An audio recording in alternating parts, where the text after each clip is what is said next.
Camera, sound, marker, and action.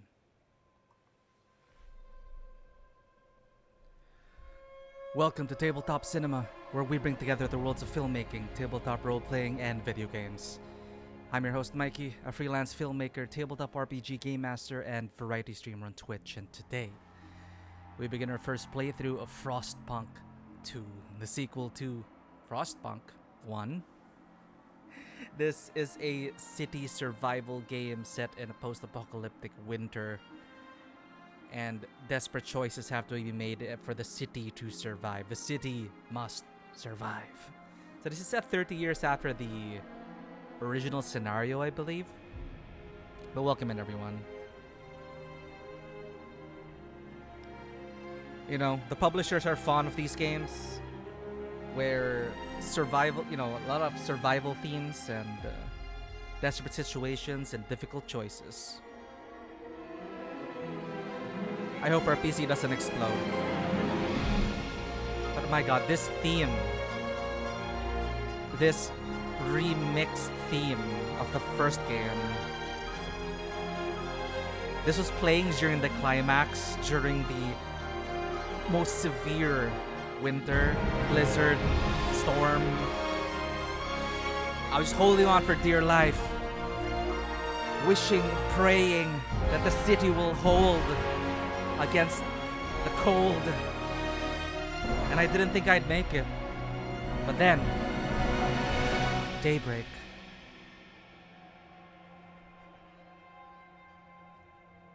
You're currently on Nostalgia Drive playing Valkyria Chronicles 4, one of my absolute favorite games. Good taste there. I freaking love Valkyria Chronicles. I only played 1 and 4 because I didn't have the PSP. Then again, 1 and 4 are kind of like parallel. 2 and 3 are their own things. But too bad I didn't get to play the PSP ones. But I loved 4. I loved 1. Great game. Hope you're having fun. You just got to the moment where winter started to interrupt the campaign, right? I think their biggest inspiration for that was the Battle of the Bulge. Sorry, after Ponder Stream, Bulge does not sound the same anymore. But of course, harsh winters in World War II, that is pretty crazy. This isn't Christmas? What do you mean, Neon? It is Christmas. I already wished you guys a Merry Christmas the moment September started. Don't kill the Christmas spirit. Don't kill the Christmas vibe. This is gonna be a happy Christmas, and it's gonna be filled with punk rock. That's a lie. There is no punk rock in this game, but it will be very frosty.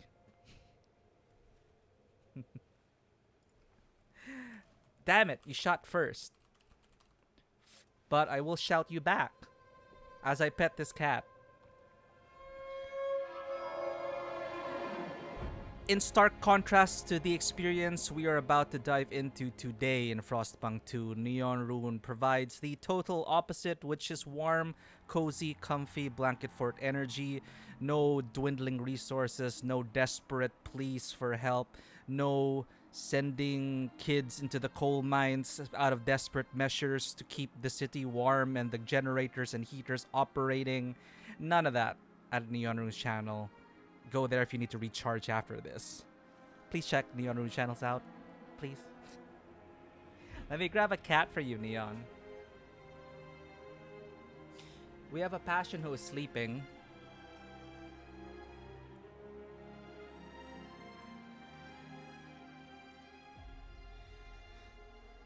So I think I can grab Maya, who just woke up.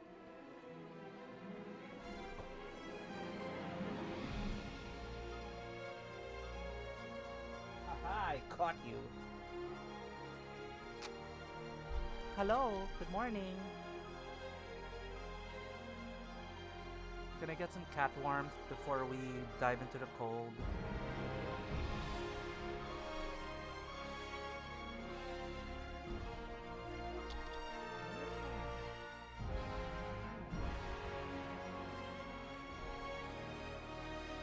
So adorable.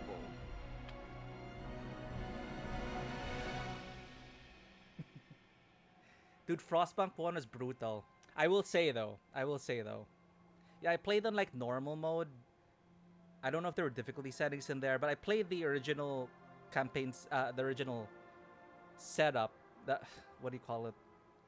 The original campaign story in Frostpunk 1, and I believe I was able to finish it on my first try. And I was like, I was about to lose in like 2 days, 2 in-game days. So I was able to beat it within like a few days of failure. So I was very happy about that. And after that, I just didn't play any of the other scenarios because it was a lot. Okay.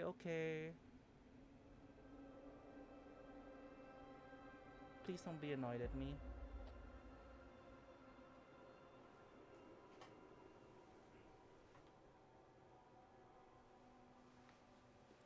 Thank you for doing that. I wanted to give her a lot of pets because of the cat Tonia. Catatonia was the name of the cat, the full name of the cat, which we learned when we finished In Sound Mind. And I didn't expect that at the end, and I teared up because it made me miss my late cat. WH4. We absolutely love that there's an optional story about Squad from the first game joining forces with us, and then you can use some of the squad mates too. Oh, Valkyrie profile. Wait, Valkyria Chron. Wait, Warhammer. Jesus died for you. I mean, yeah, he's a cool guy. Unless you're talking about Jesus down the road. Oh, Valkyria Chronicles. Okay. Yeah, like the DLC, right? Thank you for the follow, Jesus. We will not lose now, chat. We have Jesus on our side.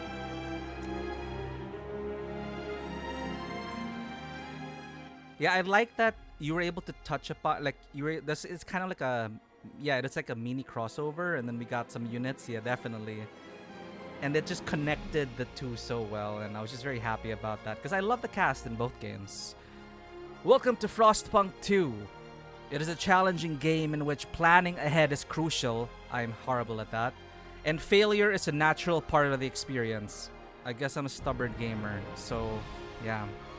If you're a veteran of the original Frostpunk or enjoy a challenge, you may try your luck with the Officer or higher difficulty level. Otherwise, we suggest you start at Citizen and take it one step at a time. I think we are only citizens, chat. I don't think I'm an officer. I don't think I'm ready for officer. Like, games like this, it's just terrible. It's just it can be very, very difficult for people with ADHD. Which is why I never really got into city builders and real-time strategy games and macro perspective simulators, because I just lose track of everything. I'm just doing one thing and I realize that, wait, the entire district is burning. Oh, right. It's because I forgot to do the one thing. Remember, it's not about how many times we fall. It's about how many times we get up. That's very encouraging because I don't think there was a warning like this at all for the first Frostpunk. And then I went into it like thinking, oh, cool, like cool looking city builder. Ha ha ha, winter. I love winter biomes. And like, what the hell? We're dying! We're freezing to death! And I just played it in one sitting. That's crazy. Snow and I called the first game, Welkin, bro! You bought 1 and 4 on Switch, yet to try 4. Oh, 4 is so good. I love the cast in both. And of course, 4 really improved upon the gameplay. But yeah, playing them back to back was such a great experience. Highly recommend. Vault City prevails. I mean, if we had Vault Tech in the picture, I think a lot of more people would have survived the winter. That was me too in Frostpunk. Yeah! Like, there was no warning. It looked like a cool city builder with a cool setting. They didn't tell me that there were going to be morally challenging decisions in a time of desperate survival. Psalm, welcome in. You're just on time. We're about to begin. My friends, if you have not already joined Psalm's community, it is definitely worth checking out. Psalm has over 10 years, almost 10 years of streaming experience, and he's building a community bit by bit, one by one, brick by brick. Psalm has put in the work. And always great to have you, Som. Really appreciate your presence here. We're also spreading the gospel of Parasite Eve. Sorry, the gospel of Eve. For short. So, this is your daily reminder to try out Parasite Eve 1 and 2. Anyway. It's a Fallout 1 reference. Fallout 2. Oh, shame I didn't play Fallout 2.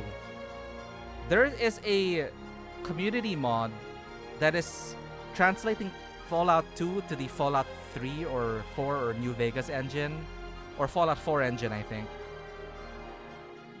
But, I don't know. Maybe I'll go back to Fallout 2 one of these days. Oh, what this? What this? Prologue. They came upon the old machine, as they always do. And when the whiteout hits, they must survive. Prologue. The Wanderers.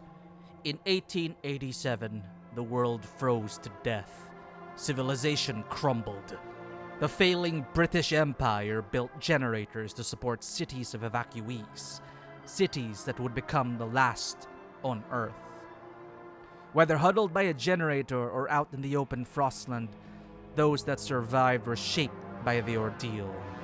30 years later, all became very different people.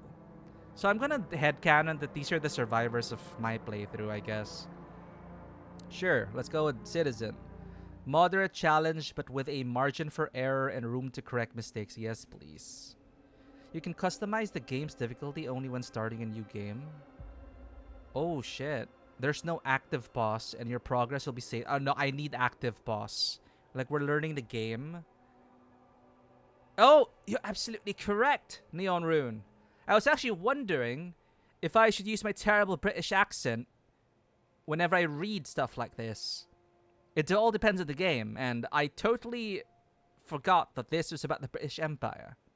So, let's go with that. We're British. Anyway. Yeah, no survival mode. By the way, chat, I didn't know this. There is Twitch integration in this. I welcome you all into our council chambers. You may vote. But the game is rigged. But you may vote. But I won't tell you how it's rigged. Let's start. But you are now officially members of the Tabletop Cinema Council. And I will have you guys to blame if and when we die. So thank you for being my future scapegoats.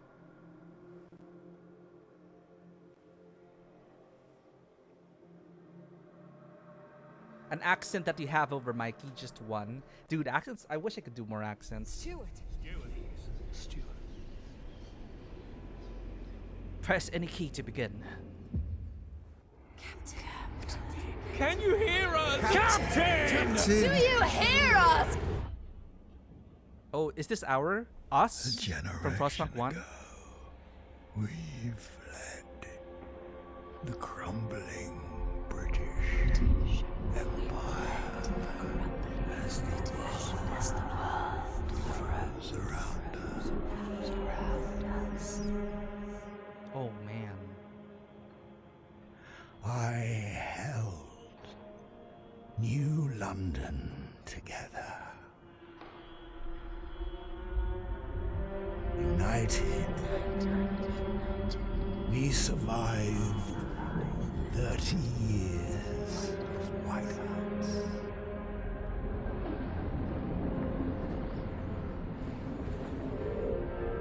But the world around us is dead. Yeah, we got old. Empty. 30 years is a lot. Right. What the? What? Huh? Are we gonna do a colonize again? We are British after all. Vestas. Who cares if the world is dead? Let's return to old habits. Is not enough. We have to expand. Yo, literally, this girl is telling us to start to expand again and build the British Empire. Who survived the end of the world. Yes. do it. I am the British Empire.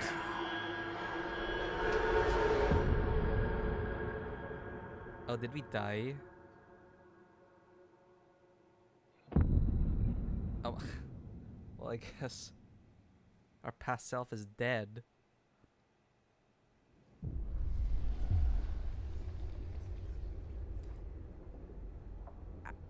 Have you ever seen Breaking Bad before? That is one of my biggest regrets. Breaking Bad is on the list with a capital L of shows I need to watch before I stumble upon spoilers. I am miraculously spoiler free in terms of Breaking Bad. But yeah, people keep telling me, "Oh, you're like you can't call yourself a filmmaker if you haven't watched so and so movies and series." So there's this list that I continue to add and to stave off the guilt. But hey, I hear great things about it.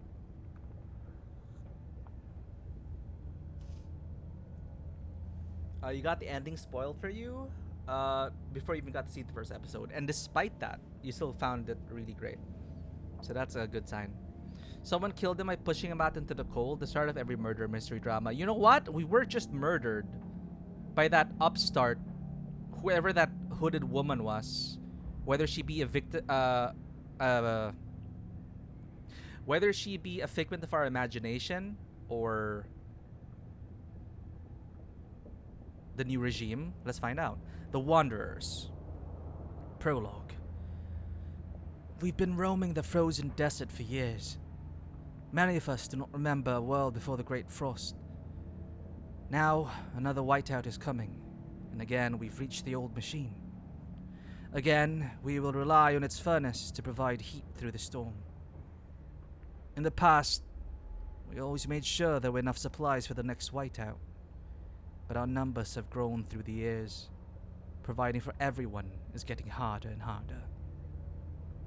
We must survive.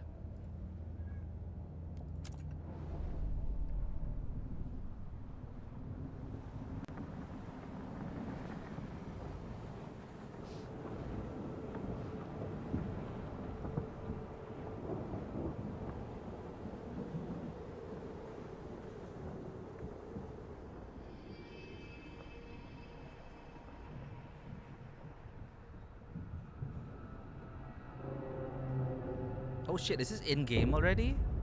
Oh! What a... Control. The first time I experienced those full screen titles with a dong, with that kind of font, I think was in a Marvel movie. I think they did it for Winter Soldier or something. But Control used that a lot. And it really added some gravitas to the moment. That's an interesting topic. There are shows that are still enjoyable with spoilers, or there's some where spoilers must be forbidden. Yeah, there's that, especially depending on the story and the genre, whether it's about the reveal or the twist. Now, there's a whole thing, it's a whole discussion whether it's an example of bad storytelling if you rely on a twist or not. But like for a whodunit, for murder mystery, it kind of takes away a lot from the story if, I already know who did it, because then all the speculation and everything, it's a different kind of enjoyment, I guess. But yeah, I'm will forever be in awe, not really awe, but I will always wonder how some people can enjoy a lot of things despite spoilers. Like, I know some people who will actively look for spoilers no matter what. Show, movie, anything, game. They don't care if they're spoiled. But I don't know, it really just depends on you personally, how you enjoy your media. But I cannot imagine that. That's why I'm so sensitive to spoilers. I refused to talk to an old friend of mine for a month because he spoiled the book for me when I was literally a page away from the plot twist. And I didn't even say anything. I was just so shocked that I just didn't say anything. I just closed the book and just walked away. I can imagine the title card gimmick was someone's signature and now it's used for that. Yeah, like for me, it was like, I always think of Marvel when it comes to that. I think it was Winter Soldier. But yeah, it's like, bam! It's like full screen. Imagine in the theater. It is full screen and then you can see the scene through the letters. The mask, it is masked. The scene was masked by the titles. And then Control, that specifically with a tung. I don't know what you call that sound, that stinger sound. When it appeared, you heard it, right? That boom to add drama. Control did that a lot, and it fit the oldest house perfectly. It's more of endings of some stories change the perspective on it too much. Yeah, because everything they're talking about will be informed by that ending, especially with a whodunit or a murder mystery. It's like all the information they deliver to you and how they mislead you. You're like, yeah, that's the red herring, or yeah, they're talking about that guy. Yeah, that guy's the murderer, so you know everything. It's kind of weird. Your mom skips to the end of the drama to decide if she's going to like it. See, I don't understand. Some people do that. Some people actively look for spoilers to see if it's worth watching. Anyway, you do you. You enjoy your content. It's just a shame that there can be a lot of misunderstandings in terms of the threshold of spoilers for people. Which is why there are spoiler warnings in the first place. It's like we can't be perfect. Sometimes we'll accidentally spoil things for people. Sometimes people will think that you shouldn't blame other people for spoiling you if you haven't watched a thing in 1 month, which is kind of toxic a bit for me, someone with terrible time management. It's like, I do want to watch all those shows, but I just haven't been able to manage my time well enough to watch them. So should I be okay when people just blatantly spoil me years down the road? Of course, I'm trying to be nicer about it, but I do try to avoid spoilers when I can. But it's like when they say, oh, it's a 1-year-old show. Spoiler free-for-all. Like the spoiler embargo they had for like when the Marvel movies were really popular. They're like 1 week. Or Game of Thrones. After each episode, you have 1 week or you will be spoiled. In the end, it's boundaries. If you're clear on them and someone oversteps, then that's your problem. Yeah, simply that. We all have our different boundaries. It's good to be aware of that. Your mom watches the same shows over and over again. That is also something I cannot understand. I rarely replay games. I rarely read. Actually, I don't think I've ever read the same book twice. And I can count on the I can't even count the number of games I've replayed. But some people just, they play the same game over and over and over and over, and they have fun with it. Sometimes it's like, I wish I could do that. I wish I could just have fun playing like Super Mario over and over and over. But I just realized that I just want the story. I want progress. I want the feeling of uncovering something. And after getting that first experience, treasuring that first experience, whether it be bad or good, and move on to the next, because there's so many things to experience in this world. I feel like for me personally, okay, this is me personally, I can't help but feel like it's a waste of time retreading old ground. Unless maybe 10, 15 years down the road, like Lord of the Rings. Like, I have watched that multiple times. Indiana Jones, I've watched it multiple times. But the gap in between those were like 5 to 10 years. Because I'm a different person, maybe, or my changes may have changed. So watching it is a different experience. So like watching it back to back, or doing it like every month, like some people, they do like a Lord of the Rings marathon every year. It's like, oh wow. Anyway, that's enough yapping from me. We're already frozen to death, and probably it's game over, right? Thank God this game is paused.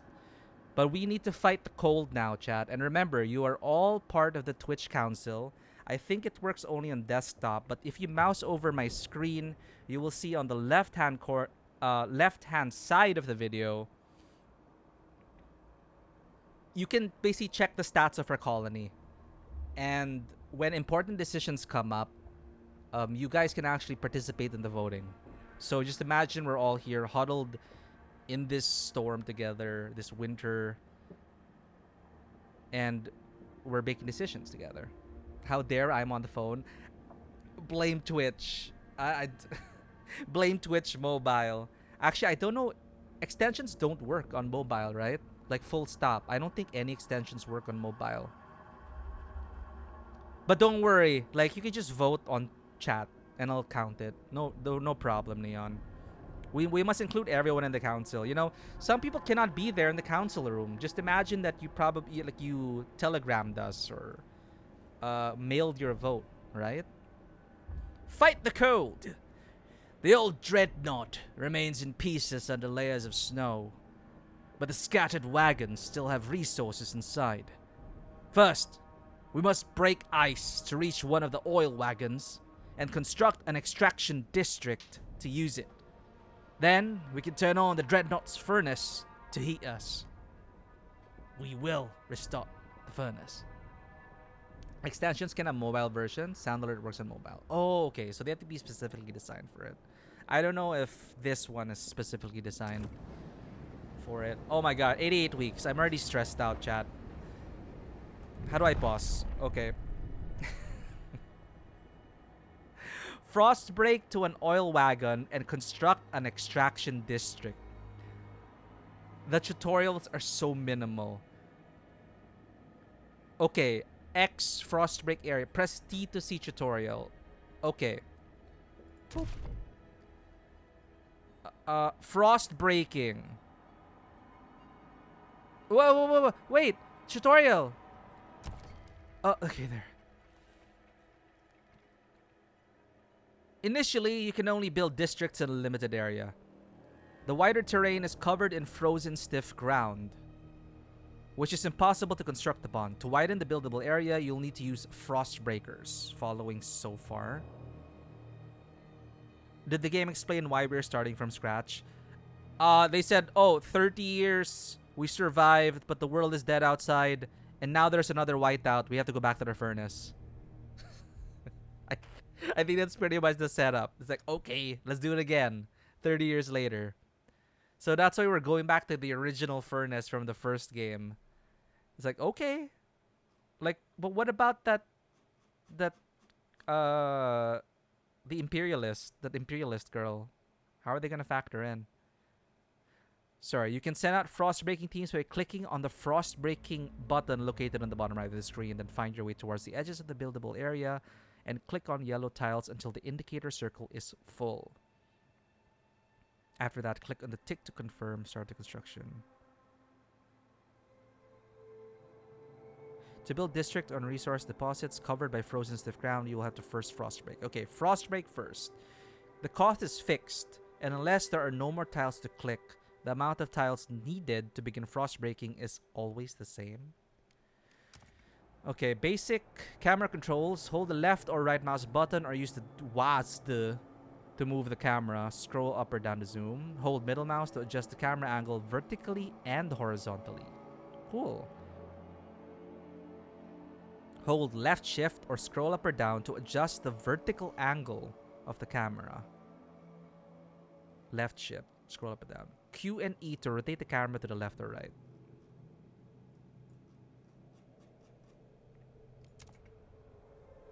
Keybinds. Will I remember any of this? No. Hold left alt, buildings overlay. Hold 4. Spacebar. 1, 2, 3. I'm gonna play on 1 speed and pause a lot. Frost breaking. District construction panel. X for frost breaking. Build, yeah, district construction. H for hub. Hold shift to keep any of these panels open upon setting up construction. So you can like build multiple stuff. Okay. RTS rules still apply. Tutorials panel, T. Focus camera on the dreadnought wreck. So return home is F. Alright. Sweet.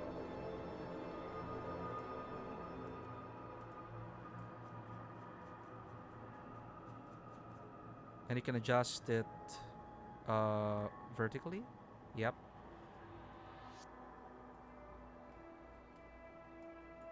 They said hold shift, right?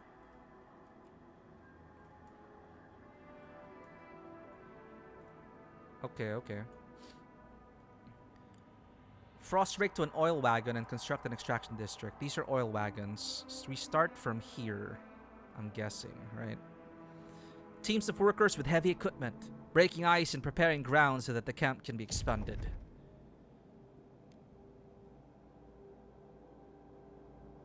Construct districts. Housing, food, extraction. District construction. Districts are the base of your economy. Build them to produce or process resources and provide shelter. Districts have a fixed number of tiles needed to begin construction.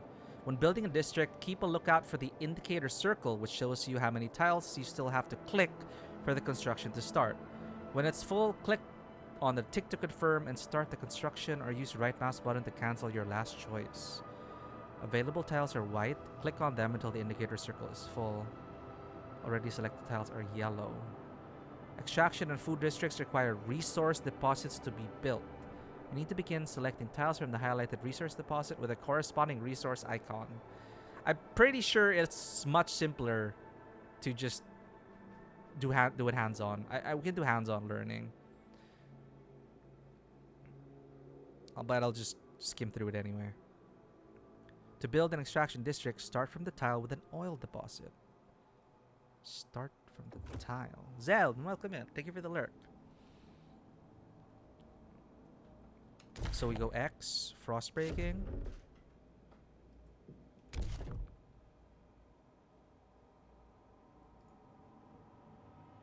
Ah, okay. Oh, it's like a board game. Is that enough? Frost break to an oil wagon, construct an extraction district.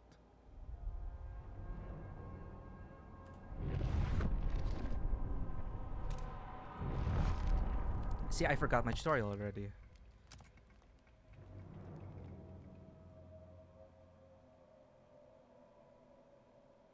Find your way towards the edges of the buildable area. Click on yellow tiles until the indicator circle is full.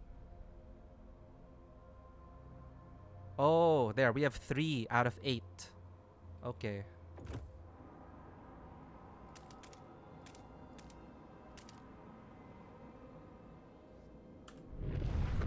Check mark. Turn on the furnace in the dreadnought ret to provide heat.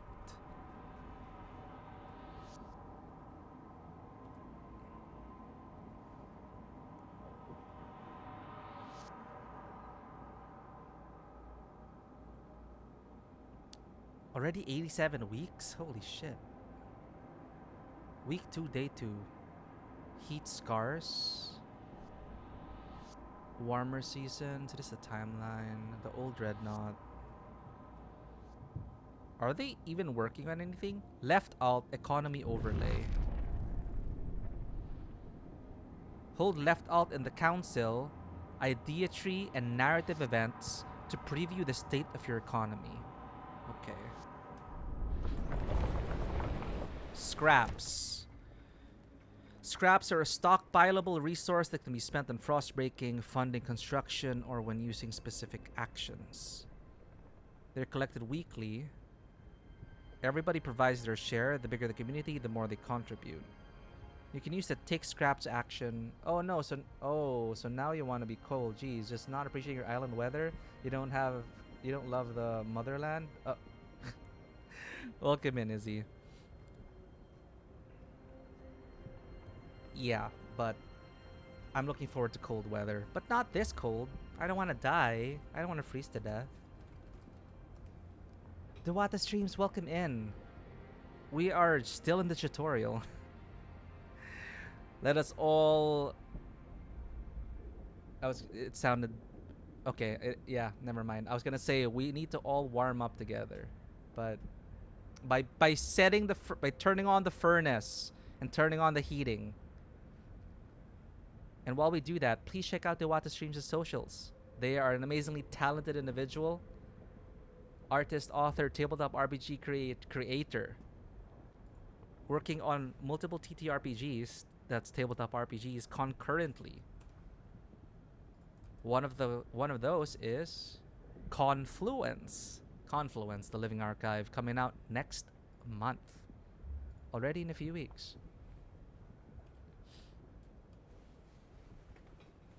Yeah, it's a personal thing. If you don't like the weather, you don't like the weather.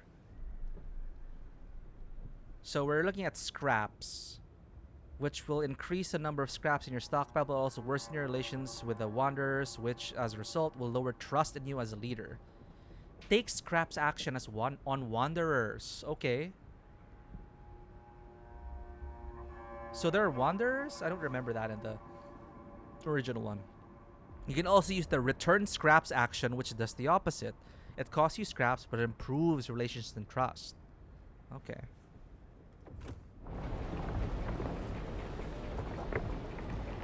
Look at that. So cool. Oh, by the way, since everyone in chat is automatically part of the council, there is a Twitch extension and Twitch integration of the game. If I enabled it correctly, when important council stuff comes up, you guys get to vote. If you mouse over the video, you'll be able to see it on the left hand of the side of the panel of the video. Left alt economy overlay, construct districts. Oh, it's done already? Okay. Then we do an extraction district. From deposits, the type of resource extracted depends on the underlying deposit. Ooh, okay. That's an entire Oh. I need to select 3 tiles to construct district. 1, 2.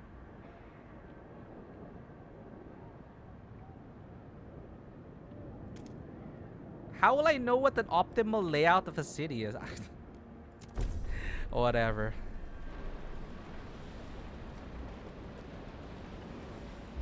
Dodo, welcome in. Evolutionist? Is that what you were called here? I only played the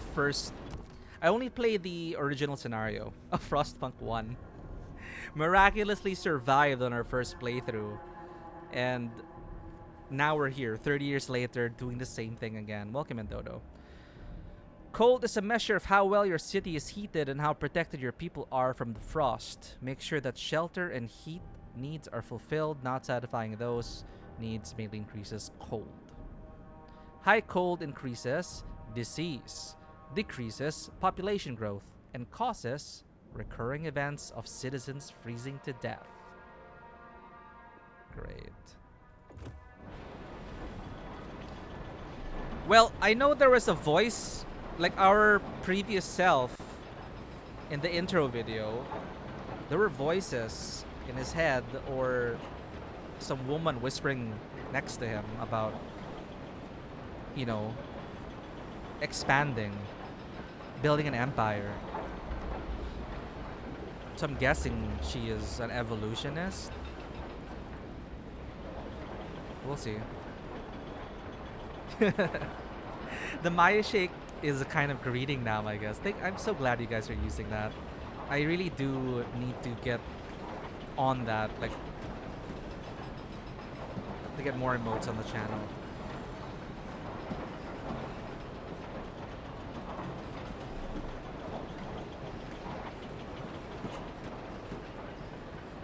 The Maya Shake is my favorite of your spread. I'm glad you like it though. It's nice to see that it's been used across, like you guys have been using it outside of the channel too. Like there's a metric that tells me that Maya Shake has been used like 100+ times across different channels. Dreadnought's Furnace. I cannot live without this mode, do you understand? I love it. Maya loves it. But yeah, once we continue to develop Miku, our channel mascot, we'll have bunny emotes, bunny girl emotes. Dreadnought's Furnace. Dreadnought Wreck has a furnace that serves as a heat generator for your population. You need to have fuel to turn on the furnace. In this case, oil is the only available fuel. Once you've recovered it, you can turn on the furnace by clicking the switch next to Dreadnought's Furnace. Okay. The furnace uses as much available fuel as is needed to fulfill the heat demand. Okay. The vertical indicator on the left shows how much heat demand is fulfilled in gray. The red part indicates unfulfilled demand. You can activate Furnace Overdrive, I think I remember that, which temporarily increases the generator's efficiency but also increases its wear. Like during the climactic point in the first game, it's like, damn it! It was like breaking at the seams already. Be careful and turn Overdrive off before the wear indicator fills up and causes a malfunction, resulting in casualties. Jeez. We've got oil. Let's light the furnace before we freeze. Hard ice. We'll have to frost break to reach some decent soil.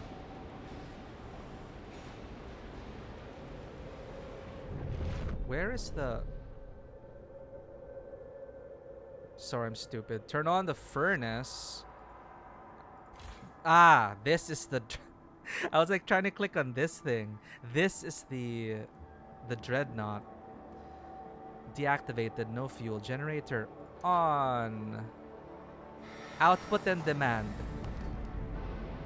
A city's economy is based on the output demand of various resources. Output is the total amount of resources produced by districts and buildings. For example, food output can be increased by building a food district. However, a working district also increases demand for resources needed to sustain its operations. Okay, understandable.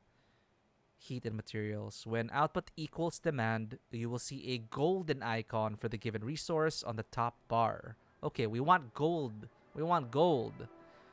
When output is higher than demand, you will see a positive number next to the icon. Gold positive. We can go for that. Demand is increased by the needs of your people who require food and shelter to survive. When output is lower than demand, you will see a negative number next to the resource in the top bar, indicating how much more output is needed to meet the demand. Districts and buildings mostly increase heat and materials demand. Got it. The bigger we grow, the more will be in demand.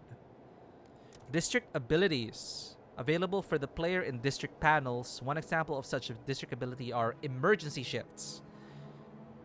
Some district abilities are available from the beginning of the game. However, others can be unlocked by constructing specific buildings, signing laws, or by certain events happening in a specific district, e.g. an ongoing protest or a rally. Toggle. Those abilities can be toggled and untoggled, which means you can control whether you're active. Cooldown. Set number of weeks for the ability to be available again, and one-time activation, and are unavailable after that in a given district. They have additional requirements. For example, you need to have enough resources available, or specific problems have to be lowered or absent from the city. Jesus. Okay. Provide basic infrastructure. The furnace is on. We have enough oil to cover current needs. But the cold will still affect our people until they have proper shelter. Housing will best protect us from the cold if built in close proximity to other housing. Okay. Or the furnace itself. However, we'll need prefabricated parts for construction. We brought some with us. The rest we need to extract from the wagon wreckages. I see. Prefabs. Alright, there's gonna be a lot of front-loaded information. But we'll be fine, right? Constructing any type of structure requires prefabs. They are prefabricated buildings components assembled at the construction site into buildings, hubs, or whole districts. Prefabs, that's the icon, upper right. You can obtain prefabs from ruins or other abandoned deposits, like maintenance wagons or abandoned ruins, by building an extraction district.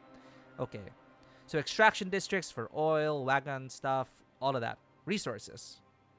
When you run out of prefabs to build anything, try demolishing one of your existing districts. Okay? Hubs or buildings to get back all prefabs. Hey! No loss of prefabs. So, this will help my OCD when I'm like, oh, the building, the layout doesn't look nice. I need to demolish this. It will take time to build though, and ugh. But that actually stresses me out in city builders. How to make the city look pretty. So, yeah, we'll see.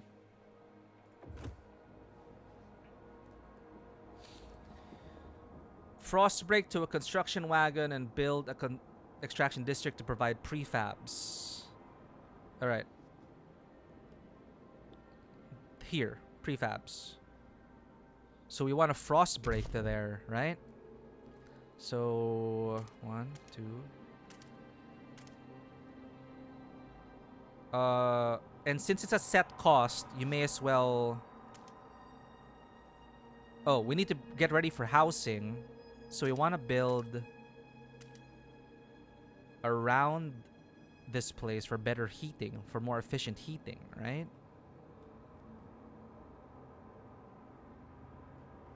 But you need to frostbake around because the district will require. Okay, you know what?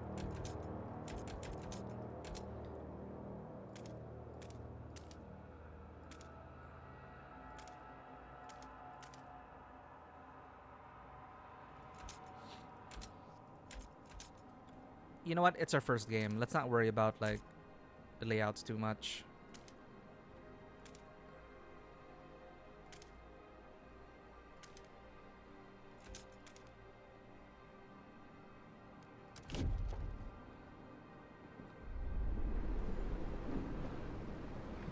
Buildings need more than prefabs? Okay, so there will be a loss.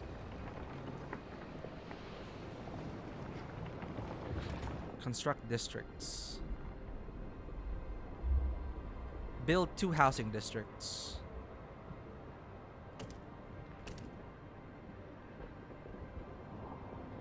I really have to fill up everything?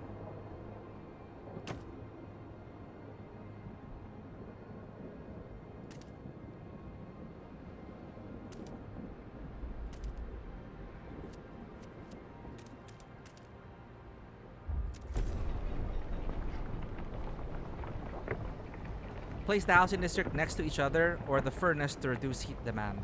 Okay, we're gonna huddle up.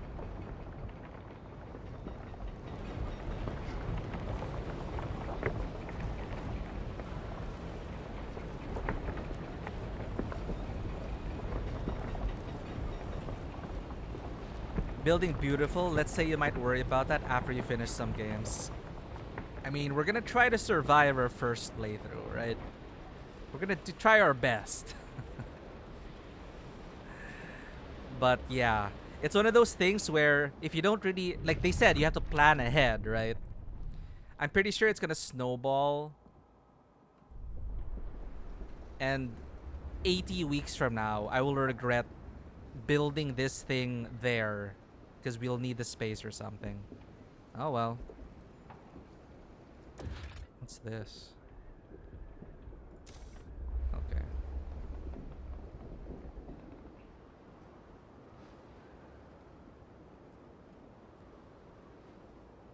You have to lose to win eventually. Oil wagon. Construction wagon. Hello?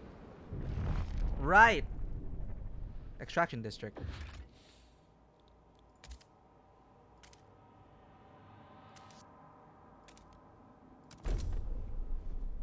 It gets pretty harsh, right?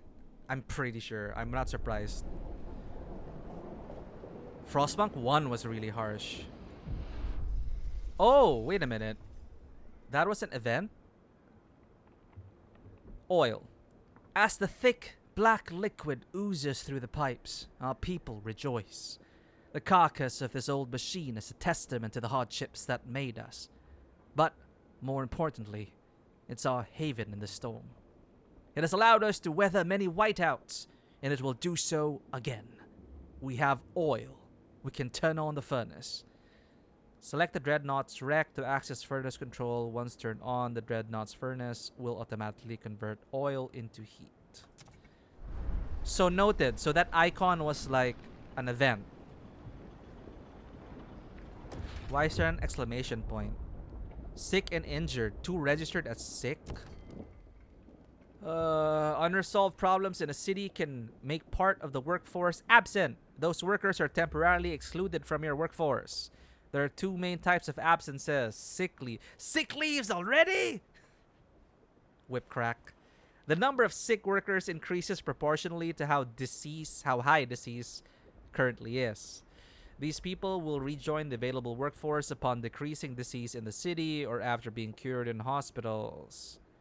Injured will rejoin the available workforce over time.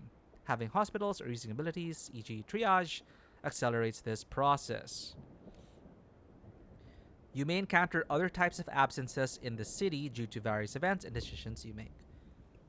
They are all timed too, and with some you can't get out but have to decide when you open them. Yeah, I noticed the clock, like the clock around it. So I should remember to click it. Area effects. Pay attention to where you construct districts.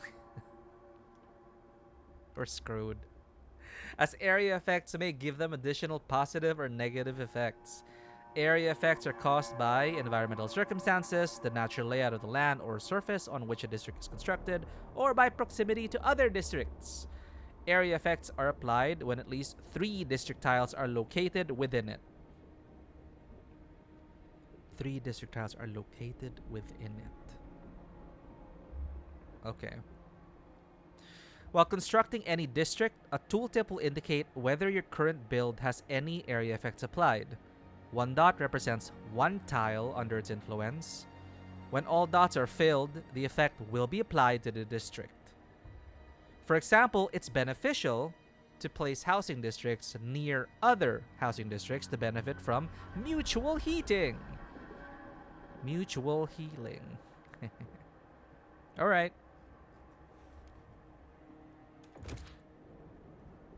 Shelter. Your population needs shelter to survive. If not provided, cold will aggressively rise in the city. It is an entire wiki. I'm sorry, chat. I want to read everything. I want to stand a chance at survival. Shelter is mainly provided by housing districts, but remember, as other types of districts, it needs heat. If the heat demand in the city is not fulfilled, cold will rise, but at a lower rate compared to a lack of shelter. Okay. Shelter, housing districts. Remember. It's heat.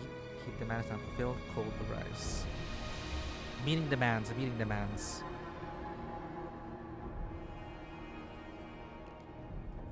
Alright.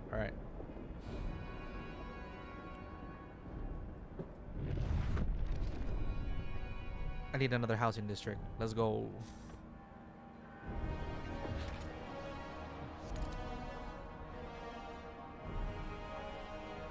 Not enough tiles to finish district. I need to ice break. Okay. Break.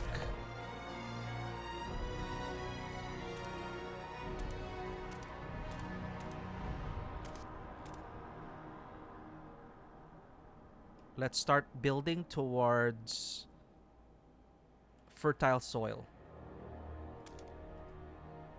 Break.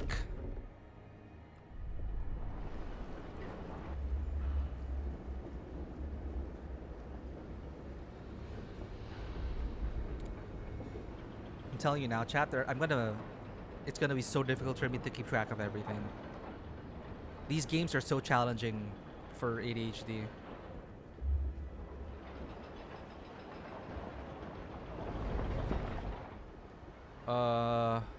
Hunger Mind. You know, which is why amazing information design and UI experiences are life-changing.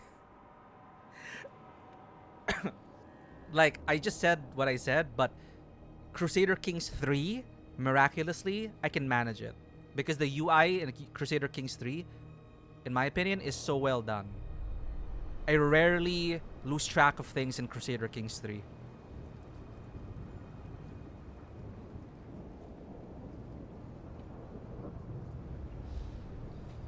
Full idea tree later? What's an idea tree? Okay, there's an exclamation point here. Why is there an exclamation point? Oh, you know what? I can do multiple things at once.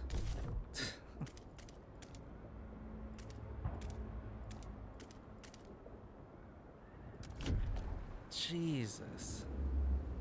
Wait. I can't?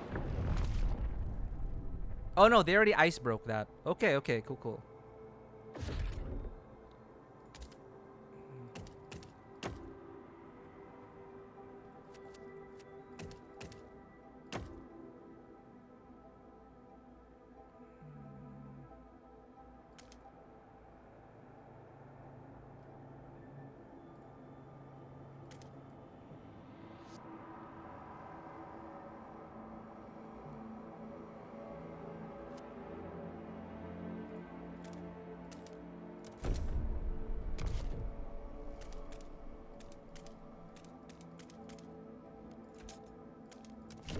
Yeah, let's go. This just in, multitasking discovered, right? See, it's like I can multitask. Okay, frost breaking. See, I have a lot of okay, we need to meet food demand. We need to meet food demand. So alright. Rotate. Ice break. 3, 4, 5, 6, 7, 8.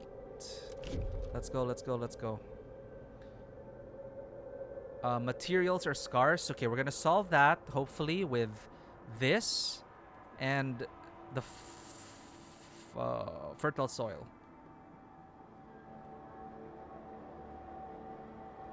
Don't run out of workers. Okay. 3,000 population decreased by cold. Workforce is 548. And minus we got 2 people sick. Build an extraction district to provide prefabs. This just in. You can unpause the game. We'll get there, chat. We'll get there. I was wondering, like, why isn't anything happening? Am I doing it wrong? The game was paused.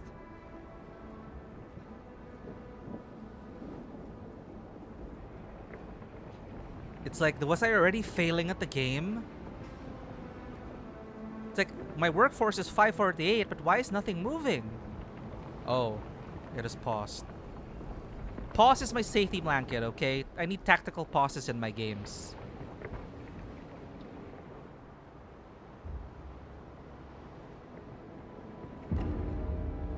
"30 froze to death!"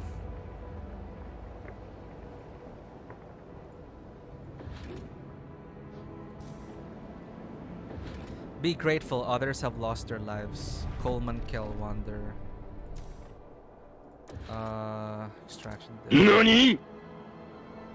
I am on Citizen. And we already have 30 casual 30 people died already, chat. We're speedrunning this.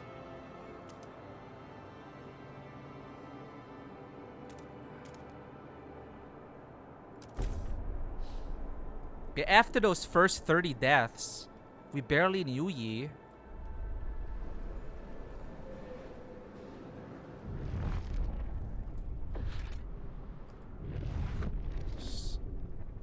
Well, I need to be able to tell what is already ice broken. Basically, white is buildable. I need to remember that. Let there be food!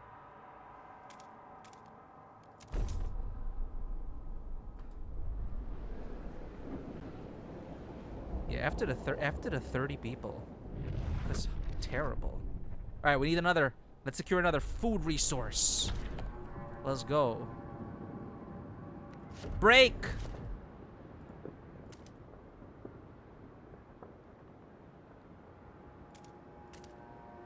Oh, what? Wait a minute.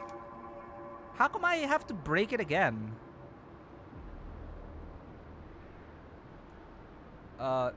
Oh, you should try the first game, Dewata. If you have not played Frostpunk 1 yet, highly recommended. Though it is very... As base builders go, it is the most stressful base builder But not because it is difficult to play, but because of the narrative that was generated. The emergent narrative. Like, I rarely play games like this, but I love this and Crusader Kings 3 because I feel like as builders go, it's very roleplay friendly and story rich. So in Crusader Kings 3, it feels more like an RPG to me. It's like, is this an optimal thing? No, I hate this guy. Off with his head. And in Frostpunk 2, you know, there is at least depending on the scenario you choose, there are objectives like survive. Sorry, I don't. How come I have to ice break again? Is it a? If you don't build on it, it'll become frozen. For both games, there's building in them, but what really makes the game are the decisions. Yeah, I love that. I love the pop-ups in Crusader Kings 3, and I really found the pop-ups in Frostpunk 1 as well riveting. Sorry, I'm just wondering, why do I have to I can frost break again?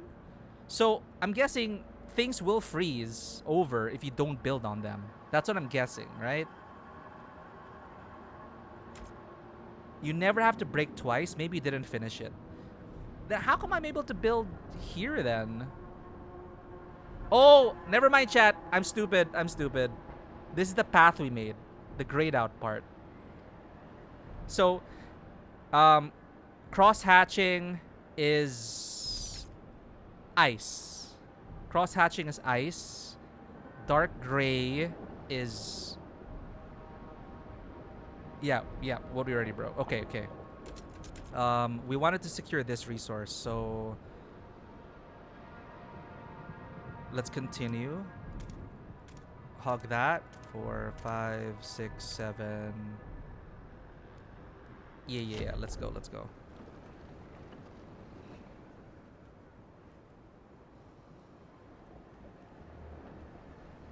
Yeah, I gotta get used to like the terrain mapping.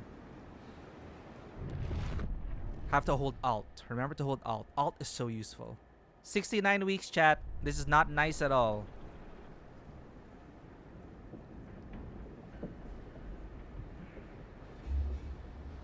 I need to get things going. Let's expand as much as we can quickly. So we can secure these resources as much as we can. Gain access to food. We have established some heat and shelter for our people. We must now turn our attention to the incoming whiteout. First, we must frost break to the small patches of fertile soil suitable for growing food. Then, we must store it in easily accessible depots. Is that how the British say depot? Depot? We must move quickly so no one starves. I see. Huddle the camp close together. Easier to trap the warmth.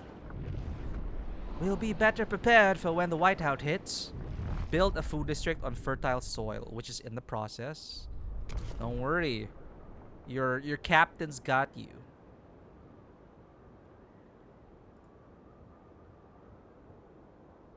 Wait, what? Yeah, you have to frost break first.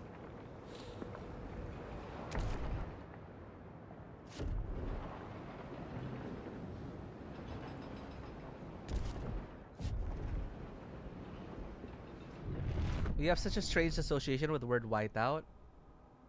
Oh. Correction fluid. Oh my god. Core memory unlocked. I forgot correction fluid existed. And correction tape. Were you a tape person or a fluid person? You're a tape person? Okay. I started with fluid, but I never could get it evenly spread out. And I absolutely hated it when I ruined so many ballpoint pens because of, you know, improper application of the fluid or it not drying fast enough. So I switched to tape. When an ex and I broke up, she called it a whiteout. Interesting. Did she play too much Pokemon or something? What? Yeah. Whiteout. She felt like she got whited out. So many questions. Oh, okay, okay. I get it. She got corrected or something. Yeah, wiped out, deleted. Okay. I just got it.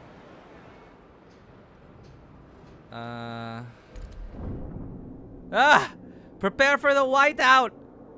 We secured our immediate survival.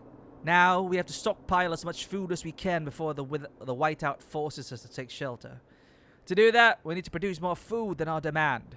We must be ready. We're not stockpiling food. Stockpiling. Alright.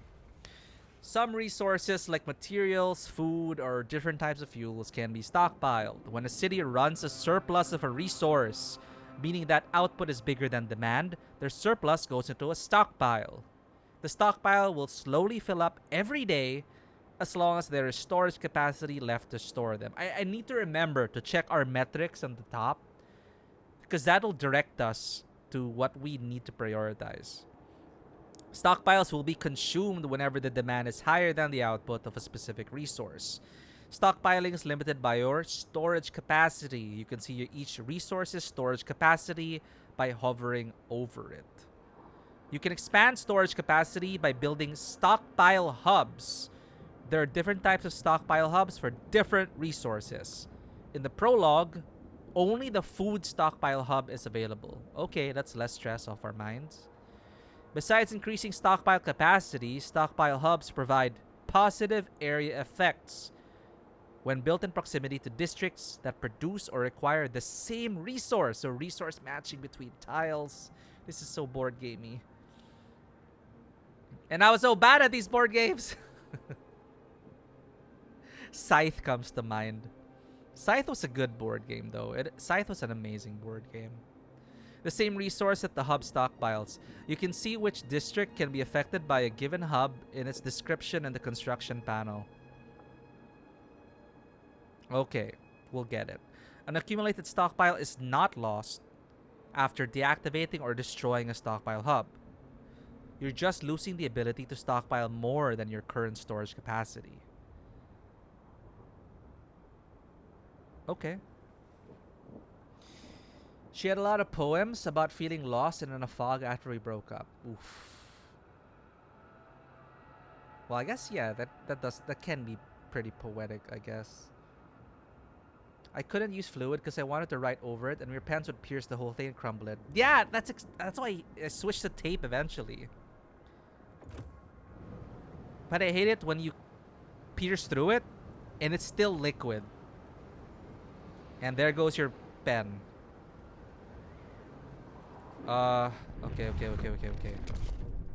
We always need construction going.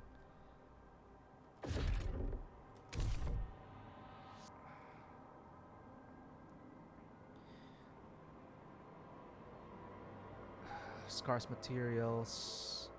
Okay, let's one thing at a time. Let's focus on food. Let's expand this way. 5, 6, 7, 8. Then we can get 2.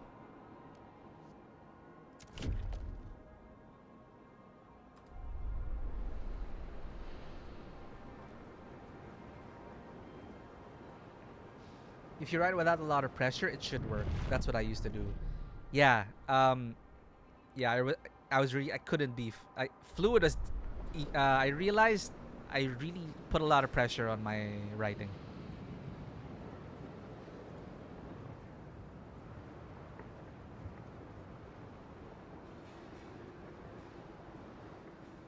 So far it's like we don't really need. Okay, we need resources and food. Our shelter is fulfilled. Cold. How do we check our cold? Generator is on. No cold generated. We are in the gray. Okay. Where else can we frost break to? Should we start? No, I think I want to frost break through these and eventually end up back at fertile soil. Let's go.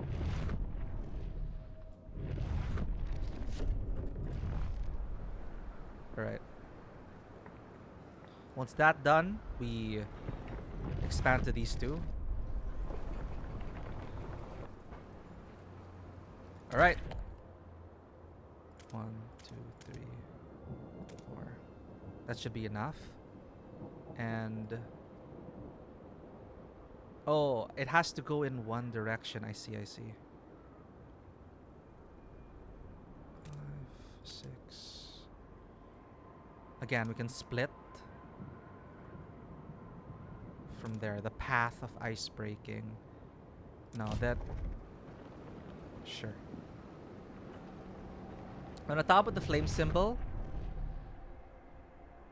On the top next to the flame symbol.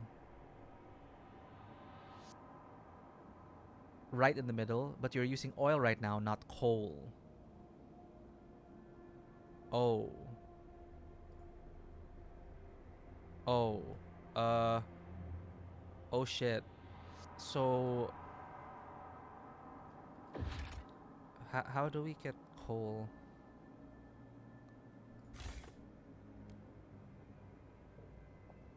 Fuel mix shows what types of fuels are currently used in the generator and how much heat they provide. The generator uses as much available fuel.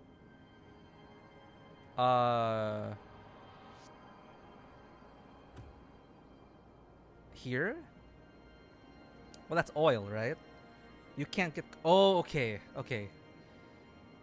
Yeah, that's problem for future chapters.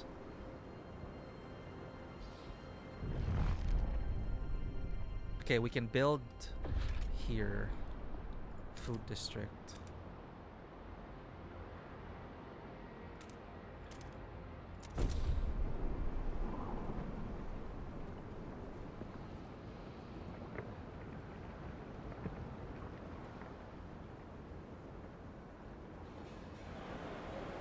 Hehe.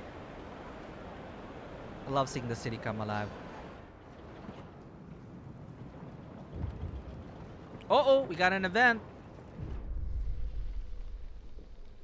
Finnenkel, 42, gardener, pouring sand in his hands.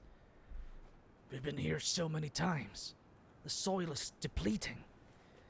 A couple more and there will be no point erecting the hothouses. There will be nothing to grow food on. And the yield is so low. Either we pull emergency shifts or tighten our belts. Otherwise, there might not be enough for everyone. Okay. How do I get you guys to vote? Is it only for major decisions that Twitch can vote? We might not be able to fill food stockpiles without exceptional measures. Consider asking the Wanderers to tighten belts or instill emergency shifts in food districts.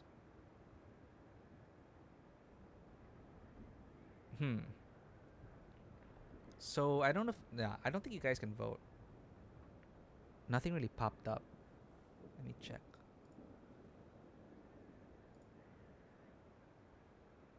Idea tree. We need new ideas to move forward. However, different communities may propose diverging answers to the same issue. They will only pursue solutions that align with their worldview. Choosing a community to develop an idea will improve your relations with that community. Oh, there's an idea tree in the extension. The category is empty for now, so no idea tree yet. You can see my Wanderers though. Community 2970. Wanderers neutral. We've been roaming the cold, harsh world for many years. May the black path lead us. May we tread on to promised land. So you can actually check out the composition of our people, I think. You can't get coal in the prologue. We all in this together. Yeah, I was thinking of that. I don't want to go through exceptional measures right now. You know, we'll do the rationing, tighten our belts for a bit, emergency shifts. While we're still fresh, while we're relatively fresh, not yet. You know, we can afford to. You will get the tree later. The decisions are in the council, which you don't have yet either. Not yet. Okay, let's get to that point. I want to experiment with that, because you guys are default in the council. Consider asking the wanderers to tighten belts or instill emergency shifts in food districts. How do I... Huh? Oh! I have to do this. It's not a choice. Okay. Consider asking the wanderers to tighten belts. So... Optional. Order emergency shifts.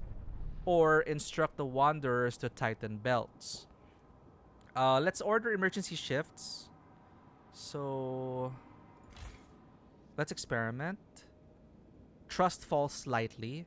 The wanderers will work deep into the night with little regard for their safety. Or, you tighten belts here. Where do we tighten belts?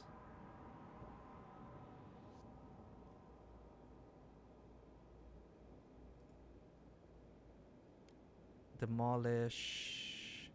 Deactivate district.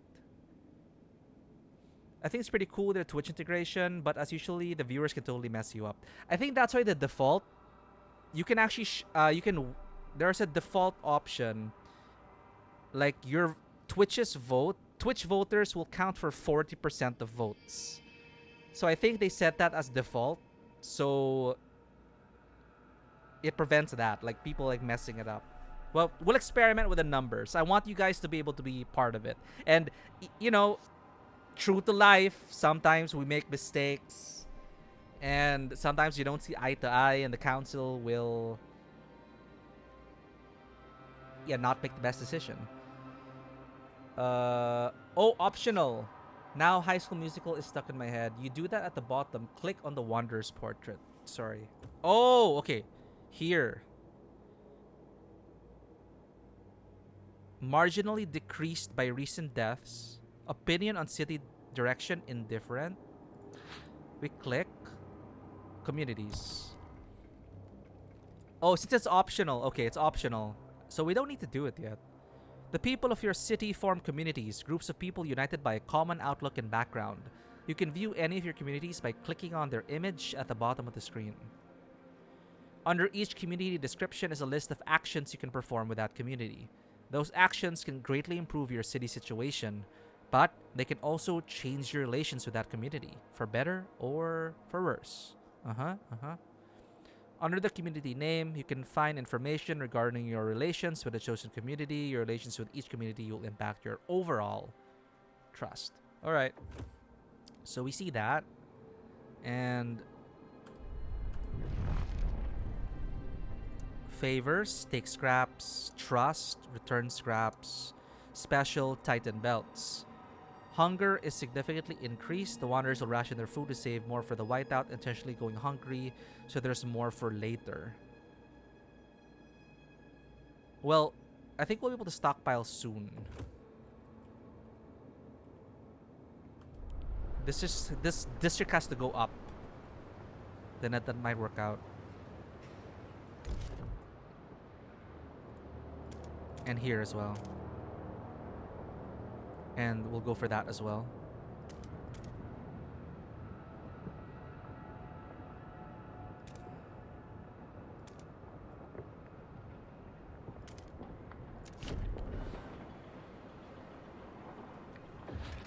Extraction district.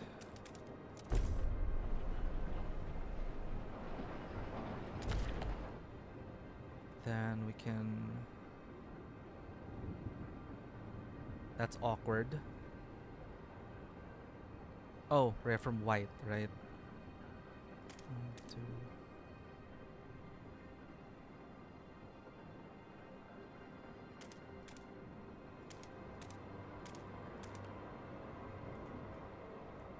There's no way to like ice break, but I guess it's more efficient, right? Just ice break everything. Uh-oh.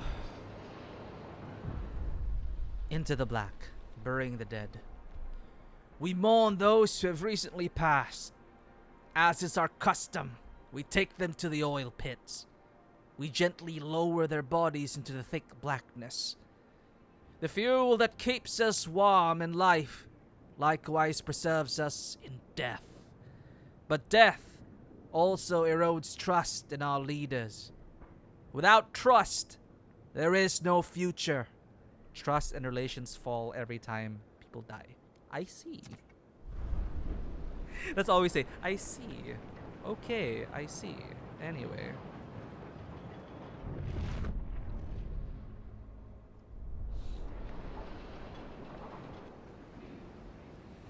Then we can... Uh-oh. We're out of scraps. Sure. You have a whiteout in your game? Stay warm, Dodo. May you survive to see the new dawn.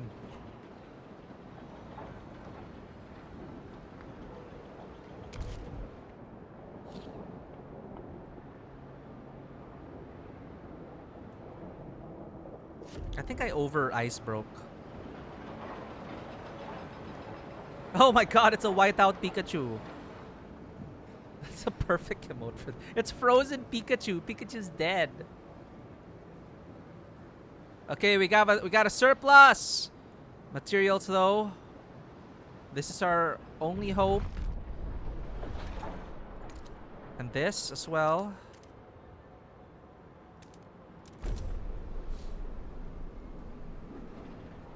It looks awesome though. Wow, are we doing that well? 2 sick people have returned to work in the old Dreadnought. Alright. Let's continue to build. We need more scraps.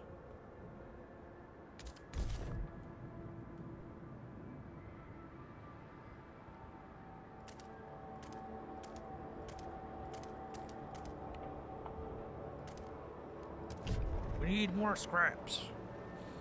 Timer at the top left now, by the way. Yeah, 57 weeks left.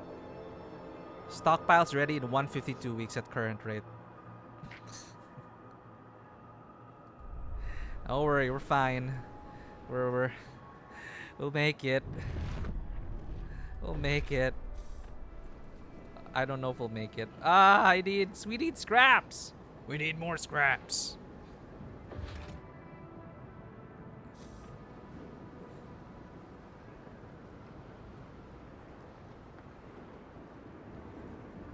Once we get better, we'll be able to fast forward when needed. Okay, let's stop the ice breaking for now. We are spreading ourselves way too thin.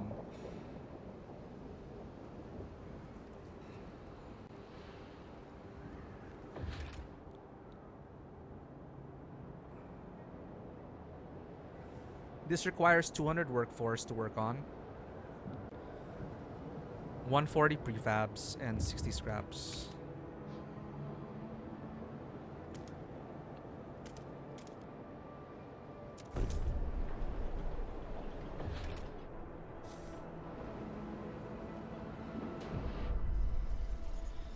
Treya Cleghorn, 62, seamstress, looking at her grandchildren playing.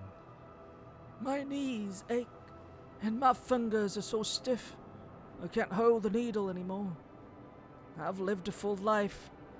It warms my heart to see little Betty and Jacob play by the evening fire, but maybe this is it. I've talked with the other elders. If it comes to it, we will go. I won't let my grandchildren starve. Some people are ready to sacrifice themselves to lower the food required. No, please.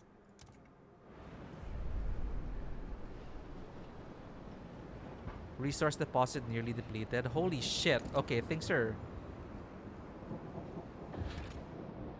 What are we lacking? 140 prefabs and 60 scraps. What does this generate?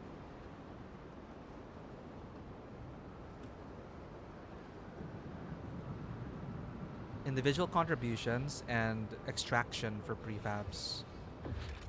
Okay.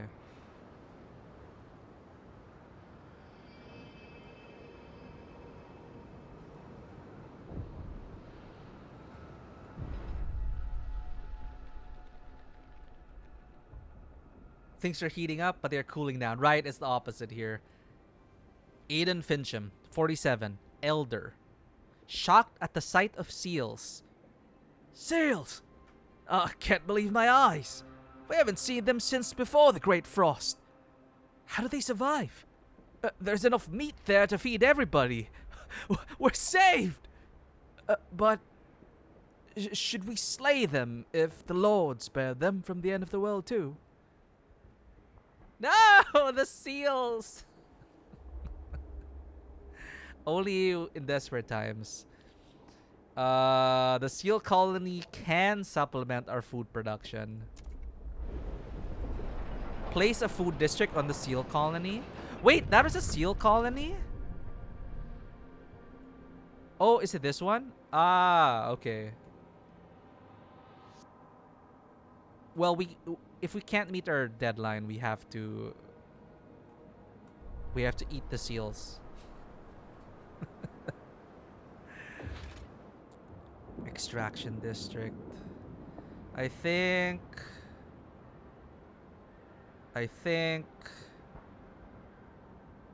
do we have enough prefabs? No, we need more prefabs. 140. Okay. Just a bit more. Then we'll get our food up. How much does ice breaking cost? 30 scraps. Okay. So we ice broke way too fast. Now we can build a food district. 1, 2, 3. Check.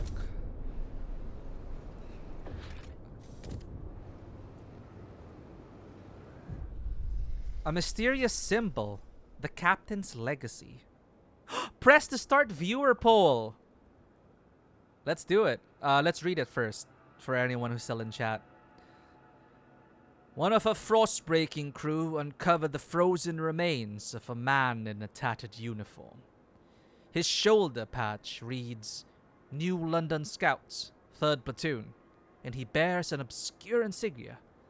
Some of our elders claim it belongs to a military organization, while others argue it has a religious significance. Maybe you have heard of this New London before and can settle their debate? So chat, it symbolizes first choice, it symbolizes order. So we have 3 choices. Order, faith, or we don't recognize it. What did he do in the first game? I don't remember anymore though. So it symbolizes order.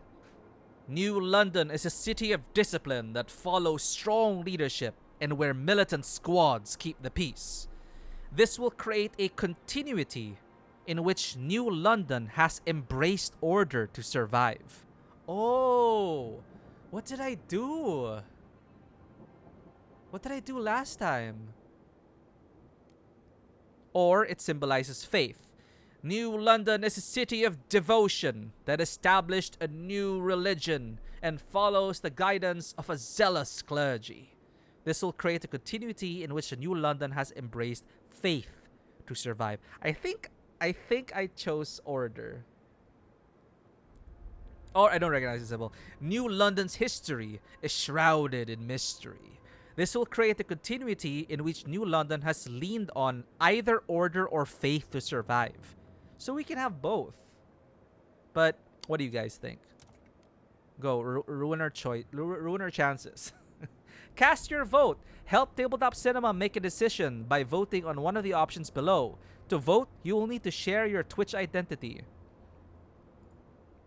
Yeah, why not both? You could win without any alignment, but you could go faith, zealots pretty much, or order, which was fastest really. Yeah, it's like these are the extremes. They're extremes. I think I want to be able to determine that like a blank slate for us. Like, we don't have to be beholden to the past. Like, we can learn from our history. Perhaps 30 years ago, the former captain created a fascist state to survive the whiteout. But this is today. This is today. This is the future. So we have 50% split between order and I don't recognize. How long do you guys have to vote? I don't know if there's like a time limit. Or is it done already? I think it's done. I can't click it again. All right, 50-50. I have to break tie. Oh, wait, never mind. What? 67%. All right. We don't recognize this symbol. I can't, like, I want to know when voting stops because, like, when can we call it? All right. Meeting adjourned. This symbol, it may represent the past, but it does not determine our future. Bam.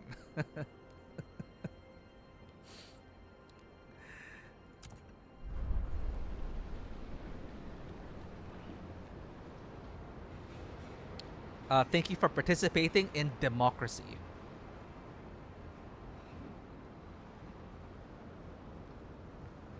Actually, it's not democracy. This is a small council determined everything for everyone. It managed democracy. Surely we represent the people. I'm pretty sure our council, the Tabletop Cinema Council, the TCCC, Tabletop Cinema, TTCC, Tabletop Cinema Council. Hey, it has a ring to it. Welcome to the TTCC.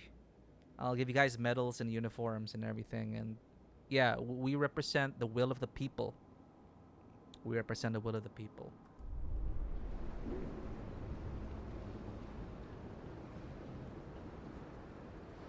Dude, I would, like, in terms of the flavors with Frostpunk 1, I'm pretty sure I went order. Because it is either that or have religious fanatics. And I just, yes, fascists and religious and fanatics are both bad. But I don't know, there's just something about the delusional zealots pushing people to do incredibly crazy things. It's just, I don't know, it is a lot. Let's see where we go. Let's see where we go with this. We will determine our own future. And our future is, look at that, chat. 40 weeks to, we have 63 weeks at the current rate. Once this comes up, I think we will be able to stockpile enough food. Here's hoping. We got scraps. We can use it to expand. We are going to leave the baby seals alone. I think we need oil. Let's go for oil, chat. Do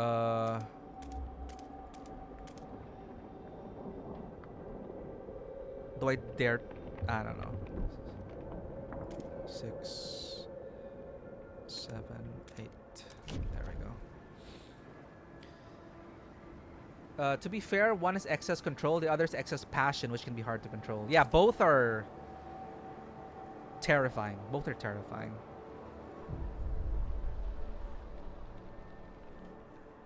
Lack of prefabs. No resources for further construction. We don't have enough prefabricated components, making further construction impossible. There may be some prefabs left in one of the construction wagons. If not, we can try to salvage prefabs by demolishing one of the existing districts or hubs. Obtain more prefabs by building an extraction district on a construction wagon or demolishing districts or hubs. Maybe when we run out of resources. This one, right? No access to resource deposits. So we can safely demolish this.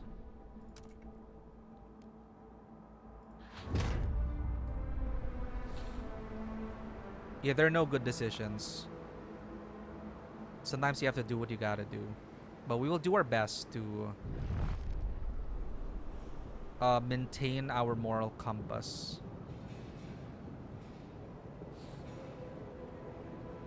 Let's go after oil, chat. We are a colony of New England, so I guess we are New USA.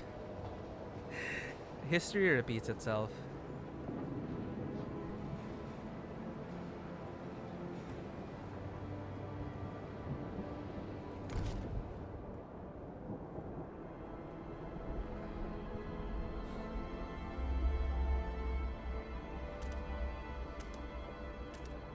Why can't I select this?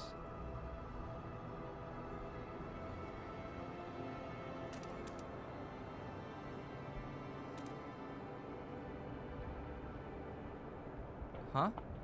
Oh, it's already ice broken. I'm an idiot. Again, I'm getting confused with the...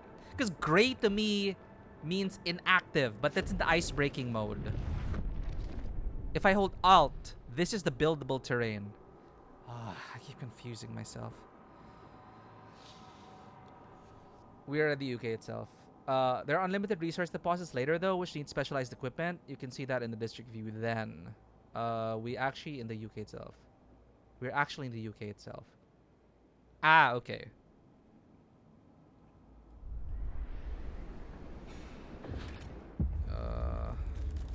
Shit. Heat demand is increased. Oh boy. That wind is getting colder. It's coming.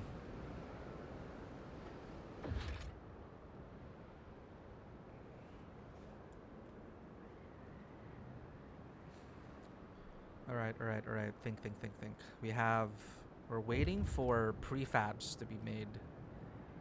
Our prefab construction is... We need prefabs. We need prefabs. Ooh, to you too. Thank you for the hydrate and posture check.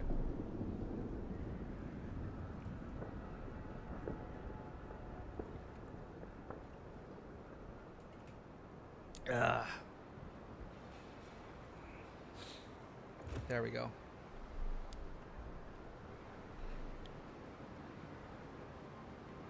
Now it's refreshing. Why can't we build anything? We have 184 prefabs.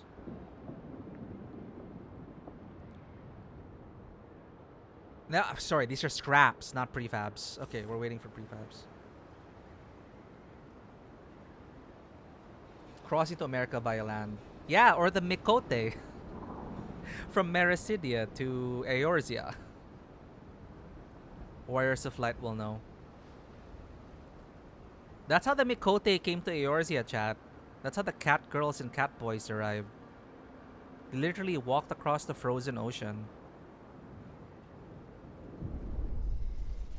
If I remember my lore correctly.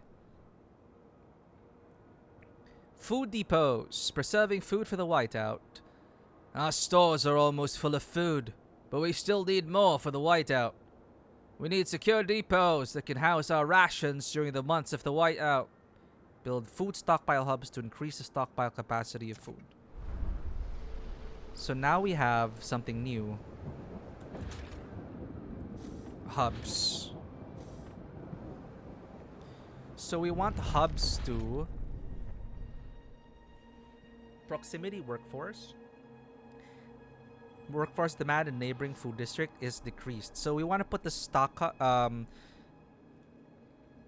So is this a good idea to put stockpile hubs near housing districts?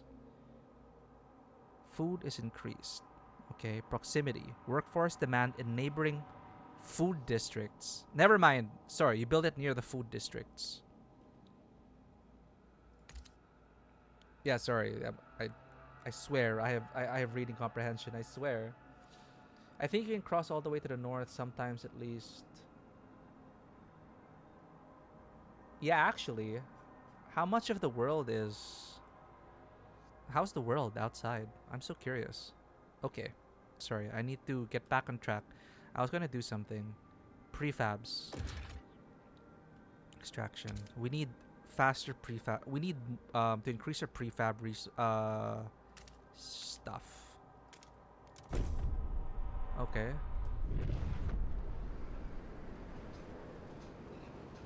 Food seems to be okay.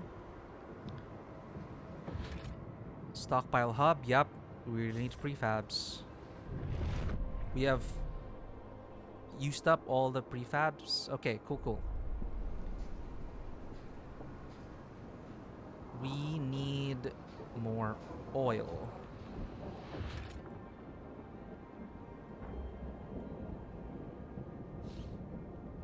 My eyes work, I promise. Sometimes. Yeah, this is just a prologue, chat. How can we fail the prologue? Famous last words. Look, I'm even speeding it up. Oh, it saved. Holy shit. Why did it save? That scared me.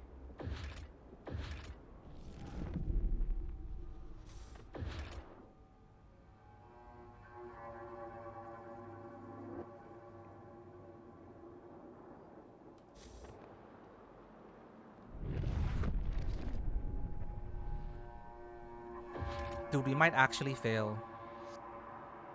We don't have enough workforce.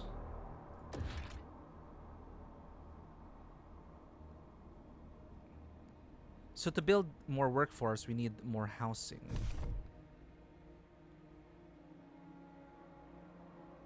So how do we... So to increase workforce, do we need housing?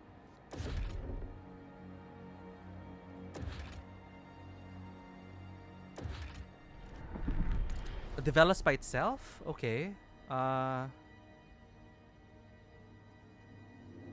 So how do we...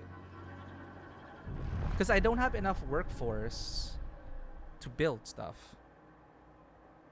I can't build another food district. And I cannot build... Oh well, we don't need another food district anyway. I don't want to kill the baby seals. We're fine. The whiteout draws near, a sacrifice. People in the camp are getting tense. They worry we won't gather enough food in time. Our hunters blame us for ignoring the seal colony and claim they would have been able to provide enough food for everyone. It's too late for that now.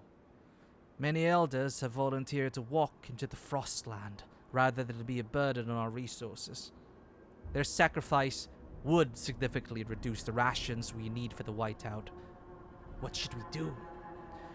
The whiteout will arrive in 34 weeks. We have stockpiled 10,000 out of 40,000 food.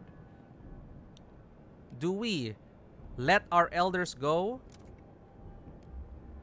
We will respect our elders' wishes to walk into the frost. Our elders will die. This will not reduce our workforce. Food required to survive the whiteout will decrease greatly. Or, we don't resort to extremes. We will gather enough food in time. If you fail, the consequences will be dire. Let's set a timer for...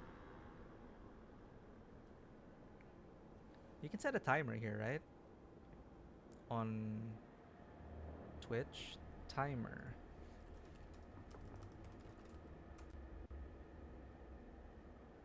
Enable, disable Twitter. Usage timer. Enable, disable Twitter. What? I don't know. Okay, next time we play, I'll put up a timer.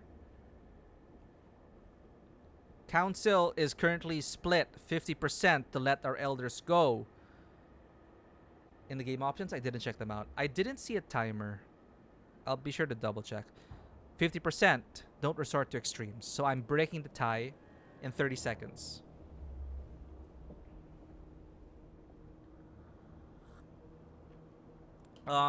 Based on our metrics, we will meet our stockpile demand at our current rate. Hey, Tego, welcome in. Yes, we finished the first scenario in Frostpunk 1. I didn't experience the others, but we did survive the whiteout, and I had a great time with it. Slaughter the seals? Who are you? Who voted slaughter the seals?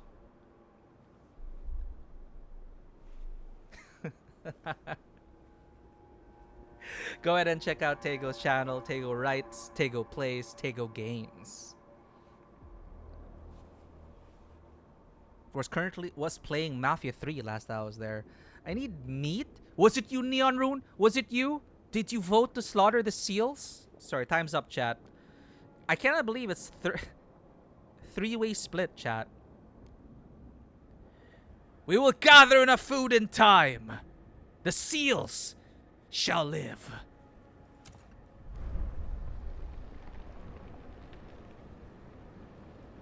You know I cannot vote? Oh, right. It's okay.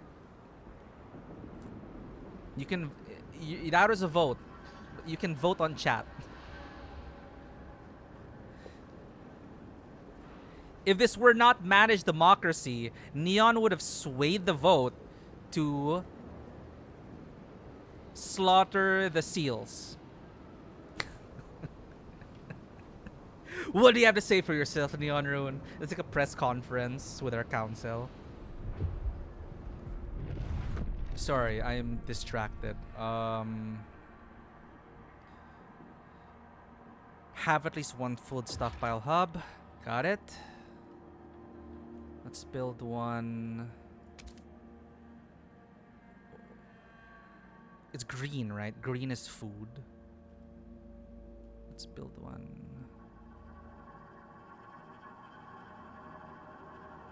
Oh, shoot. My layout. Oh, I just have to touch one hex. We're good, we're good, we're good.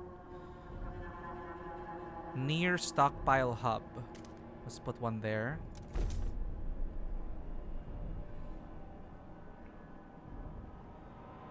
Yeah, it's just a one hex building. I was about to like panic in terms of my braking.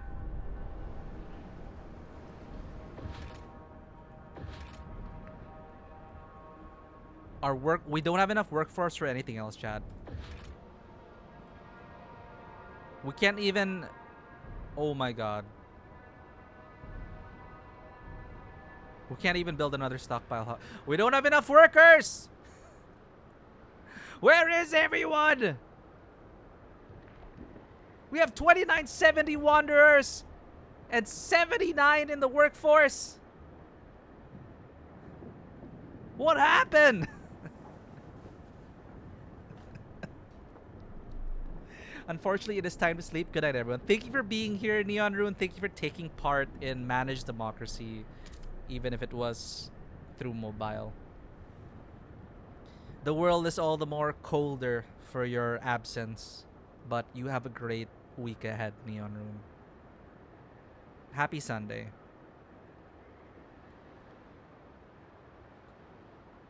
Well, I mean, we don't have workforce. We don't have anything. We just wait. And click on events as we go. My stockpile's ready in 32 weeks. We won't even have enough. We have to tighten the belts, and we need to push people to emergency shifts.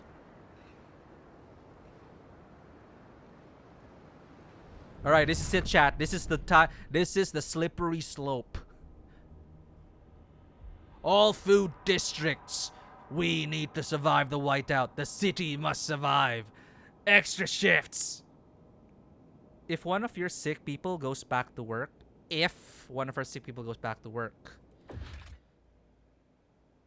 sure.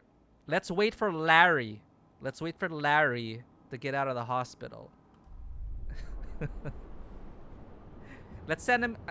The council sends a Hallmark card. Get well soon, Larry. The city needs you.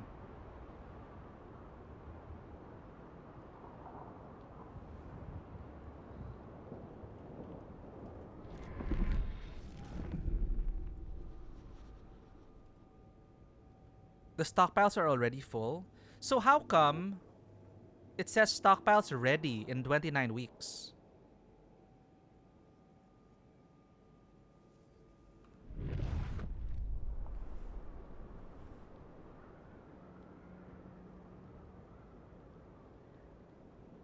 Once the whiteout hits, we will get locked in and will no longer be able to gather food. We must be ready by then or we will not survive. Time until whiteout's 25 weeks. It says stockpiles ready in 28 weeks at current rate.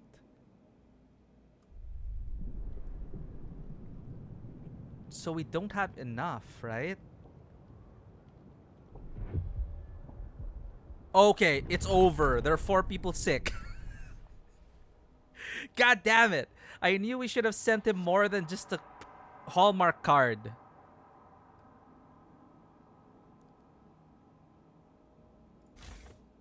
Food district. This is for science as well, chat. Wait, so right, it doesn't matter. We can't build anything. Sorry, yeah, the stockpile is full. How do I tell if my stockpiles are full?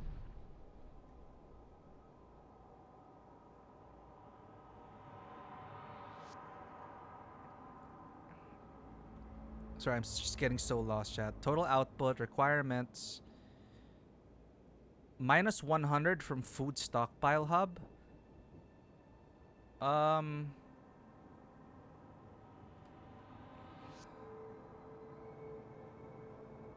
This will still not give you enough. You will get to 25 now. 10k plus one stockpile with 15k.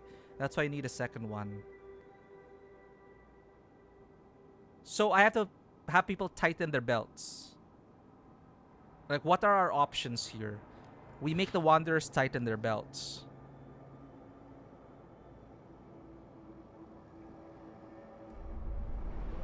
Like, what are we left with in this situation? We need workers. So how do I get more workers?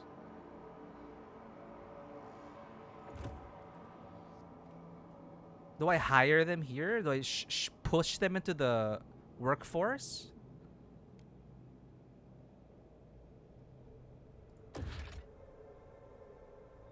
What's this exclamation point? You can dismantle a district or set the efficiency down. Okay.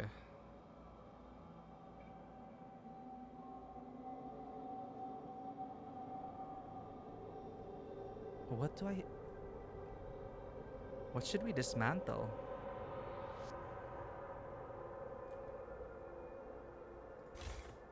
Maybe a prefab, an extraction district.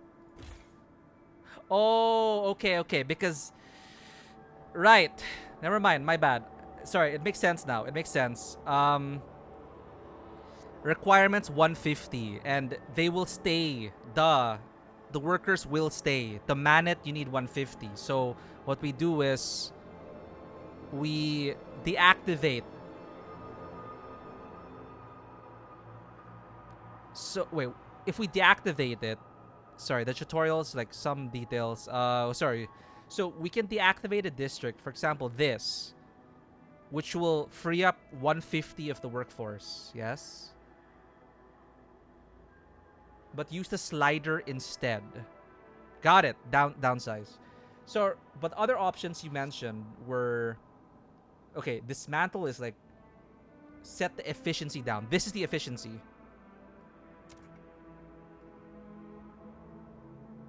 Got it. So, this is enough. Thank you.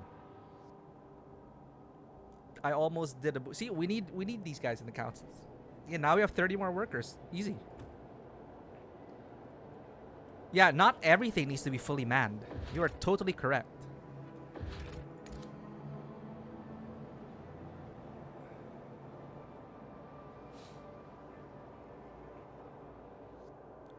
Dismantle is just another option because then you just get them back. Plus the prefabs.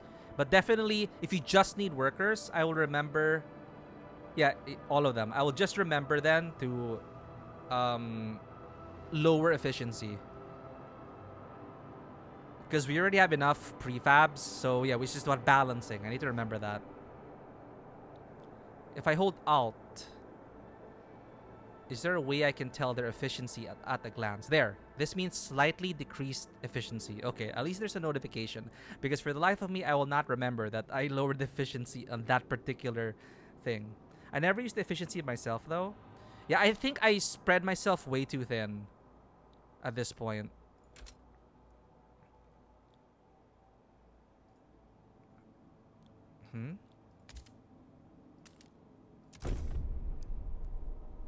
Sorry, what's this? Oh, it's a food district.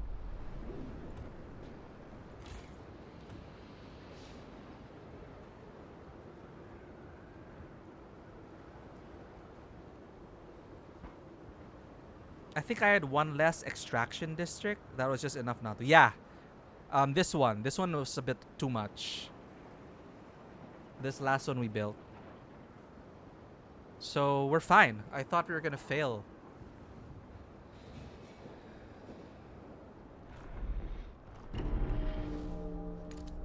30 froze to death. Rest in peace. What do we do here, though? Unfulfilled. So how do we do this? Heat is limited. So stockpiling food, we're still failing because 24 weeks at the current rate. So I will have to tighten belts. I would need more oil. In that case, it's this part, which I totally forgot.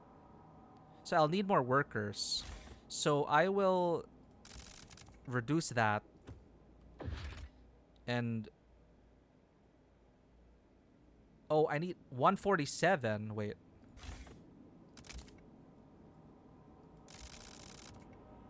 Okay, 147. Tighten belt is one option for the food. Yes, another is for seals. Yeah, the seals. So we're going to tighten the belts or the shifts or the extra shifts. Okay. I need to know my options.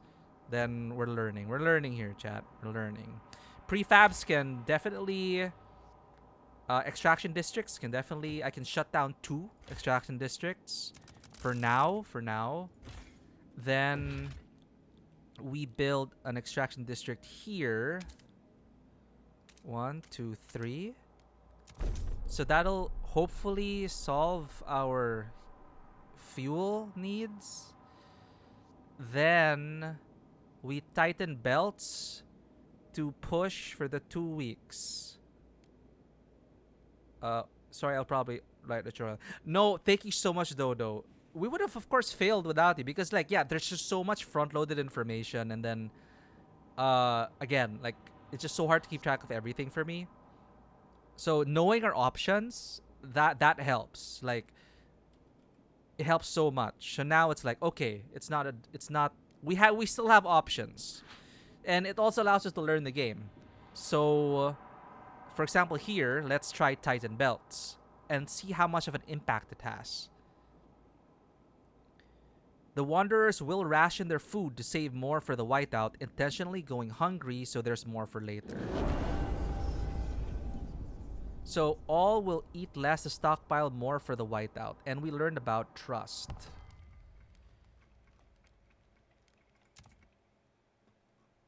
Trust is located at the bottom of the screen. Trust shows how much confidence people have in you as the leader and your decision making. It mainly consists of your relations with all communities and factions, which are influenced by your actions toward them and the fulfillment of your promises. Additionally, their opinion of you depends on the direction in which you develop the city, e.g. what you research, build, vote on. When your citizens fall sick or die, we already lost 60 people, it worsens your relations with every community, lowering your overall trust. Level of trust from highest is revered to despised. Be careful. If your trust runs out and you become despised, the populace will want to depose you, which will be your end. You're streaming, you went back into the tutorials multiple times when I'm doing that. Also, I play a lot more already. Fair enough. Like I could just go back to these, right? But yeah, balancing streaming as well. So we tighten belts, which is just enough. 2 weeks. Hunger we can survive. Starvation, no. Better 2 meals today now than no meals a day later. So exactly 22 weeks, but we still don't have. We still need another measure, because 21 weeks. So we need to here emergency shifts. You're back. Grass touching cancel. Torch fires smell horribly. Peat bogs. Fires. Oh shit, Vanoa. Please stay safe. Yeah, no grass touching now. Safety first. The Wanderers will work deep into the night with regard for their safety. So we do emergency shifts here. How will that work? 20 weeks. Okay. So 2 weeks. The music is starting, chat. 19 weeks. Okay. I can stop this emergency shifts once we... No, I'm sorry, guys. In plantation number 1, you are the city's heroes right now, working your butts off to meet our quota.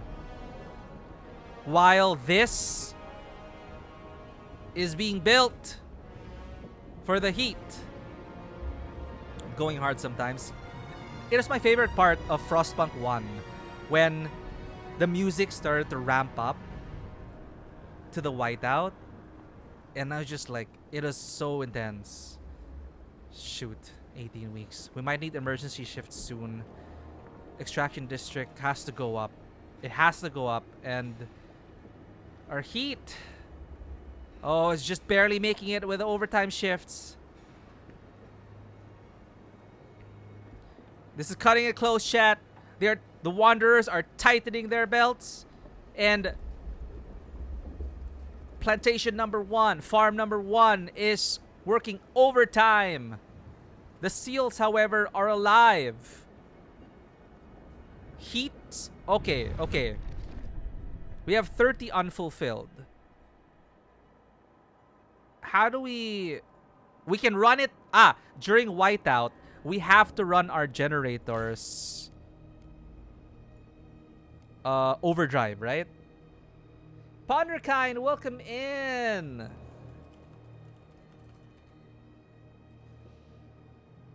Save us from this suffering, Ponderkind. Actually, no, it's pretty fun.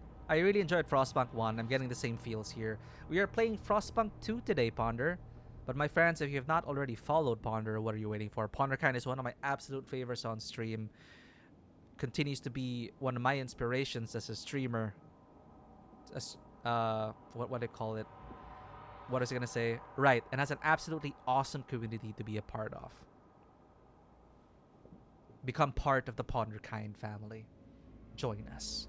Welcome in, Ponder. Yes, we are playing Frostpunk 2. I'm playing this on Game Pass, so it's included in the subscription.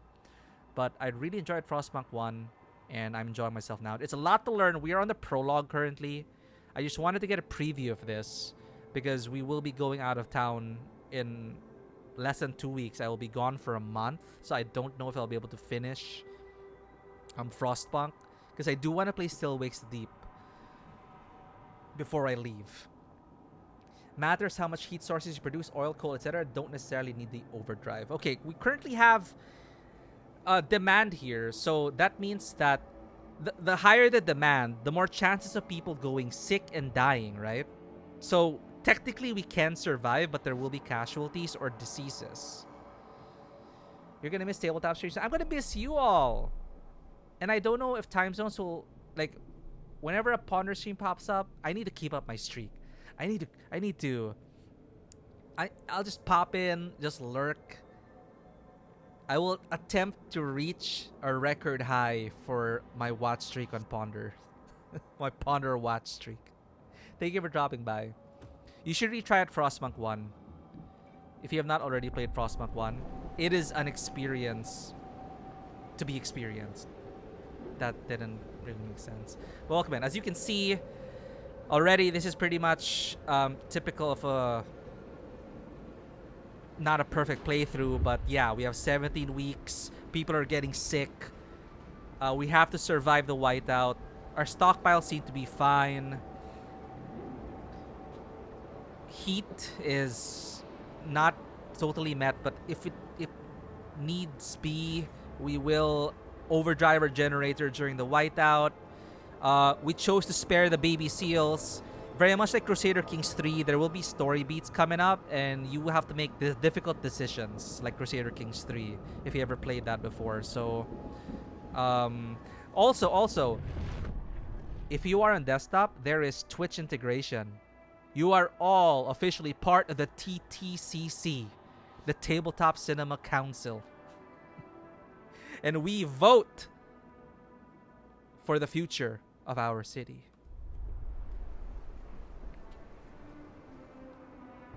It is managed democracy.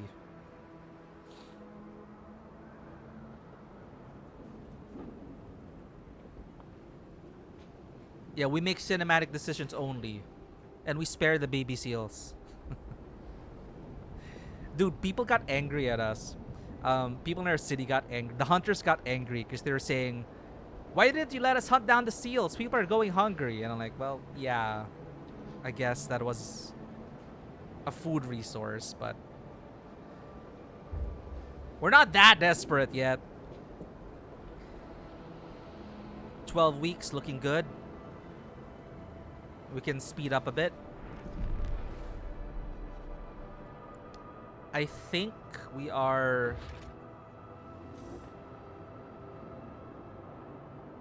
Oh shoot, the gap is... I might have to force another farm to overwork. Shit. 6 people have learned, 6 people have returned. Okay. Back to work, everyone. Back to work. We got 10 weeks to white out. Oh no, chat. I am... Okay, you know what? I'm sorry. I need to... Farm number 2.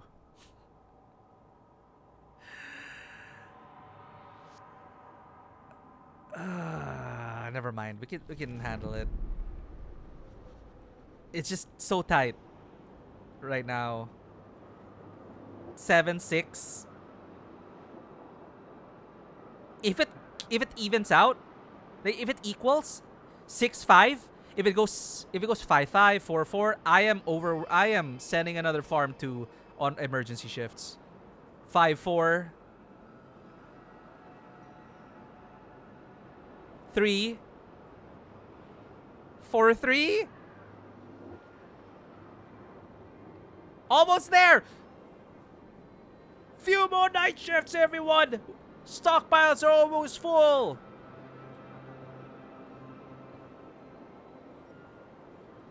We will survive the whiteout. Final push.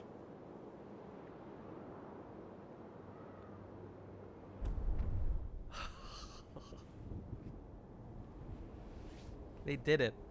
Food secured. We did it! We secured enough food to survive the incoming whiteout. Our workers will make some last-minute preparations before the storm arrives. We should try and keep our people warm for this time. We will survive. Now we wait.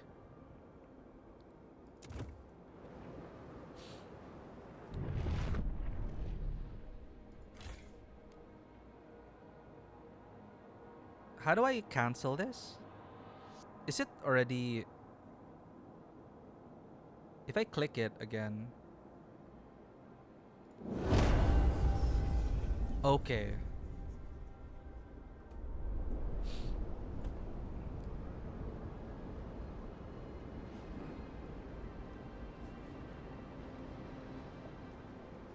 Food stockpile hub full. I don't know how to meet this demand though. Like, what other options do we have to meet this demand? More oil?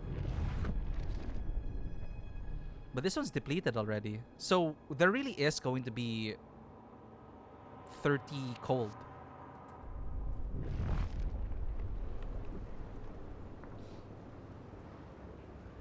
Wait until the whiteout hits. Here we go, chat. The preparations are over.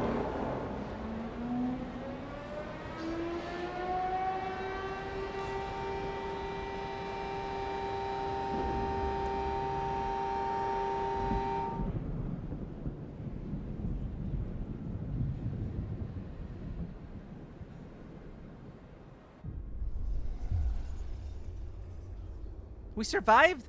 Oh, thank God. Against all odds, the Wanderer's survival.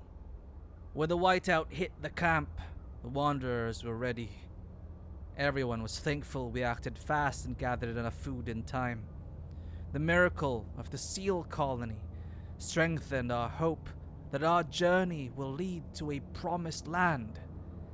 Our elders have added this story to our great tales, alongside warnings about a sinful city that still pumps smoke into the sky. Yay, you helped us survive, chat.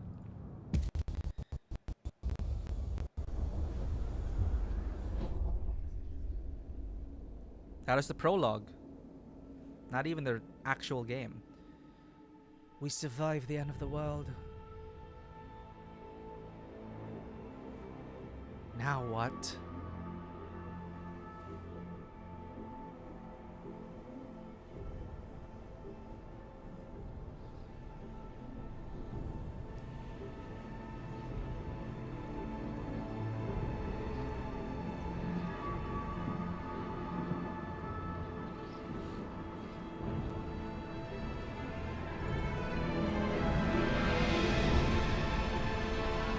Yay! That's not a city we built.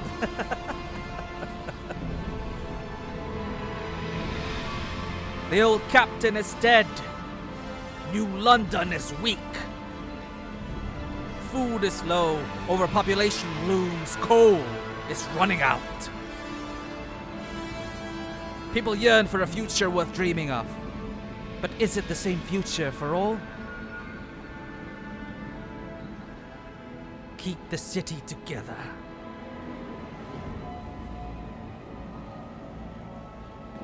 Or hold its hand on its deathbed. Yeah, the soundtrack goes hard in very important moments. Chapter 1. Scraping the barrel.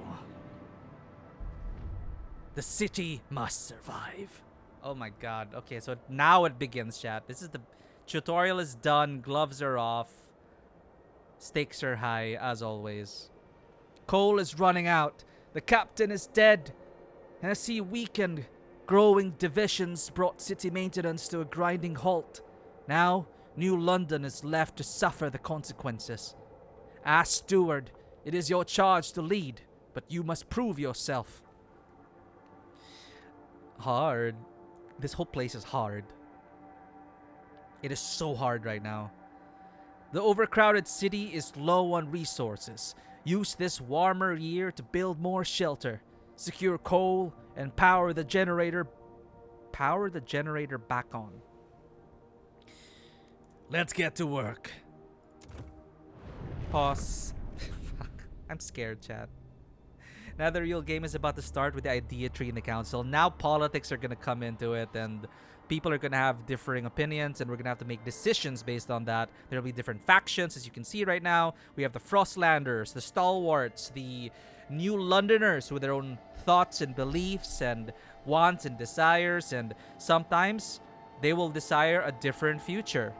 And it is up to us, the council, to keep it all together. But at the end of the day, at the end of the season, chat, remember, the city must survive. Dun dun. Okay, what the fuck do I do? Frostbreak to a shallow coal seam and construct an extraction district. Turn on the generator. Construct new housing districts to address the lack of shelter. Thank you, game. The generator is disabled. So we need to frost break to a shallow coal seam. Whoa! Wait, what?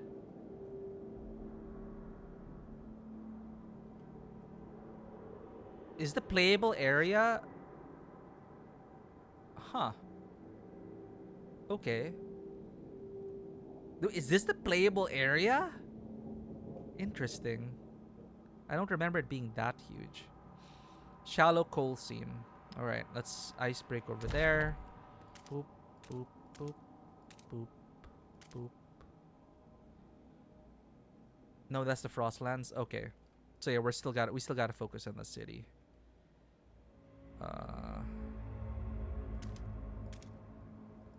There we go. Frost breaking. Construct housing districts to address the lack of shelter. Housing districts. Sheltered from wind. Plus 20 heat. You can see the area you can build on with Frostbreak. I remember it being this.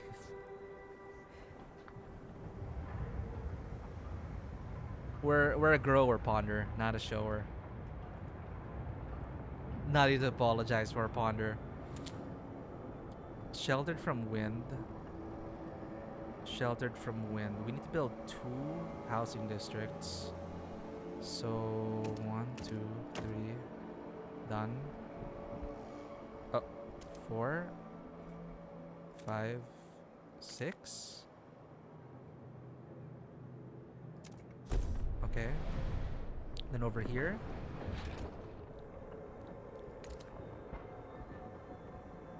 One, 2, 3.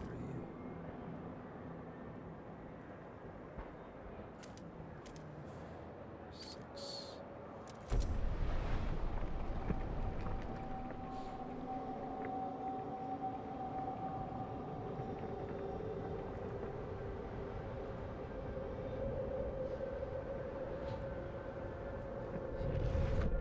Heat stamps. Heat stamps are a stockpilable resource that can be spent on frost breaking, funding construction, or when using specific actions. A city collects heat stamps, so these are scraps, weekly. Every community provides its share depending on its size. The bigger the community, the more they contribute. This means that as the population grows, heat stamps' incomes also increases, so size does matter. Heat stamps' income can be increased by satisfying goods demand. It can be also be modified by certain laws and buildings. You can request or donate heat stamps to communities and factions. Click on a community or faction at the bottom of the screen to see the list of possible actions. Whew, okay. Factions. Some citizens, ignited by passion and strong beliefs, will organize and form groups known as factions. Factions are groups of citizens that are united by a common and clearly defined ideology and will actively seek to implement it in all aspects of the city. Factions originate from communities and share some of their beliefs. However, they have opinions about the city's direction in all 3 fields, whereas communities focus on only one aspect. Factions are more radicalized and better organized, which can be advantageous in certain situations. E.g., if your relations are positive, you can ask them to perform a special action. On the other hand, if they disagree with your rule, their opposition can be more fierce. Factions will propose extreme or radical ideas to be implemented in the city. They will also engage in disruptions such as rallies or protests. Be sure to inspect and familiarize yourself with factions that appear in your city by clicking on their portrait at the bottom of the screen. Fervor measures how many radicals are active within a faction. These radicals increase tension. High fervor can also lead to violence and even civil war. Fervor increases when a faction opposes your decisions and actions. To decrease fervor, you need to maintain very good relations with the faction for a long enough time. Use de-radicalized faction action with the community from which the faction origins, or use special ability in a prison building. Oh, just jail them all. Goddamn. To keep the control of the city in your hands, you need to understand the desires of factions in your city, assess their fervor at all times, and proactively try to keep them in check. Unless you wish for them to rule the city.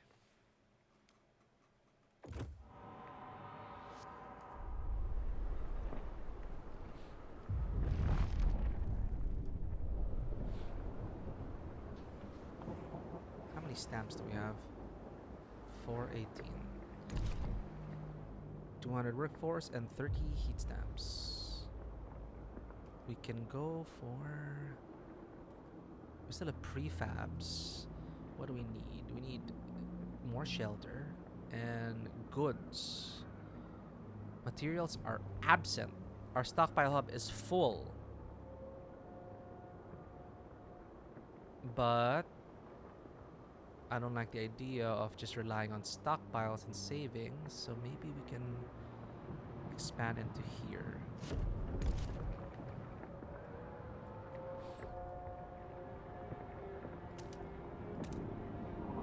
Oh, it's already ready. Wait, what's the difference with extraction, construction, processes materials into prefabs or goods?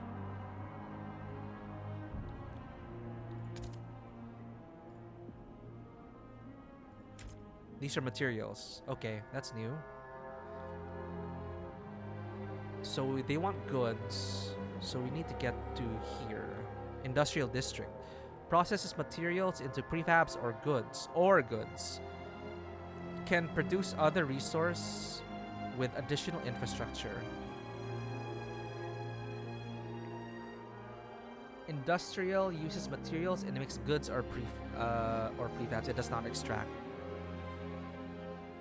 Oh, okay, my bad. So you have to build it here. So we need extraction anyway.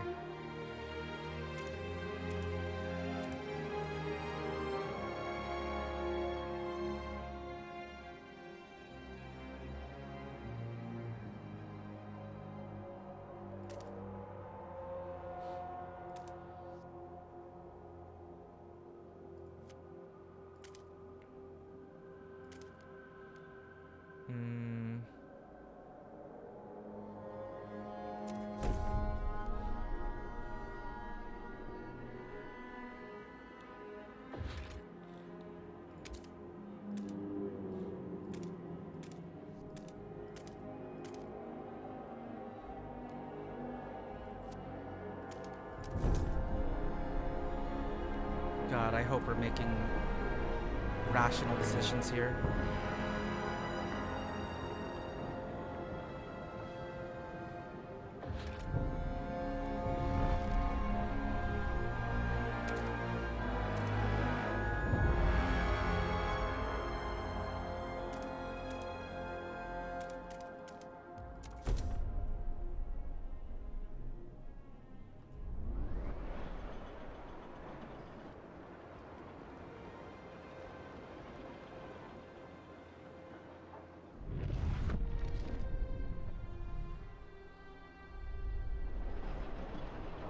How does the Twitch Council work? So if you mouse, when I can call for a vote, and I think you guys will get a notification if you're on desktop.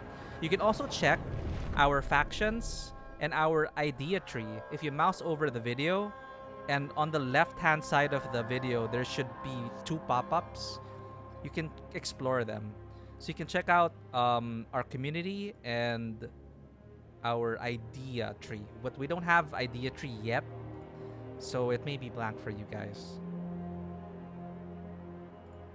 But if you if and when you stream this as well, Ponder, you can also adjust how much of a sway Twitch voters will have, how many people can vote. You can also limit it and stuff.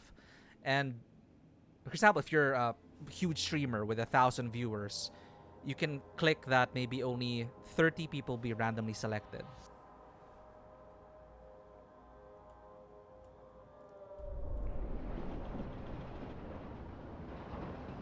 If I give them power, it'll be chaos. This is why you establish managed democracy. The streamer has final say. We are the will of the people. We know what's best for them. Watch us descend into a fascist state just to survive the winter. Expanding districts. Expand districts to increase their scale, both in terms of size and capabilities. Expanded districts are more efficient and provide additional building slots. Select a district to open its panel and click on the expand option. So this is where your layout will really be important. If you didn't leave space for expansion, well, GG. Select new tiles around the chosen district to start the expansion. If there are not enough adjacent tiles to select, the district cannot be expanded. Be mindful that housing districts have no building slots upon construction, contrary to all other types of districts. That is why you need to expand such a district at least once to be able to construct any buildings inside it.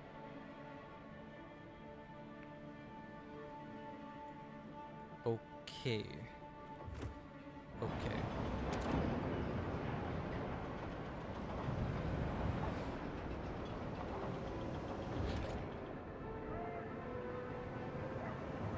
Oh, look at that. They're trains. Oh, you can click to follow them. You can click to follow things. Oh, that's so cool. So it's like you can really get cinematic. Whee! That's so cool.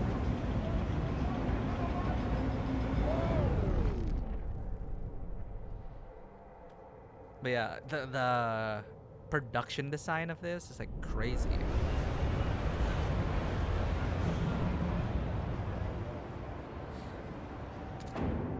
All right, we got coal coming in.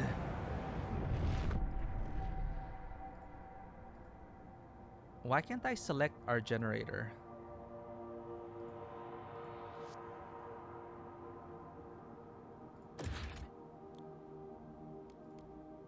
Oh my god.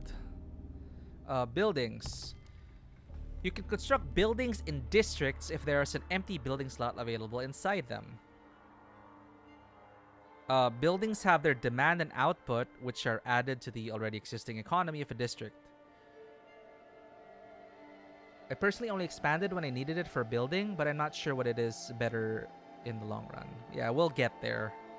So far, I'm just trying to follow the objectives, and I need to remember to check our metrics, our supply and demand, and just meet those. Unfortunately, it's not optimized well. It runs pretty bad later. I did hear there were some performance issues. Hopefully they can patch it out, but I'm hoping DLSS will at least not kill my PC. Buildings have their demand and output, which are added to the already existing economy of a district. Buildings can improve base output of a district, e.g. provide more food, or reduce problems directly, e.g. squalor or crime. Initially, you don't have many buildings available for construction. However, the Research Institute, okay, we got a tech tree. It's a building that is always available from the very beginning of the game. It provides you with access to the Idea Tree, an accumulative bonus to research speed. Oh, let's build the Research Institute. Developing new ideas is essential to the invention of new technology and new buildings. Be mindful of who is conducting the research, as ideologies of specific groups will influence the result of their work. They will come forth with a special variant of a building aligned with their views. Damn, they're gonna be so sneaky. Some buildings unlock abilities that can be used in a district where they are constructed. E.g., a hospital unlocks the preliminary triage ability. Okay, we got this, we got this. CPU limited? Oh shit, we're screwed. Hopefully not. I hope our processor can work. Did you hear? The steward ordered us to set up a new extraction district in the canyon. Now pray a White House doesn't collapse at all like the last time.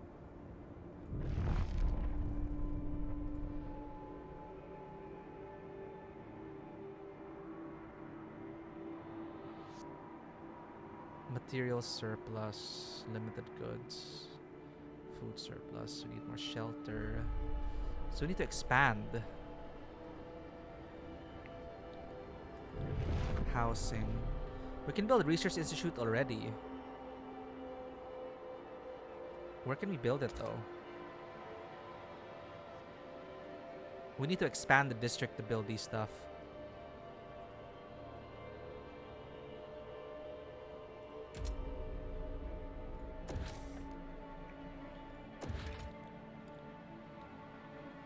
Why do we not have enough shelter?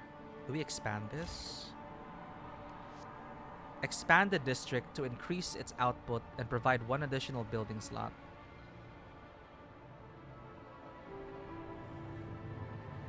Housing districts have no slot, need to expand one. Yeah. So we expanded. Not enough tiles to finish district.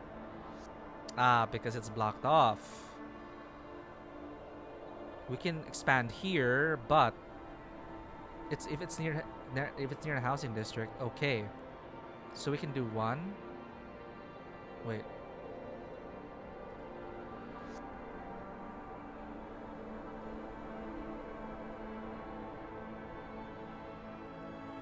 Huh? Wait. You didn't frost break on the other side? That's why it's blocked there? Oh, what?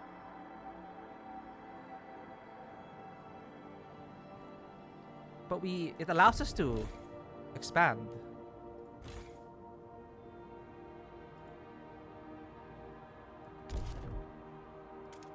Oh, again, I'm confused with the gray. Other side, not here. Yeah, I'm confused again with the... White is buildable. So if it's buildable, then why can't I expand on top of the canyon? Oh, I can. Never mind. For some reason, I was just confused. So that expanded. Why can't I... Oh, I was clicking on the wrong part.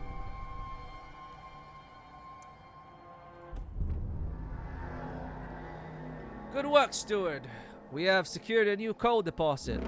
It's part of the last vein in New London. There are still some deposits left, but they won't last for long.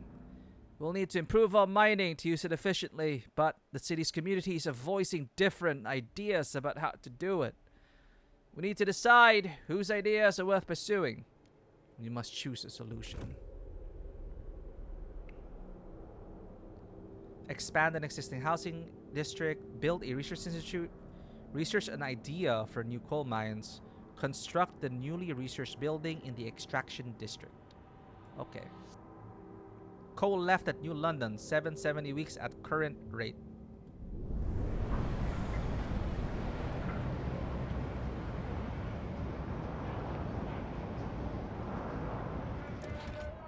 Research Institute. The steward appreciates all Let's your wait for adoring that. letters. Personally, in due time. I need to ice break more. No, I have a lot of prefabs. What do we want to meet? Goods. So we can expand another housing district and build an industrial sector. Or we can just build an industrial sector, industrial district. Processes materials into prefabs or goods, can produce other resource with additional infrastructure. This requires 600 workforce. I can build it near extraction district plus 20 heat. Okay.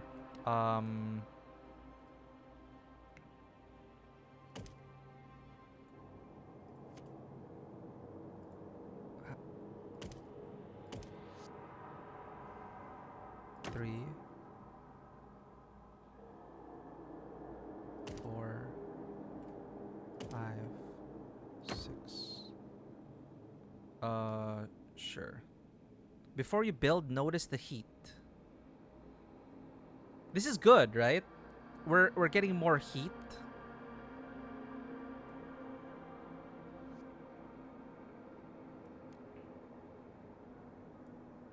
That's why I'm building it next to... Oh, demands 20 heat. Wait. You get 40 now for the connections to do districts with 3 tiles each. Yeah, 20 and 20. You get 40 now for the connection. It's perfect this way. Okay. Yep. But it demands 20 heat and 50 materials. But it'll output more heat. Processes materials into prefab or goods, can produce other resource with additional infrastructure. Perfect that way. So we wanna give goods to the people. We're expanding our housing shelter. Please be patient, citizens. We're going to ice break around here as well, so we can build. We can expand. Huh? Oh, it has to be one side.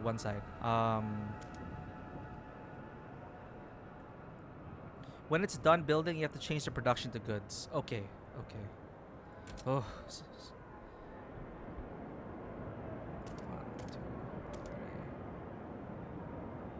3. Wait a minute. So why can't I expand already? I can. I didn't need to. Weird.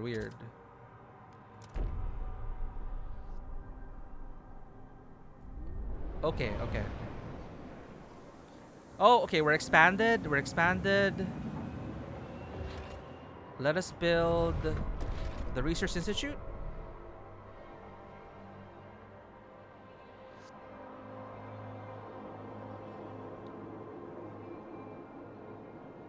Facility dedicated to coming up with technological and sociological solutions to large-scale problems.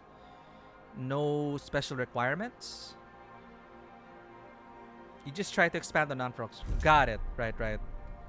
Again, like whenever I do this, when I go to frost breaking, the colors just keep throwing me off. Because when I hold Alt, white equals buildable. Here, actually, white is buildable. Never mind, it's a me problem.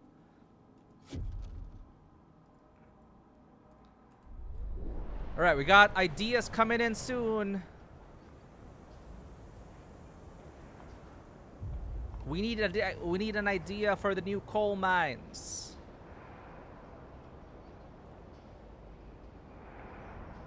Heat stamps that allows for more ice breaking.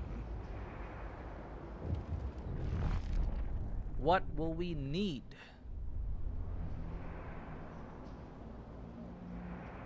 Shelters coming up. Does expanding housing increase more shelter? I don't think so. Let's check. Oh, it does, just by a bit. So we will need more housing.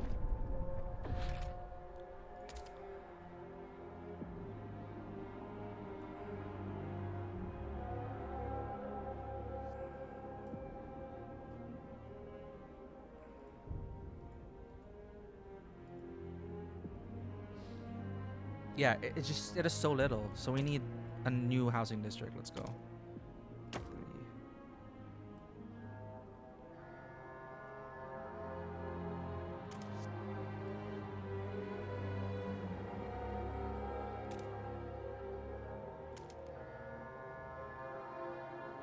3. That'll be the Cliffside Residences. Cliff Heights Residences. Okay. Research Institute is up.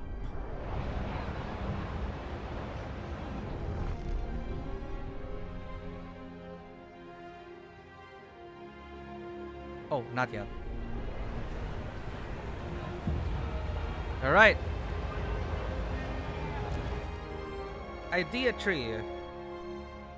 The district itself gives 20 and is 6 tiles. So I imagine it's 10 with 3 tiles for the expansion, but I never checked actually.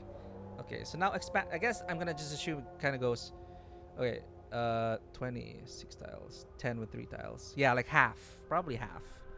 The Research Institute unlocks Idea Tree, where new ideas and solutions can be researched. However, different communities may propose diverging answers to the same issue. You need to decide which community will research a specific topic, resulting in an outcome tailored to that community. Choosing a community to research an idea will improve your relations with them. The amount of time needed for research may be reduced by building more research institutes. Each institute will increase research speed, but as you build more institutes, the incremental gain from adding a new one diminishes. Okay. You can also temporarily accelerate research by using the action Rush Researchers in a district with a research institute. A permanent change of research speed is possible by assigning adequate laws or constructing buildings with such an effect. However, those means aren't available from the start and you need to research them first. The generator is the primary source of heat in a city. It requires fuel to function. Initially, your main source of fuel is coal. But later in the game, you can research and discover different types of fuel, which vary in how much heat they provide. The generator uses as much available fuel as is needed to fulfill heat demand in the city. If you have more than one type of fuel available, the most efficient one will be used first. The vertical indicator on the left shows how much heat demand is fulfilled in gray. The red stands for unfulfilled demand, In the case of heat surplus, a golden color will appear. You can also activate the generator overdrive, which temporarily increases the generator's efficiency but also increases its wear. Oh wait, we read this already. Be careful and turn overdrive off before the wear indicator on the right fills up and causes a malfunction, resulting in casualties. Okay. There was just additional stuff. Different ideas. Communities of New London. A small crowd gathers outside of the new research institute. Okay, now. Oh. I need the Tabletop Cinema Council. I am calling a meeting. The event is Different Ideas. Communities of New London. A small crowd gathers outside of the new research institute, arguing about how to exploit the last coal veins. The stalwarts in New Londoners want us to lean on machine-powered mining. But the Frostlanders would have us pursue a more frugal solution. They would never display such discord under the captain's rule. You have to choose who to entrust with developing their idea. The communities of New London have different perspectives. You may not be able to please everyone. Our options. Show me your options. I will make my decisions now. This will open the idea tree. Decide later. I will keep this in mind. So do we procrastinate or do we choose one now? So now you should get a pop-up and you can select it. I'm going to set a timer for 1 minute, starting now. I mean, we can slack off, I guess. Like, we don't have to deal with them right now.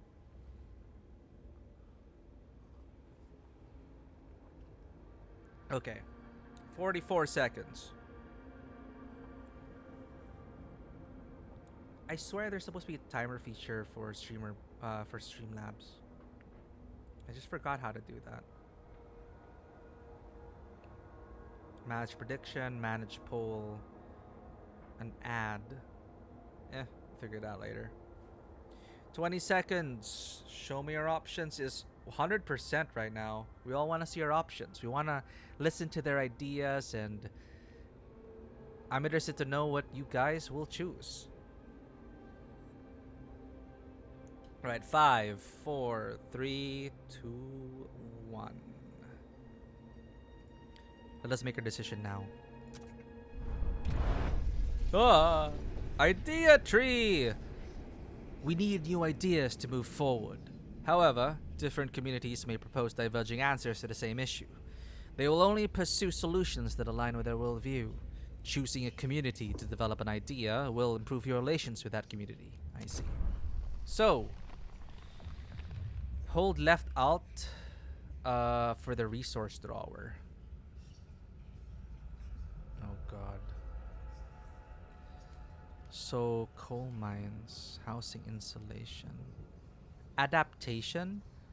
Fighting against the cold is futile. We will not give in to the hubris of machines. The frost makes steel brittle. We will adapt, even if it requires sacrifice. Coal mines. No one else shares this idea. Housing insulation.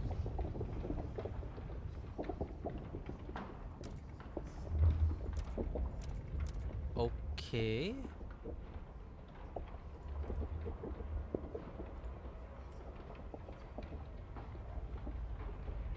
Wait, adaptation and progress.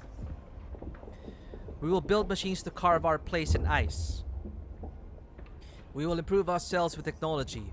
We will rip resources from the frozen earth to sustain everyone. We will bend nature to our will, and we will thrive. So how do I... What's this? Steam? Fuel? Generator upgrade. Requires 75 alt supply in London.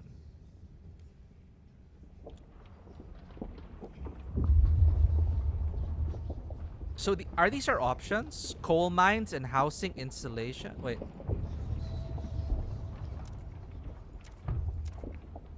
These are just separate ideas. And I'm wondering, like, what is this? Like, Are certain stuff tied to how to adaptations and progress?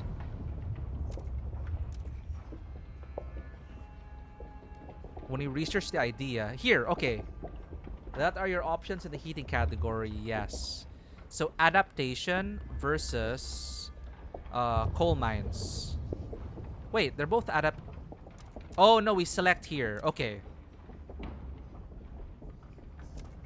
Alright, let's look at our options. For the coal mines, the Frostlanders are neutral. Oh, the stalwarts are the minority here. 12% of the city. The New Londoners make up 45% of the city, and Frostlanders make up 43% of the city. We are... So...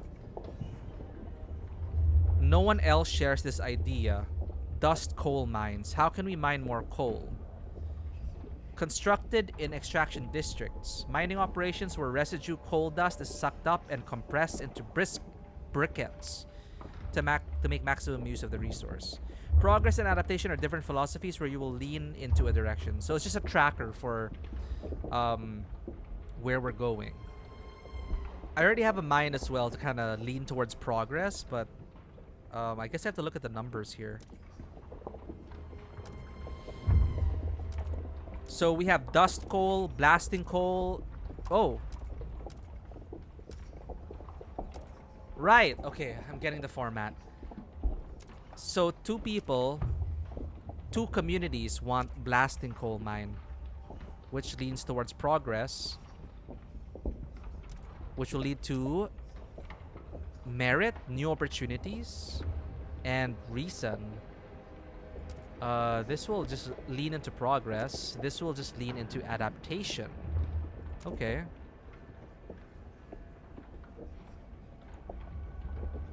Matters for the factions communities. So yeah, once we start leaning, for example, towards progress, the Frostlanders will start to get upset. And that'll affect our future dealings with them. Okay, so again, we're focusing on heating. We're focusing on the coal mines. So first is a dust coal mine. And then we have the blasting coal mine. Operation using explosive drilling to rapidly exploit coal deposits, generating noxious fumes. This is the setup for some horror movie. So squalor is increased. And 60 materials demand. This one demands less materials. Disease is slightly increased, but 150 coal output. This one requires less workers though. 300 workforce. So unless factions share the same idea. Here, this one. These guys share the same idea.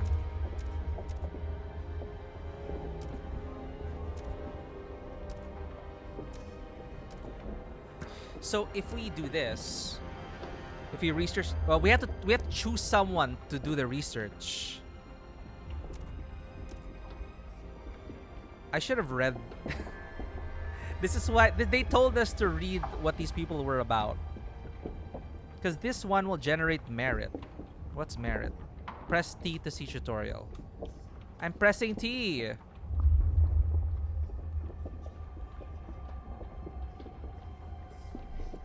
Because I want more. This looks like it has more story opportunities. Thank you, Zen, for the care package. This is a lot to take in, but I'm having fun. It's a nice preview. But I'll probably play a lot of like. I'll probably create different saves like off stream. And yeah, I do want to finish Stillwake's Deep before we leave. But I'll consider a full playthrough with the Tabletop Cinema Council when I get back from my trip. You can go back, I think, and read. Actually, yeah.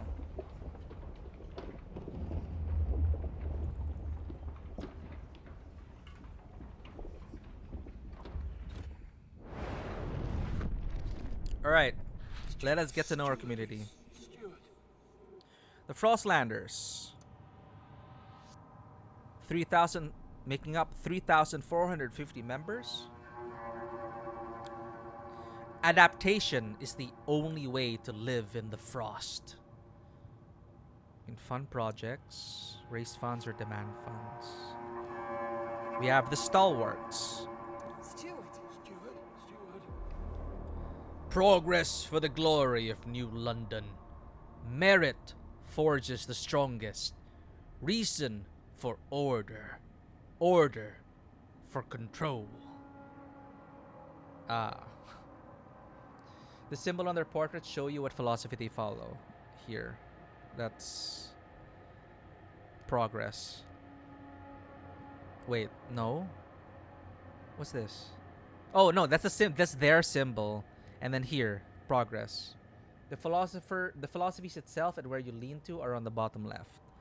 Thanks. Progress, merit, tradition.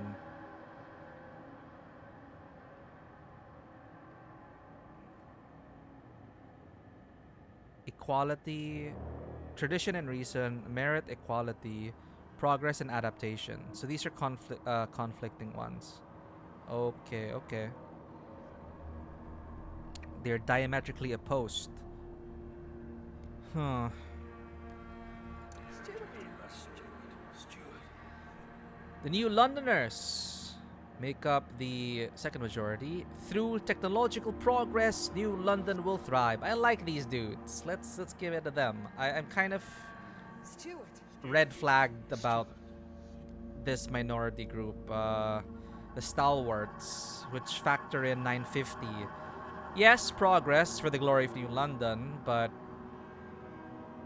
merit forges the strongest. What is merit? New opportunities ripen. Fortune, as always, will favor the bold. Let the best of us soar and elevate everyone with them. So, the strong will uplift the weak. Okay. Versus equality. The old world died, along with all its inequalities. Nobody should lay claim to vital resources, and in the frost, all resources are vital. All to the city, and the city shall care for all equally. That sounds kind of red to me. So you have to choose one or the... You lean towards one or the other. But I guess it's a percentage value, right? You're not like totally merit or totally equality. But I believe in the equitable distribution of resources. But equality... I'd rather equitability than equality. But okay. So that's why stalwarts are kind of worrisome. Because they believe that they are strong and that they shall lead. Reason for order, order for control. What are the two?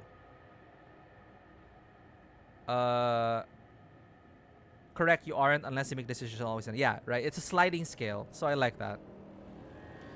This is tradition versus reason. Tradition, the world has changed, but not the people. The old social order has always been the glue that has held us together. It will keep us together still. With tradition as our foundation, we will rebuild society. Versus reason. To move beyond survival, we must leave behind the old social order. Through logic and reason, we will thrive. It's a new world. It demands a new society. Okay. So the stalwarts are... You will be going towards progress, merit, and reason. I guess... Steward. They are more... The New Londoners are definitely more conservative than the stalwarts. Through technological process, New London will thrive. They seem to be the easiest to... Well, no.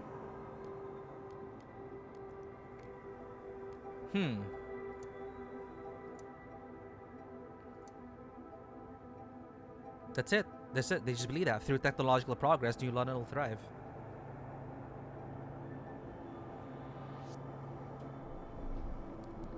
Let's go with the New Londoners. You're right. Tutorial. Why do they only have one? Because they are community. The stalwarts are more radicalized. They are faction. That's the word. They are radicalized. They are radicals. These two are communities. Hear us, Steward. Steward. All right, let's go with the New Londoners. Let's task them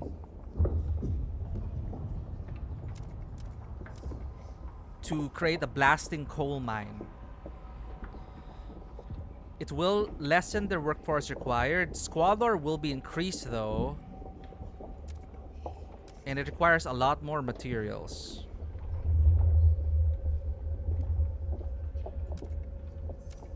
Research idea for 50 heat stamps. 10 weeks. Sorry, New Londoners. I almost gave it to the stalwarts. We are tasking the New Londoners to research blasting coal mine.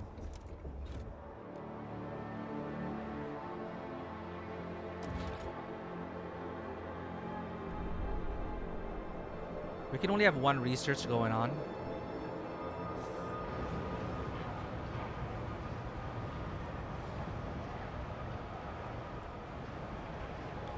Industrial district is almost done. We have a new event. The generator wakes. A child is born. People gather around the generator tower as it wakes with a thundering shudder and bestows heat on us yet again. This is the heart of the city. A last line of defense against the cold. A first hope for a future. Any future. Steward, there's a couple who says their first child, a daughter, was born at the exact moment the generator sprang to life again. They called her Lily May. They asked that you bless her. You gave us hope back. Thanks to you, our child may yet have a future ahead of her. Oh no, ad break. See you guys in a bit. People are hopeful there is a future for them after all. Very well, Lily May. May your life be warm and winds spare your paths.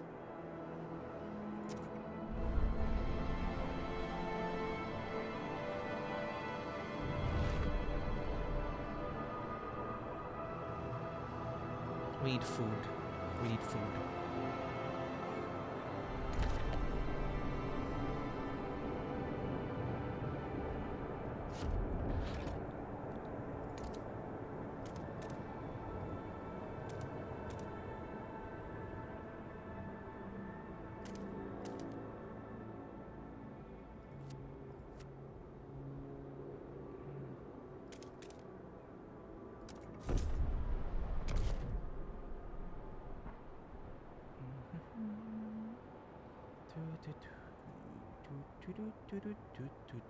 Huh? Deep frozen forest. Amount 100 million? We were waiting for the thing to build. It's built now. Thank you for the reminder. I want to secure more food resources. Okay. Here. Food district. 1, 2, 4.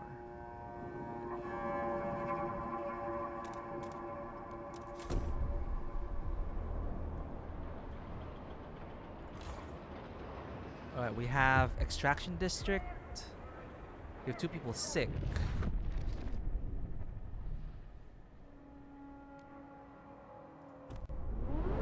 Oh, we can zoom in. Look at that.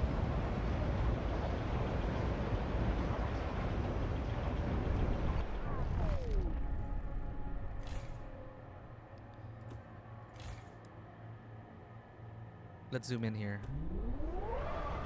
That's cool.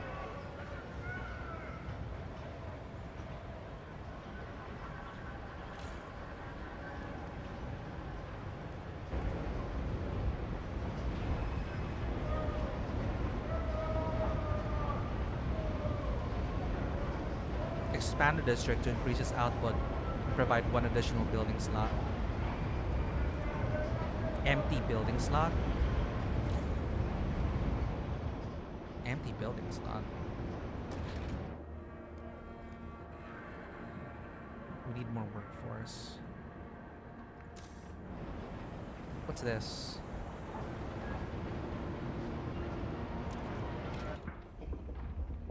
Why is there an exclamation point?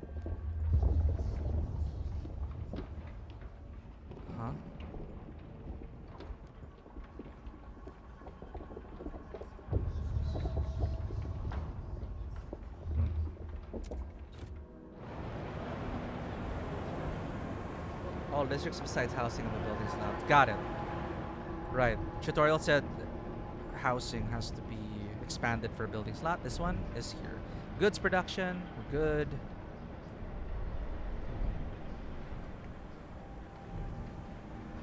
Quest is ongoing. Researching an idea.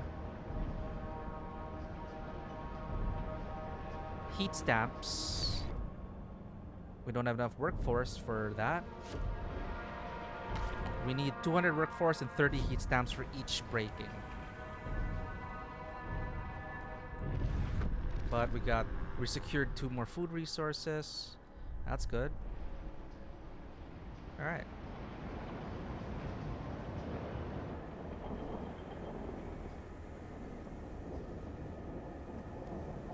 Extremely increased by loyalty to the captain's legacy. Oh.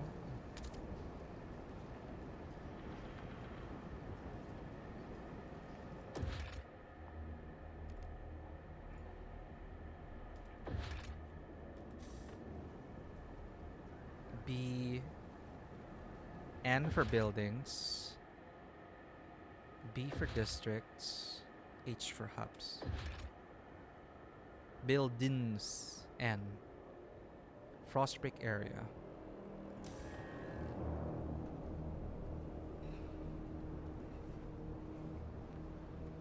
%44 done. Okay, we have manpower returned to us. Are they done building? We still can't frostbreak. We need 5 more in the workforce. So I think we've expanded well enough for now.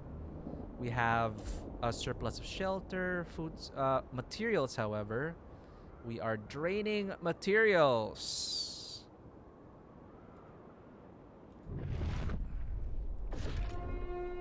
Beware of frostbite. Keep your face and ears covered. Oh no. Materials. So I need to buy... We don't have enough workforce for that.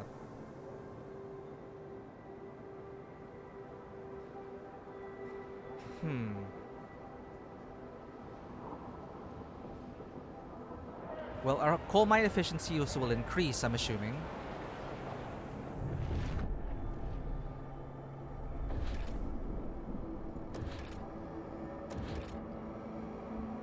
What's this?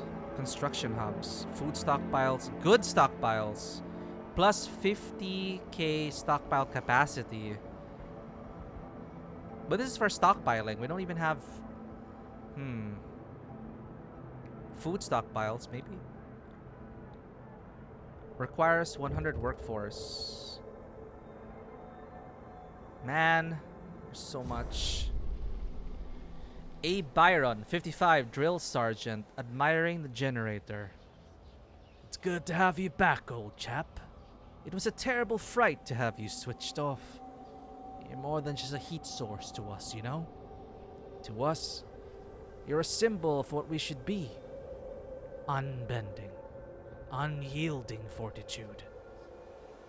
May we all stand so bold against the frost. The generator is revered and respected by the stalwarts.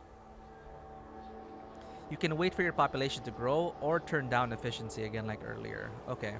Some buildings lessen workforce requirements, etc. Got it. Yeah, there's a lot to learn and keep track of.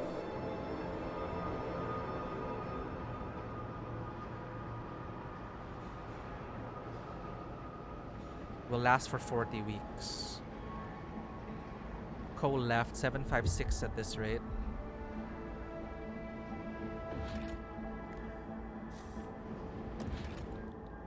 Heating hub.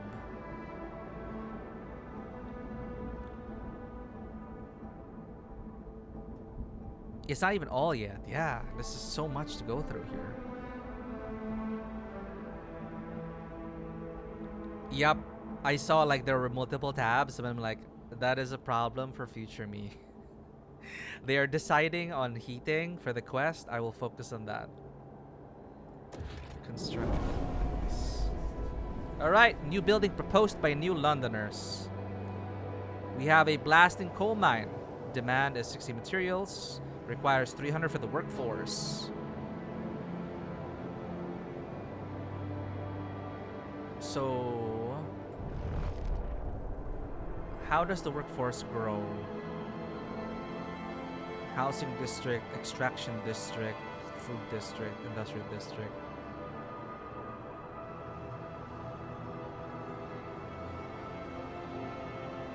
As soon as population meaningfully increases, the city will prepare a census to count how many new workers we have available. The better the overall situation of the city, the more children live to adulthood and the more outsiders seek to gain entry. Wait, move left? Oh, you mean this. Population growth progress, 26%. Stagnation, our population remains stable. It needs to get to 100 for more workers. Okay, and increased population.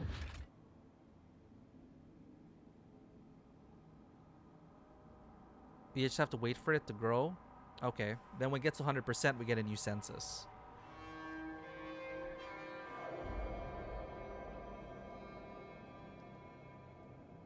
So milestones. So currently, well, no.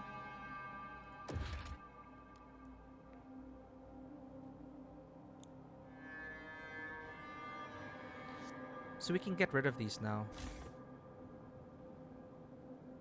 Ah, no, wait. Those are buildings.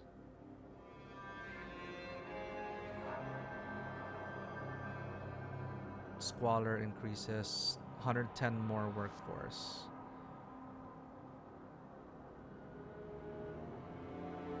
$180 coal. Can I replace the extraction? It's not an extraction. It is stagnating because it is too cold. You're missing 110 heat. Okay. And to get more heat, I need more coal. But our workforce, we're severely low on workforces, so what don't I need? Food?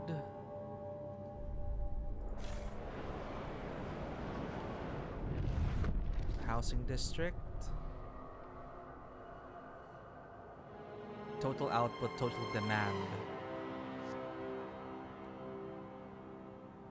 To raise heat to then get more worker naturally. I know it gets complicated. It is. Thank you again. Like, you're helping us really understand the game. Like, we're trying to understand it. I do apologize. It's taking me a lot to understand it. I'm not good at these kinds of games, but you're really helping us, Dodo. I hope we're not distracting you from your own game. So, lower the workforce somewhere to be able to build a better coal mine to raise heat to then get more workforce. So, like, we made the mistake of being greedy and just expanding and just building on top of things that we think we might need for the future rather than like prioritizing or planning ahead. So our priorities are all screwed up. So if I reduce this 8 4 and I get how many workers back? 270. For the coal,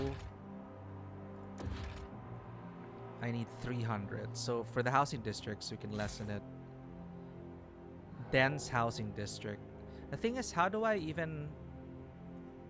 Okay, so I hold Alt at a glance. I can click a district I want and then lessen.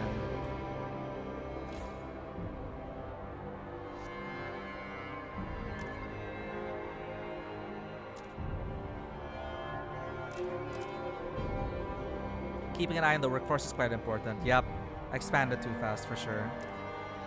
That's -1 on each dense in each housing district.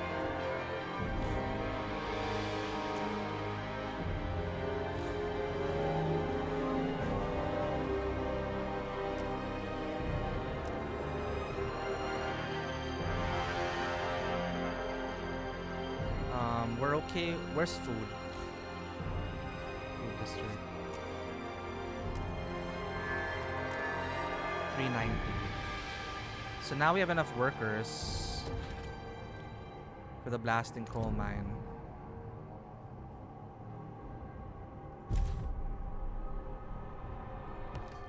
Zeitgeist. You can monitor the zeitgeist of your city in the bottom left corner of the screen. Zeitgeist means spirit of the time and describes the direction of your city on 3 axes: technology, economy, society.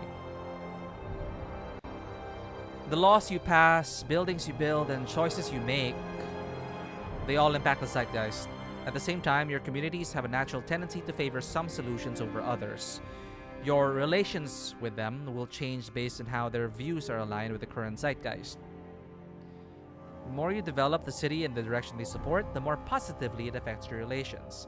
Well, we threw the stalwarts a bone with progress, but wait till they start to demand more. To see what a given community or faction supports, click on their image at the bottom of the screen and hover over the icons above their name. Watch as your decisions shape the zeitgeist. Be on the lookout for dissent, which can tear your city apart. There are tutorials here we did not read, which would have reminded us about district employment. Blasting coal mine was the best option right now, but another could be a new extraction district, for example. You're right, because we need, more resources, more coal equals more heat. But then workforce was a problem. So we really needed, we just need workforce. We can't man the whole city. District employment can be manually controlled in any district panel. By selecting a percentage value, you can scale all operations in a district. This adjustment will reduce the required workforce and resources requirement, but also result in lower output. And also making sure that our outputs don't go into the negative. I mean, sometimes you can go, if you have a stockpile, sure. But for now, like as a newbie, I'm just trying to keep it at least like plus and on the positive side. If full employment cannot be selected in the district, it means there is not enough available workforce in your city. To address this, you need to either reduce employment in other districts to increase workforce. So this is the important tutorial that we needed. These workforce adjustments will affect all buildings in the district. Best case is all in plus, but that's a pipe dream, right?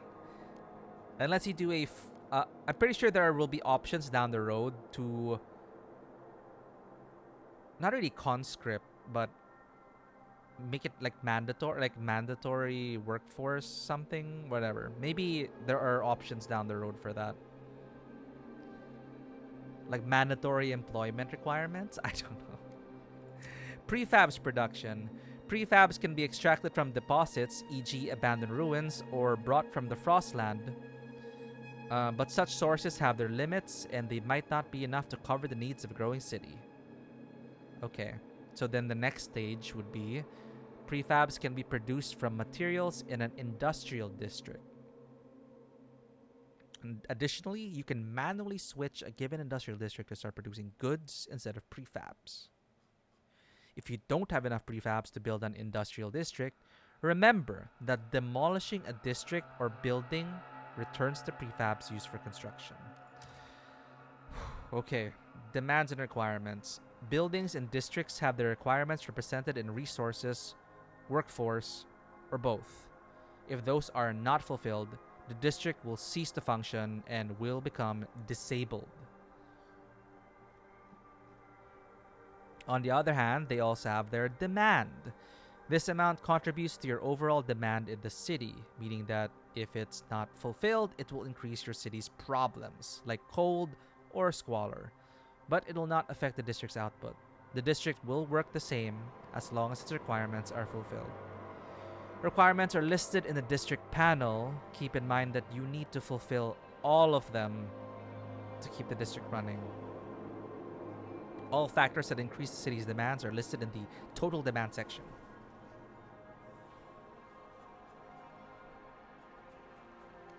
Okay, slowly coming together.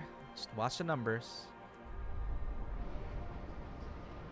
Just finish this quest. We need more heat. So we need more of this. So we can reduce some on the food.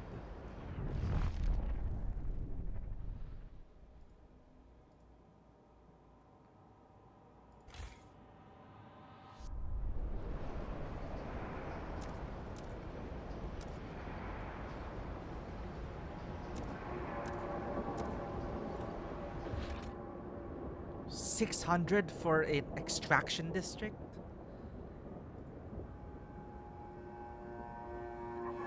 Damn.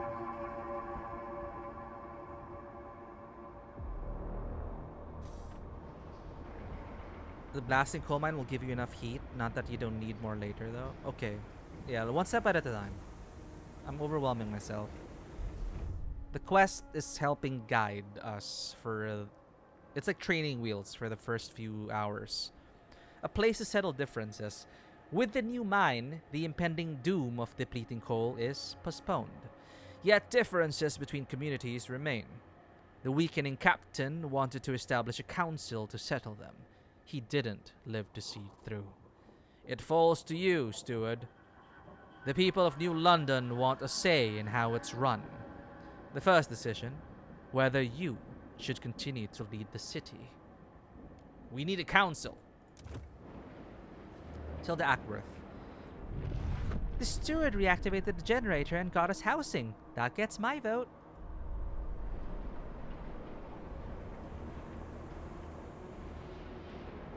The captain is dead. Why should he get a say in his successor? Enough debating. Let's set up the council and put the stewardship to a vote.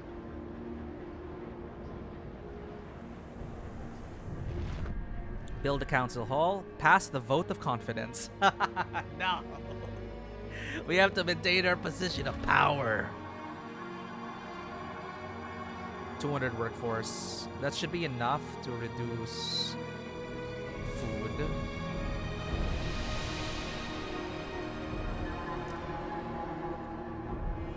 So much micromanaging actually with the numbers.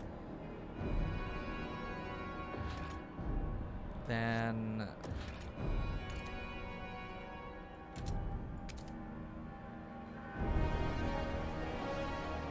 oh, I can build it here? Okay. What's this? You need 200 workforce, 80 heat stamps, seat of the council where delegates representing the city's inhabitants meet to discuss and enact laws.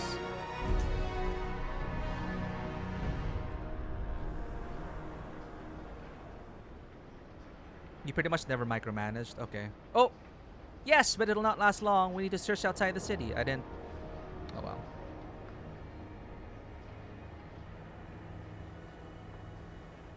Yeah, okay. Lesson learned. Let's just expand as we need.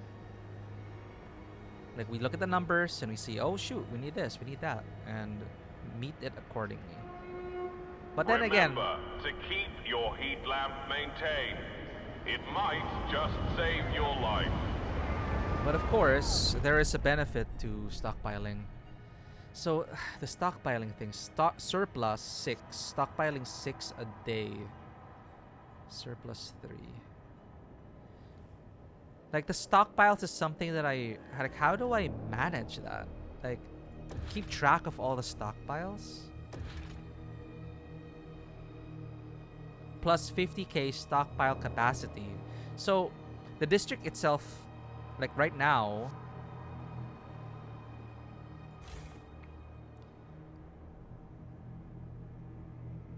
do they have their, like the food district, does it have its own stockpile? It's just the workforce thing most times. They could have stated the importance of it more in...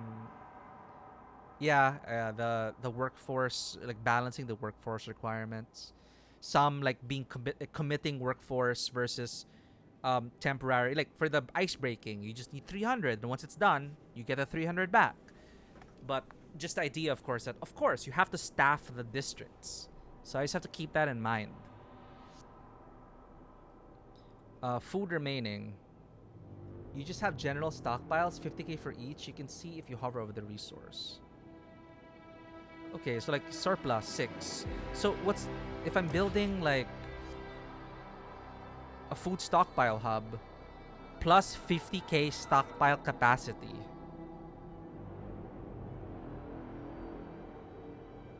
So I'm guessing there's there is a capacity.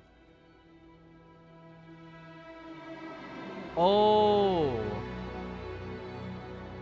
So the gold part, when it's fully gold, we'll need stockpiles. Where's the tutorial?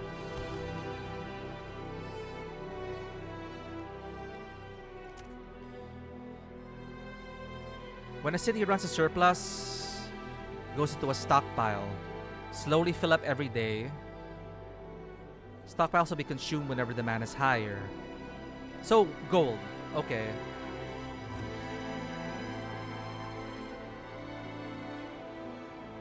Oh, there! Sorry, I'm blind. Yeah, there's a stockpile there. 27,000 out of 50,000. Okay. I didn't see that bar. Got it. Why is this district? The council gathers for the first time. We can vote on new laws. Hold up. This district, industrial district, is disabled.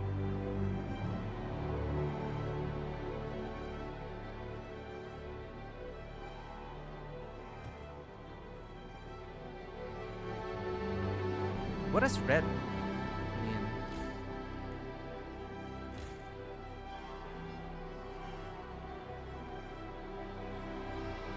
It doesn't have enough materials. Okay. So I need to switch back to okay.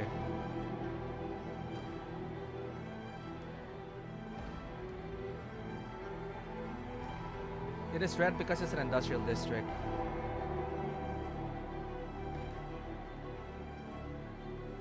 Oh, okay. Wait, base demand. Minus 50 materials demand.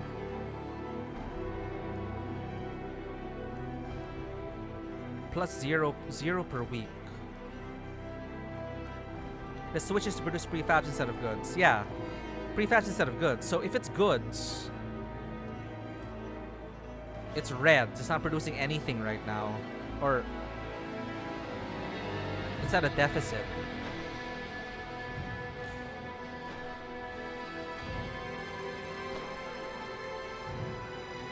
It doesn't have enough materials. It is red because of the industrial district.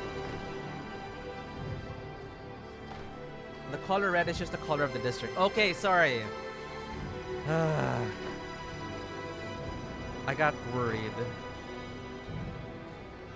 Red is like alarm for me. Warning.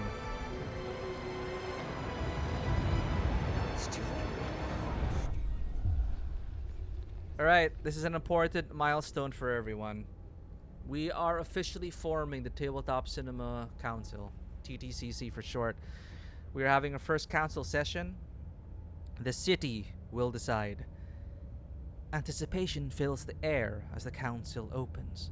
The captain ruled with a firm hand for years, but those times died with him.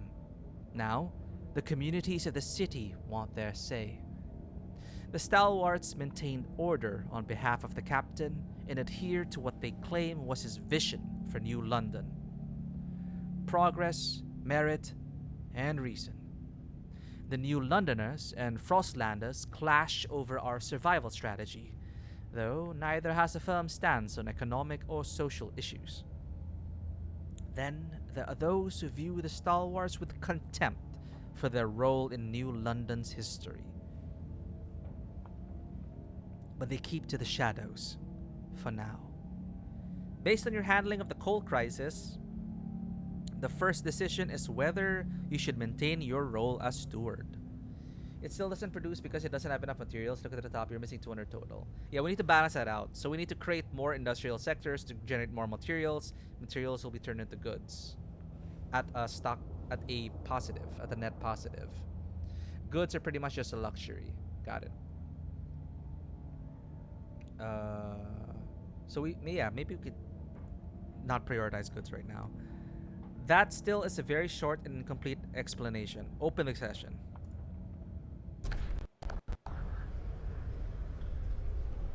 Ooh.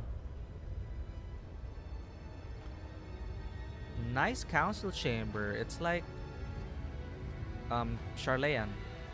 Old Charlayan. The council. When you return to the council in the future, you will be able to propose new laws to vote upon. But for now, a special vote needs to happen. The communities of New London have to accept you as their leader. Be careful. If you fail, this will be the end of your rule. I see. Click on a delegate to view their profile. This is pretty cool. And it's like a pie chart. So these are like the Frostlanders. Look at that. Almost half. The New Londoners. Almost half. And then these are the stalwarts. That's such a cool wave. That's a cool visual representation. I like it.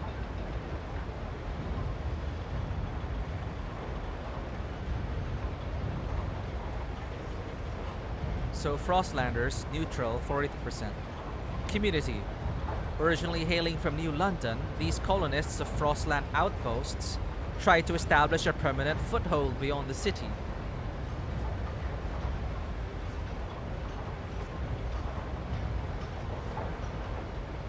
The whiteout years destroyed that dream, but taught them the value of adaptation and grit. They seek to pass community service, expedition support.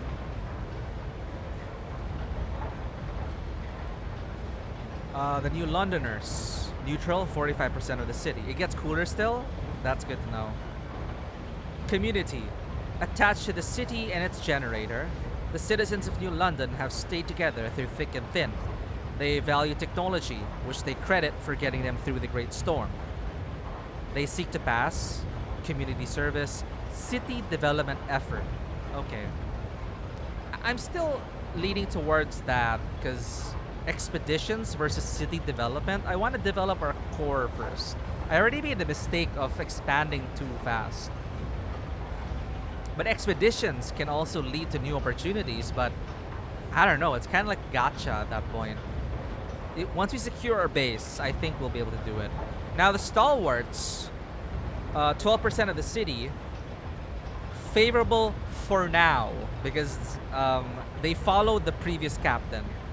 They are a faction, disciples of the captain who introduced order as a core tenet of New London.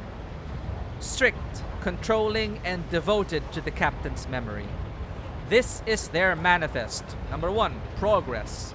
The generator and our technical ingenuity allowed us to power through and will enable us to thrive. Understandable. Merit. We persevere because we ensure the best of us are given the tools and rewards to lead us into the future. So meritocracy, okay. Reason. Efficiency in society is paramount. If the social order needs to change to support it, it will. They seek to pass community service, city development effort, okay. Contagion prevention, infectious badge. Yikes, that could be... I'm just thinking of I'm just being cynical about it. Like, they could just start tagging people as infectious. People they don't like, right? I mean, any of these people are exploitable, or any of them are capable of exploiting their own platforms. Childhood, mandatory school.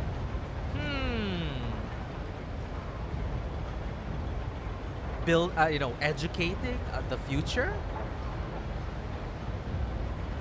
I mean, I am a believer of good education, but mandatory school. So unlock, mobilize enforcers, community action. The stalwarts will field elite squads of guards to be used at the steward's discretion. Good relations perk. Extra prefabs assembly provides additional prefabs income. Ooh, okay. Delegate session voting in 10 weeks. Vote of confidence. Should the steward remain in power? If this vote fails, the delegates will immediately remove you from office. 422. Viewers. What? Hesitant 74. Viewers 40% against 4. Why are viewers 40? I don't get it. Recruit viewers council? Vote or negotiate? What do... Recruit viewers council. What is this? Make your voice heard by casting your vote. Your vote will be part of the Twitch representation of the council. Vote of confidence. Chat. Should I, the steward, remain in power? I think Dodo. I think I want to pass on stewardship to Dodo Jur.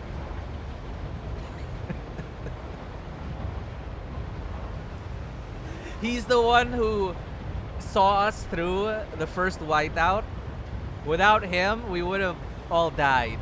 So I vote to pass on stewardship to Dodo, who will head the new council. Anyway. Should I remain in power, chat? To volunteer, you will need to share your Twitch identity. Okay. Interesting. So it just takes your viewer number and makes us a percentage of the council. Did I vote? I'm not sure. One person participated. So guided voting cannot be invoked because charter law must be enforced. You are tolerated. Relations define how much communities trust you. Bigger communities back trust. So I negotiate with delegates to try to influence the way they vote or vote.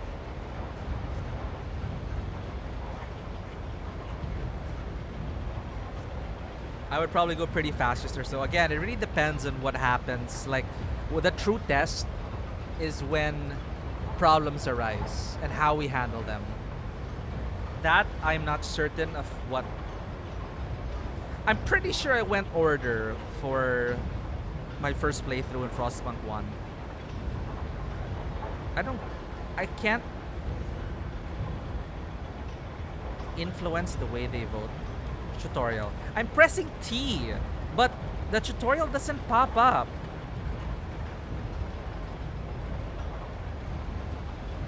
See, at least you tried. I tried. That is the thing. We try. But it's so difficult to be in a position of power in a time of crisis.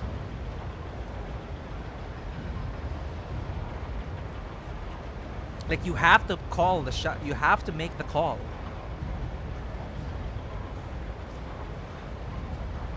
Vote or negotiate. I can't. Let's try and negotiate. Negotiations.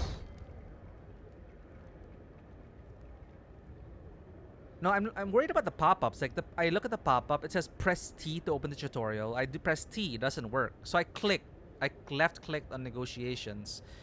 Not all laws you propose will have widespread support. You can negotiate to have a better chance of a vote passing. After choosing a group to negotiate with, you can decide what to promise them in exchange for voting along with your proposal. Wait, so if the Twitch Council is here, so do I have to, like, negotiate with you guys? Like, please vote for confidence in me. Please, I need the confidence vote.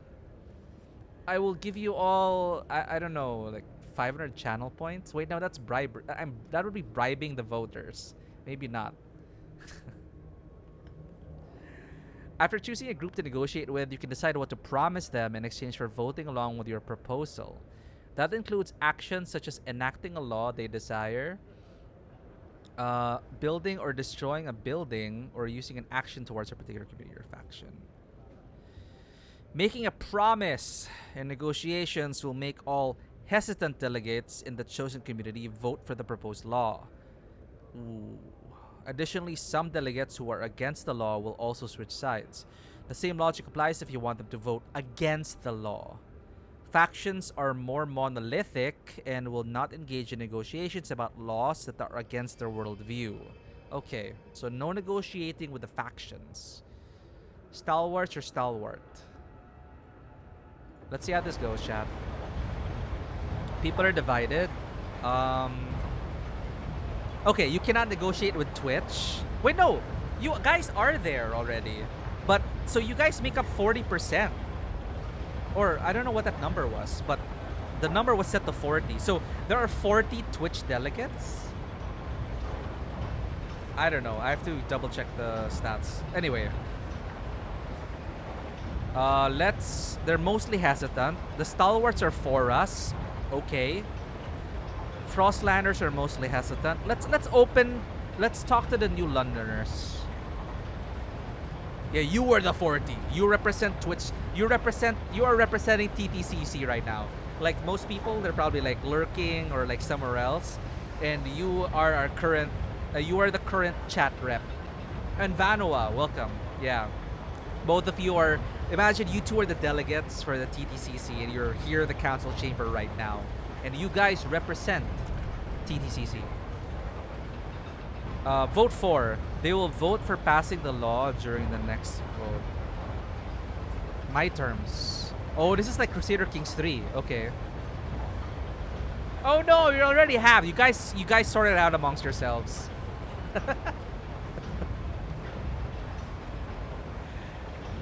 Dude, this can really fire up the chat. Like, the potential of this Twitch integration. Because the stakes are... Wait, no. Not potentially so high. The stakes are so high. And these decisions will snowball one way or another. So to have Twitch involved in the council, that's pretty cool. Okay, what are their terms? Enact city development effort. I was already going for that. Everyone must support the production of prefabs to help the expansion of the city. This is a step towards progress. Yeah. Mechanized sawmill? Can I... Oh, wait. Can I get all of them? Wait. Oh, already law is supported. I just have to make one promise. Oh, I can only make one promise.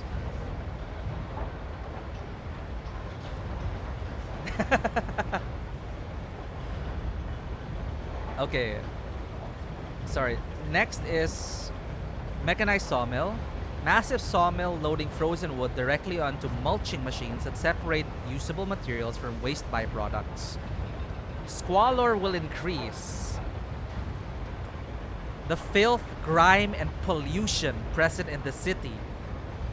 Oh. All are toxic chemicals and waste products. Ventilation tower. Structure that uses high-powered mechanical fans to disperse foul air outside the city. That's good. We can have good ventilation, right? Wait, but it's not as high. 5743. Oh, it's the same. Oh no, it's just the total. Okay. I like the ventilation tower. Unlocks the rapid filtration district ability, which decreases squalor but will result in injuries. You know what? I like this. We're gonna develop the city. I would like to develop the city. Accept.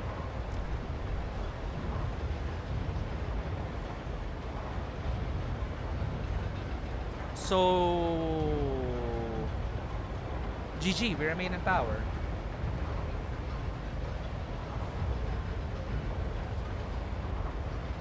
But let's see. Let's see if we get two birds with one stone.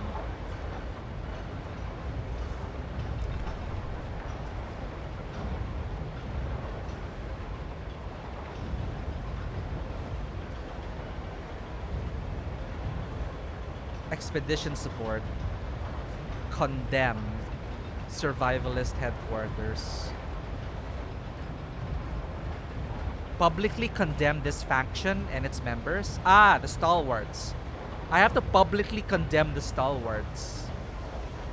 That's like immediate bridge burn there.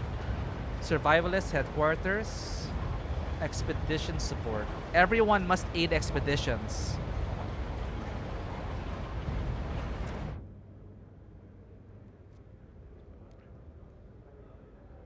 Yeah, I was wondering like if there's a way we could like fit, like if we could meet the promises and satisfy more factions, right?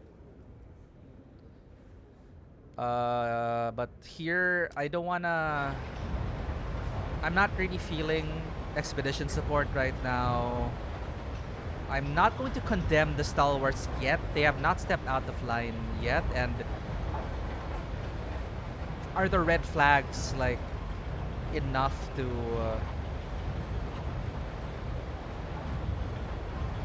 are they a bad influence? Are they a stain on the city? We don't know yet. Survivalist headquarters, base of operations where staff officers, but you know, we can nip it at the bud now. We can condemn them. But they will probably spring into action right away, and we can't use we cannot destabilize our city in the first month. This is tough. But yeah, I just wanted to see the terms. Huh?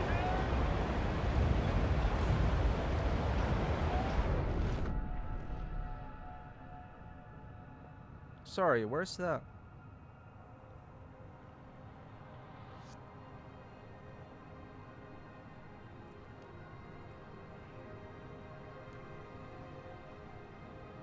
Council, C.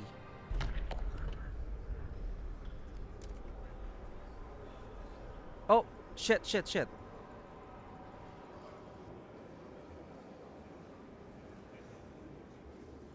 No, I accidentally... Oh, I have to load. Yeah, it ruined the setup. Shoot, when did it...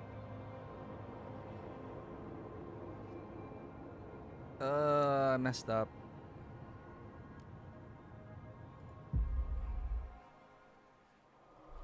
I wish there was a confirmation. I clicked vote, and then it just went in. I wish there was a confirmation. But anyway, I kind of get the idea now of that. It votes instantly. Yeah, that's why. Because I wanted to negotiate. Stewart. Stewart.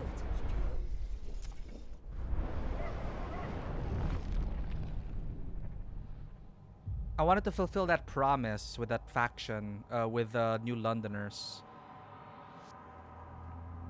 Oh, right. It does not autosave frequently. Oh, well. Lesson learned.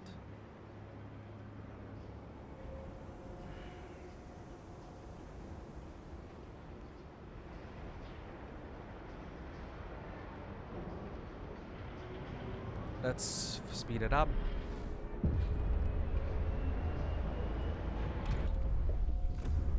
Coal mines.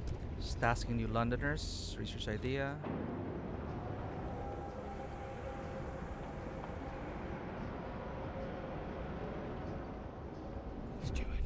Different ideas. Show me your options. Done. Fast forward. Demands and requirements.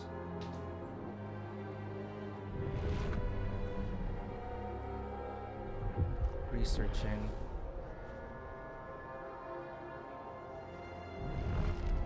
We ice broke over to there. To fertile soil.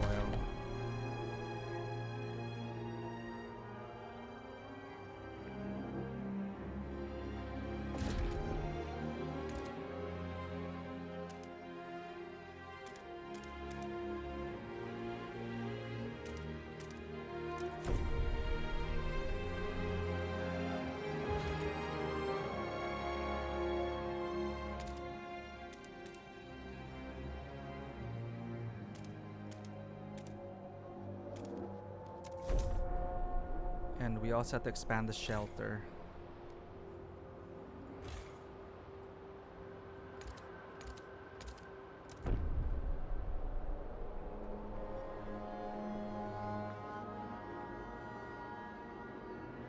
And we needed more housing.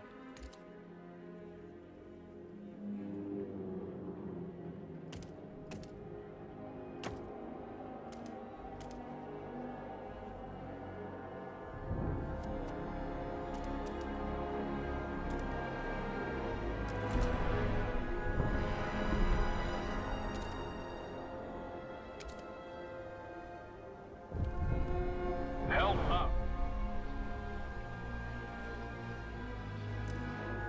To the nearest maintenance office.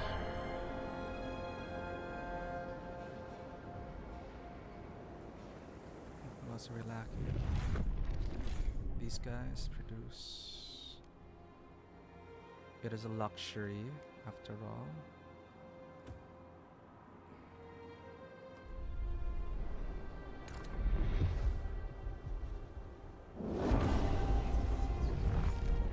Okay, new building.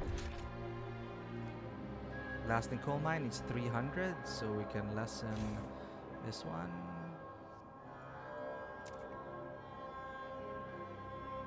Then we can build that. Blasting coal mine done.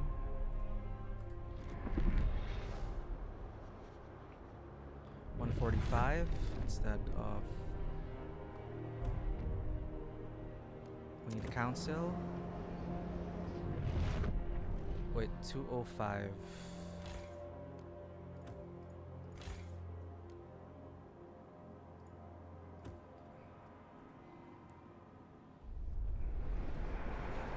Council chamber.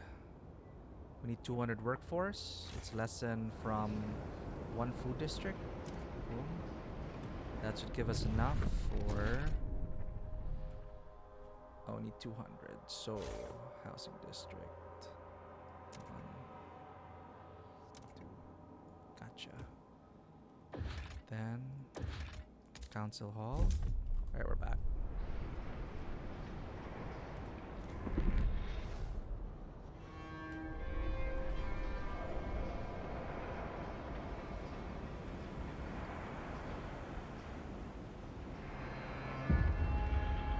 Council is set up. Open the session.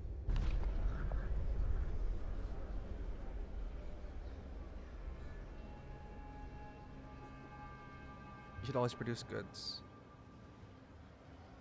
You should just choose to produce there unless you need prefabs. Unless you really need prefabs, you should always produce goods. Okay. Negotiate. Londoners. Vote for, please. City development effort. Accept.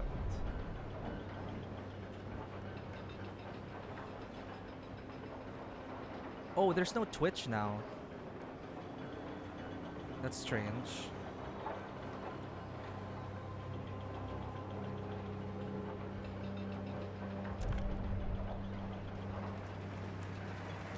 Oh, now it.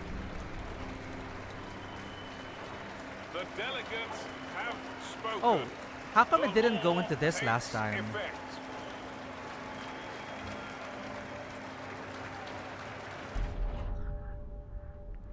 Fuel for the future. A steward you shall remain then. Good. There are challenges ahead. Expanding coal extraction is a great success, but the vein will only last so long. We need to explore the Frostland for a permanent source of fuel. Otherwise, the city will have no future at all. We must find more fuel. Maybe it was paused. Maybe it was paused in the council chamber? The votes are in. New London has its Access to Frostland. You need to reach beyond your city to not only survive, but to thrive. Logistics districts give access to the Frostland.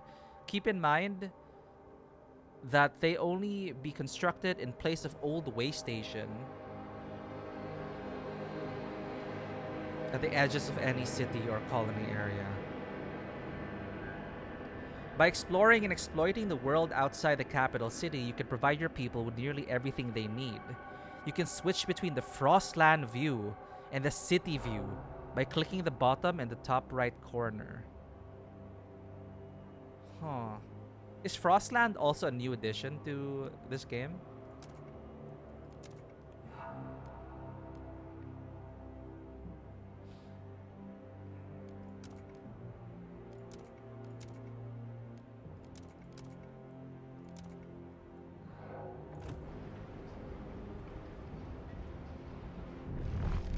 We don't need city development effort.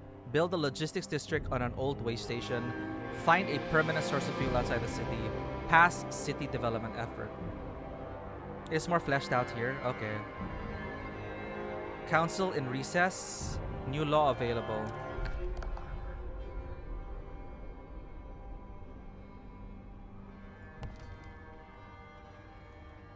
Access to Frostland.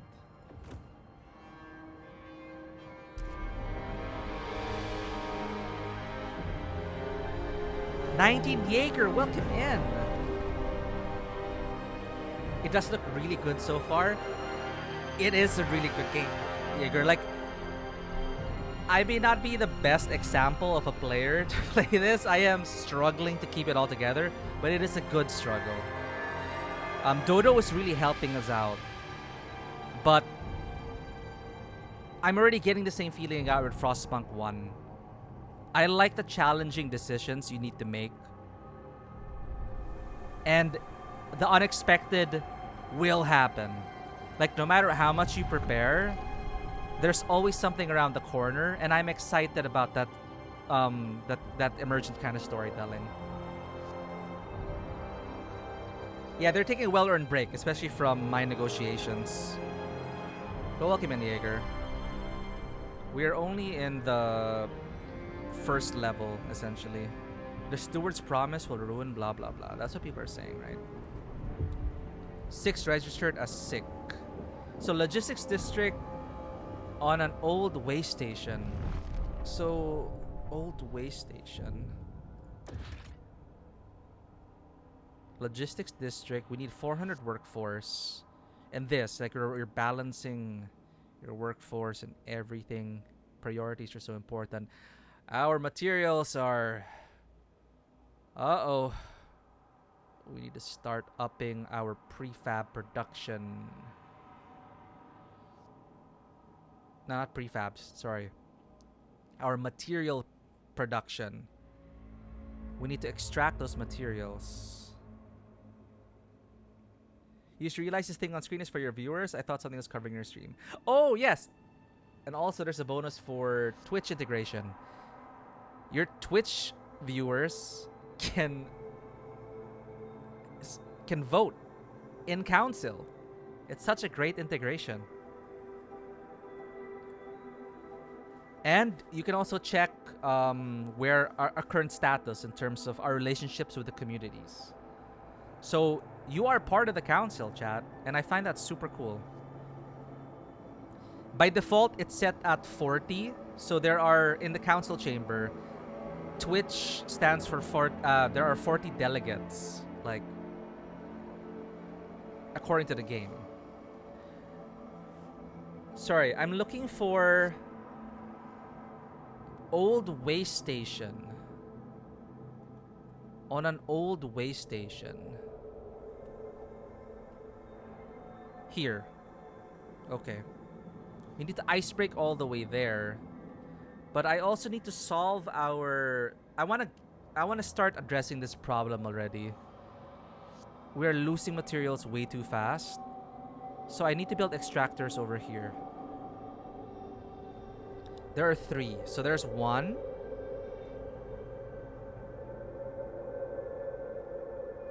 Which will explore this portion.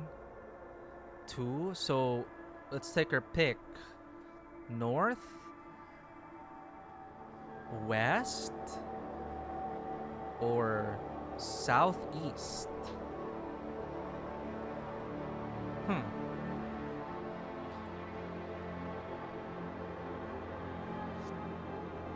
Let's go for this. Can we ice break our way over there? We can get some coal on the way. Dodo is so experienced in this. Can he also only just start? What did he say? 15 plus hours?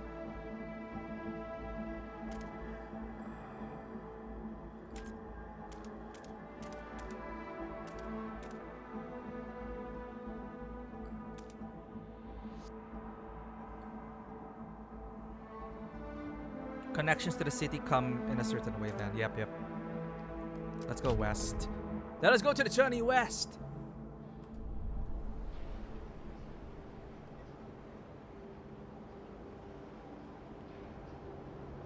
You're low on workforce. Okay, okay. Council is in session. Thank you for the follow, Jaeger, and welcome in. Oh, if you are subscribed to Game Pass, you may as well play it. I am playing on Game Pass right now.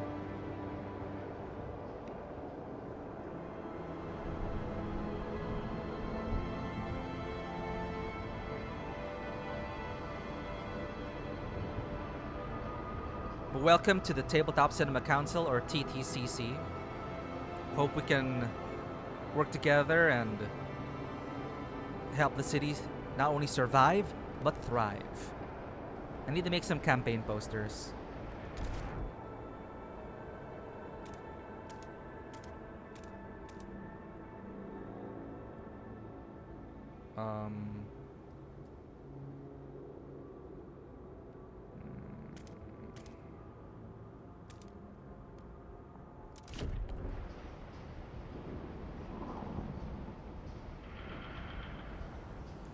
Okay. Materials is the next thing we need to address. But we don't have enough workforce. Our food stockpile. We are gonna need a hub soon. Surplus shelter. Something we'll have to give. Game Pass. Yes, there is PC Game Pass. And it is cheaper. You don't have to own an Xbox. And you have access to... Beware of frostbite. Keep your face and ears covered. Yeah. To me, it is worth it. It's still currently, for me, one of the best deals in gaming. You know, you don't just get this. You will get you have Frostpunk right now, but there are more day one releases. And there are a ton of other games you can really experience as part of the subscription. Super recommended. So if you're kind of hesitant about buying Frostpunk 2 for the full price, just do the free trial. The 1-month Game Pass free trial.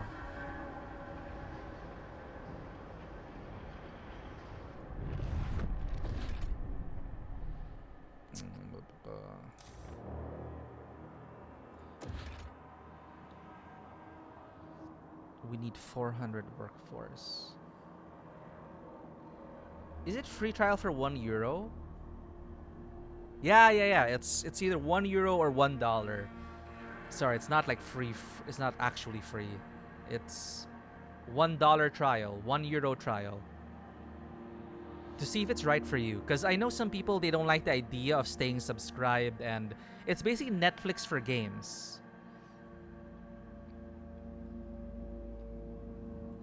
It was free once? Wait, do I have a free trial? Wait, I'm gonna check really quick if I have a free trial code. No, that ship sailed. Because being subscribed on Discord gave me like a free trial code. But I gave one of my trial codes already away to a friend of mine. But yeah, if you can also find someone to get a free trial code. But yeah, Netflix for games is a way to put it. And I'll just complete that thought. Yes, some people don't like the idea of Netflix for games, and I get it. Because some games in the Game Pass, they rotate out. But I think for me, the positives kind of outweigh the negatives for now. Because like there's so many games that I would have liked to try, but I didn't want to buy outright. So Game Pass allows me to do that with a lot of different like indie games as well. I am no way affiliated with Microsoft, by the way. It just really took me by surprise. £10 a month though might have to reconsider. Yeah. So that's also a personal decision in terms of will you make the most out of that subscription? Like compared to just buying a $49.99 game, Frostpunk 2, right? You just buy that once and it's yours forever, no subscriptions needed. So it's really up to you if you will make the most out of that £10 a month.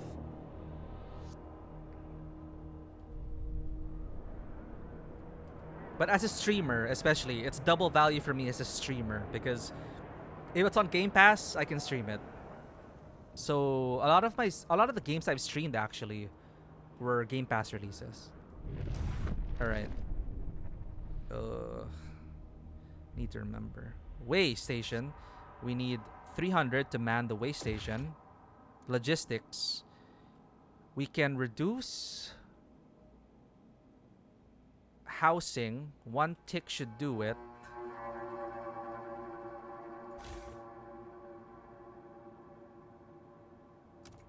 Oh, that's a -1. Is there diminishing returns? Council. Oh, this evens out. This gives us 340 people to work with. Then exacto mundo we get.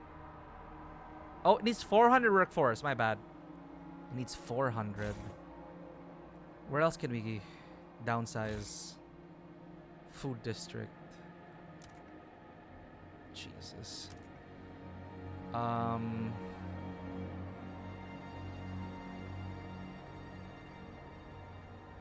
We have a stockpile. This is so bad, chat. Huh? I didn't click that. Logistics. Sends charting expeditions to the Frostlands and transports resources between the city and its colonies and outposts.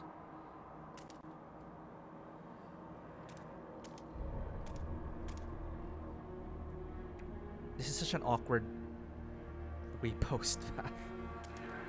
Sure.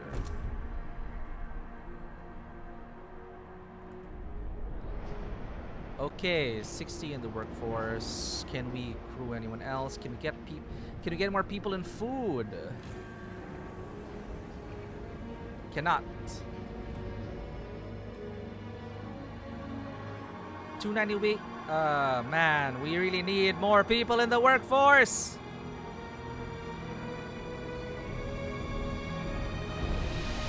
When he did the frost breaking, I could have frost broke more around, right? But oh well. So let's just focus on the quest. Build a logistics district. Wait station. We need materials bad. We're running out.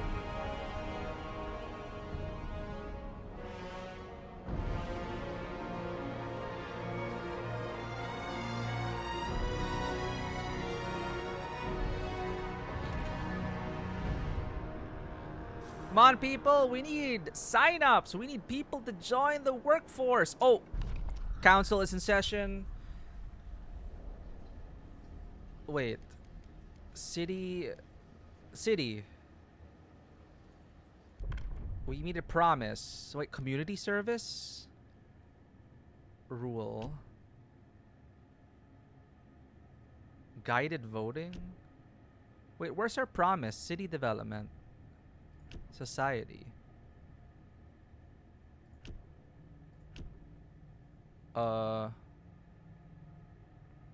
No common rules. Voluntary and unfocused communal effort does not yield any significant gains for the city. It's under city? Oh, okay. There's a subheading. Community okay, sorry. So let's check. Let's propose the law. Community service. So currently there are no common rules. Voluntary and unfocused communal effort does not yield any significant gain for the city. So We want to change that. We want city development effort. Everyone must support the production of prefabs to help the expansion of the city. So we already have the votes for this, since we have two communities who do want this. This is supported by the New Londoners and Stalwarts. Forget that. I made a promise, though. I made a promise to the New Londoners to get their vote. So I also believe that we must support the production of prefabs so that we can develop our city. Propose this law as the next to be voted on. Why isn't Twitch included anymore?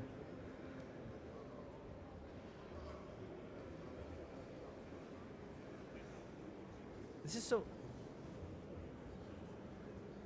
you see more in that view? Forget that. Oh, okay. Sorry. I thought you were like, city development? Forget that. Just get the rule of law. Get the stalwarts to start cracking down on people or forcing them into... I think it only appears for really important decisions. I think I read that somewhere in the Twitch integration. Like, not everything will have Twitch. But like, you know, the vote of confidence, that was super important. So let's see. Let's just keep going. But I think I will want to continue this on stream. So again, I will be going out of town on a hiatus for 1 month. I'll miss y'all, but again, I'll be gone in less than 2 weeks, so I don't think I'll be able to do a full playthrough. But I would love the Tabletop Cinema Council to continue as we help builders. I'll figure it out. I'll figure out my streaming schedule. We don't need to negotiate anymore. I do not want to make any more promises. But it might help our relationship. They're mostly against. So if we negotiate with the Frostlanders,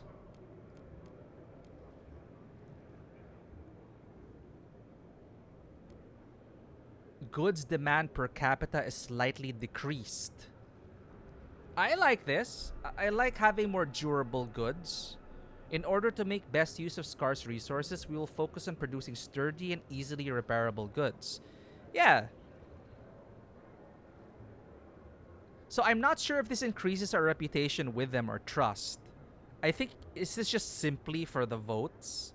Like, why do I even need to negotiate if I already have the support of the council?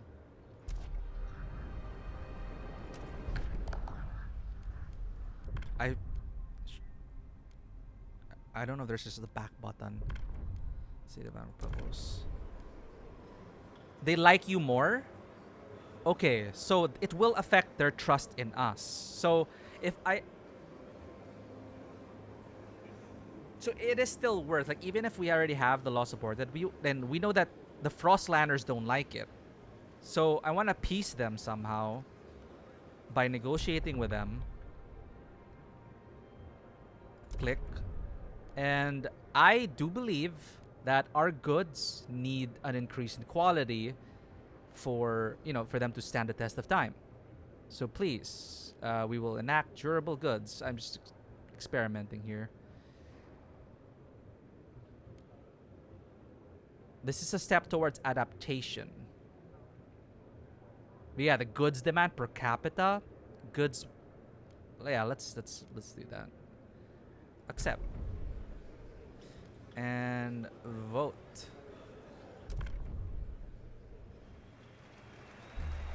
Hear ye, hear ye. The delegates have spoken. The law takes effect. Stamp. Trust is how much all the people trust you. The factions have something called differently without what. Okay, thanks though. But it is they like that situation plus reputation. Alright, New Londoners' demands met. The New Londoners are delighted. Oh, relations there. Relations with New Londoners improved and overall trust rises. So if we fulfill the promise, our relations with the Frost people. Okay. The New Londoners are delighted you kept your word. They now look upon your rule more positively and consider you a leader with integrity. Relations with New Londoners improve and trust rises. I see. Now we gotta pass durable goods in 9 weeks.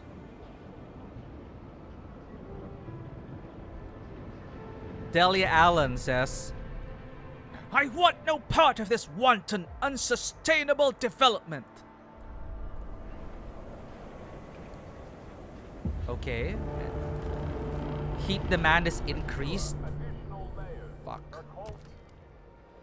To be ready for temperature changes, keep an eye on the weather timeline. I have not been looking at that. Located at the top right of your screen.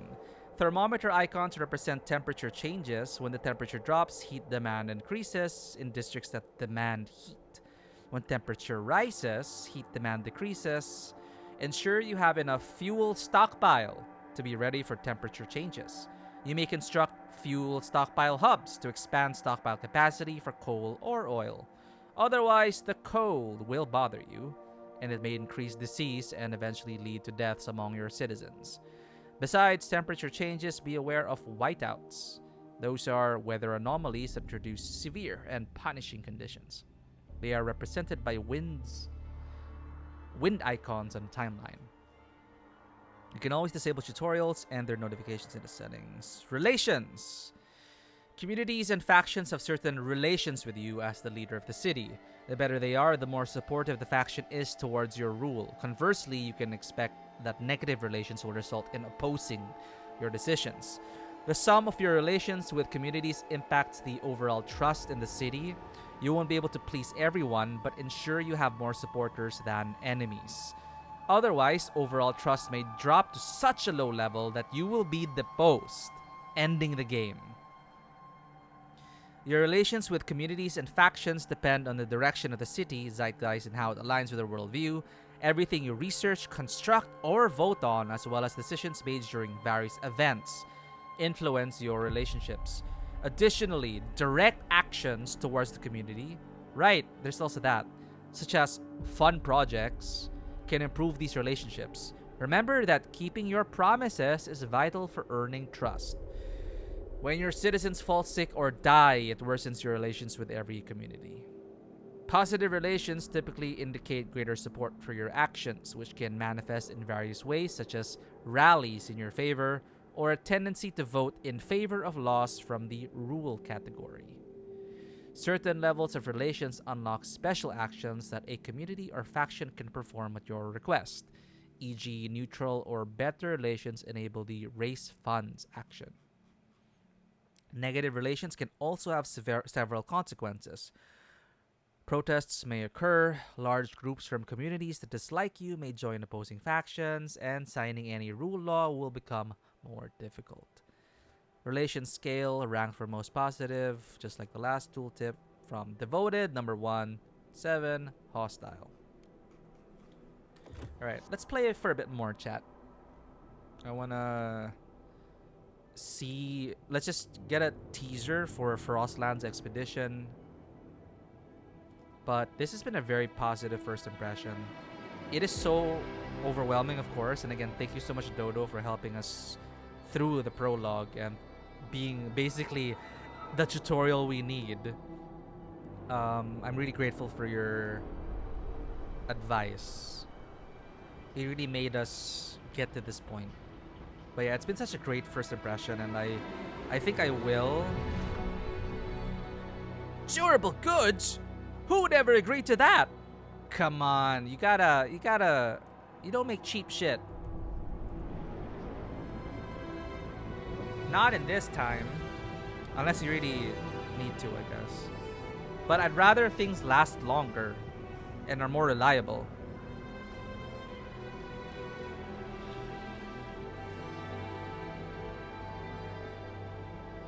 I want to check this out. Okay, Logistics District built. It's a really great game again, very stressful. Yup, it is a good kind of stress. It's a very good kind of stress.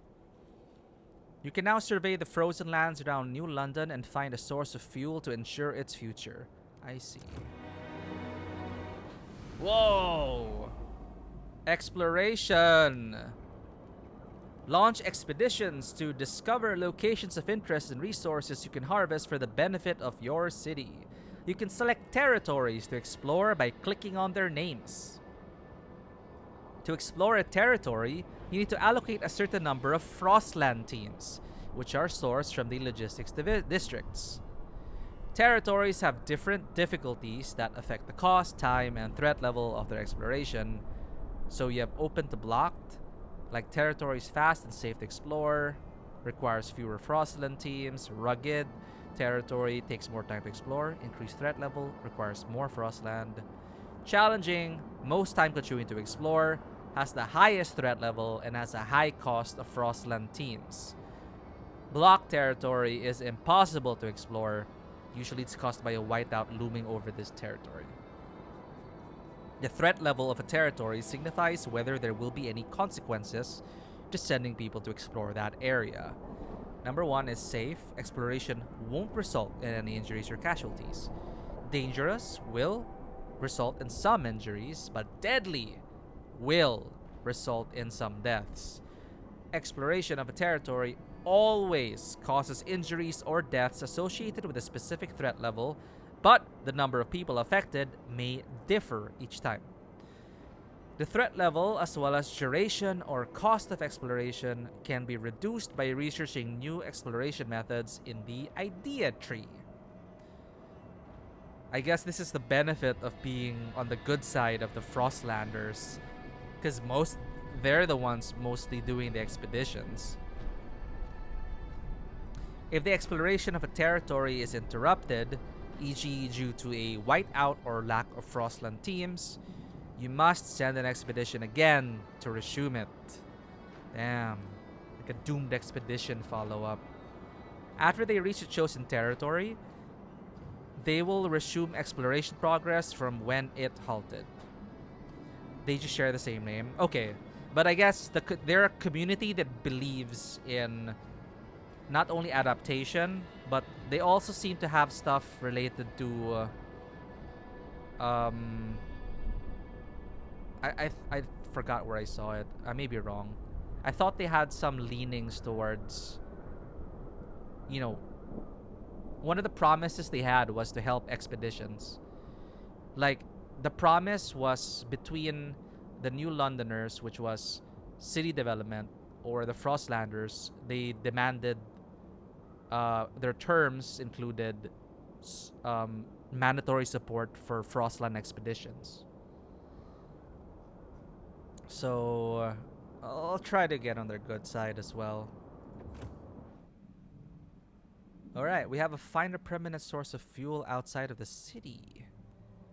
Highlands, Foothills, Frozen Bay, and the Gorge. Oh, wait. So it doesn't matter where we built the way station?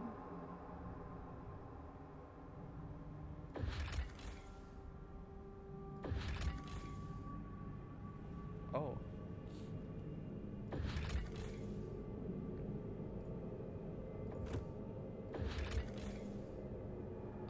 Let's go safe first. Safe. Dangerous. So we have the Foothills and the Frozen Bay. Possible findings: Frostland dwellers.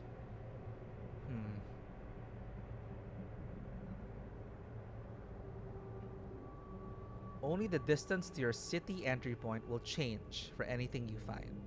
Okay. Possible findings: prefabs, cores, and Frostland dwellers. This sounds good.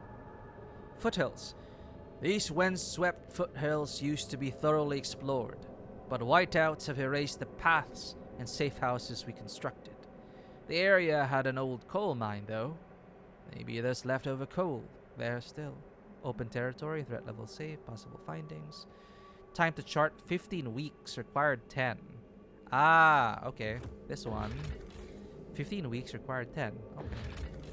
Launch expedition.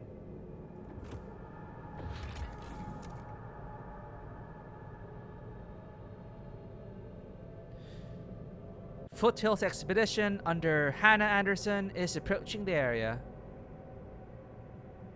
Okay. How do I... Trail construction? Allow shipping 250 units of any resource. Oh. Okay.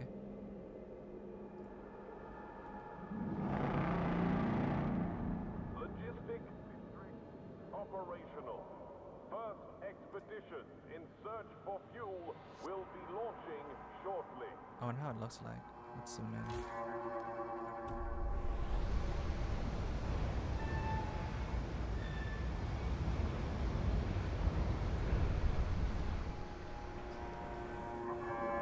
Alright, then from here, we really have to start to manage. Workforce is still a problem. I'm still not sure how to do it without going to... Oh.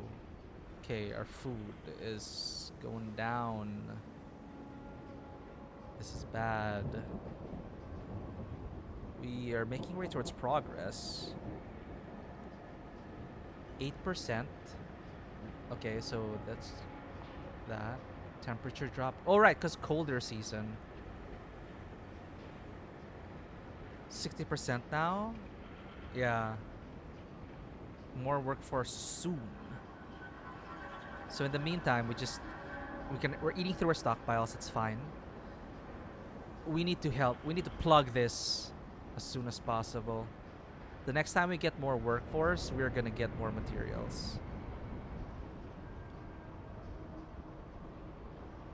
I could already start it, but we'll be digging into our food stockpiles.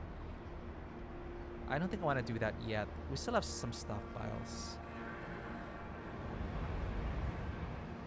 Next council session is almost incoming.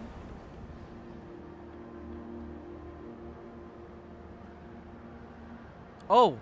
Our idea tree is idle, chat. Huh.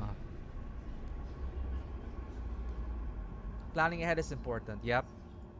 Yeah, I didn't... Like, I wish it was a blip. I wish it'd be blipping, like, to know that it's inactive. Research also costs. Right. Research idea for 100 heat stamps. Okay, okay. We got heating. Resources have been a problem. Do we want sawmills?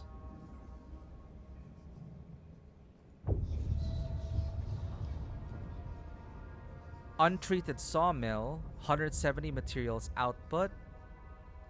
200. 200. So the Frostlanders... Again, they're... I guess Frostlanders, the way they are so far, they really seem to be more... on like green energy side.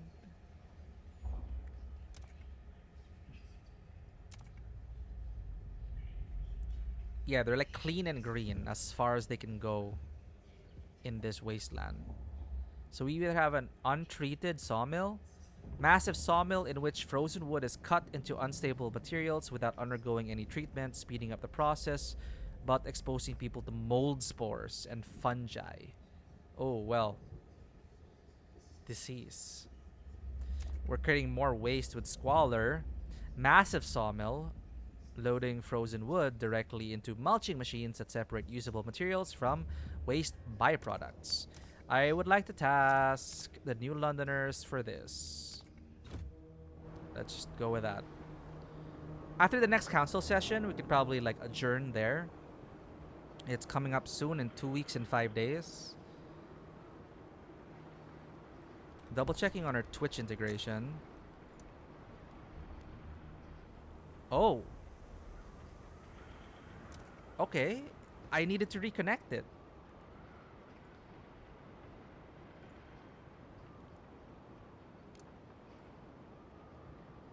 Sorry about that, chat. I connected it again. Twitch is enabled.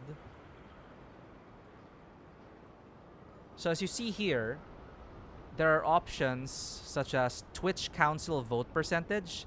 This limit determines the percentage of the total votes in Council that will consist of votes cast by randomly chosen Twitch volunteers. Setting this slider to 0 will disable the Council Twitch voting completely.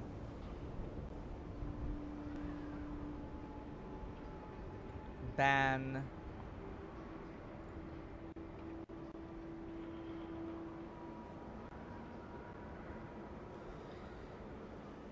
Sorry, anyway, yeah, this is how it looks. So, percentage of the total votes at council consists of votes cast by randomly chosen volunteers. So, it's currently at 40%. Setting the slider to 0 will disable the council Twitch voting completely. However, setting the slider to 0 will not disable the option to trigger the Twitch viewers voting during important gameplay decisions. So, Twitch participants limits. Enable this option if you want to limit the amount of Twitch viewers who can volunteer to take part in council voting sessions. It's optional. Leaving this option disabled will allow everyone to volunteer to be randomly chosen to join the council and cast their votes. And I currently have Twitch chat participants number. This limit determines how many people will be able to volunteer to be randomly chosen. So again, if I were a bigger streamer with hundreds of viewers, this limit would come in handy. I already enabled the extension. So we can always vote for the important ones, but we can always vote on normal laws. Yes. The second can is supposed to be... Oh, but we can't always vote on normal laws. Yes. But I have it... Wait. It's disabled again. Maybe it's bugging out, chat.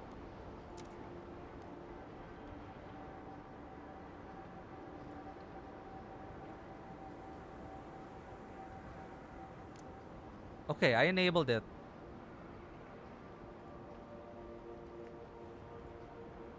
Accept. Okay.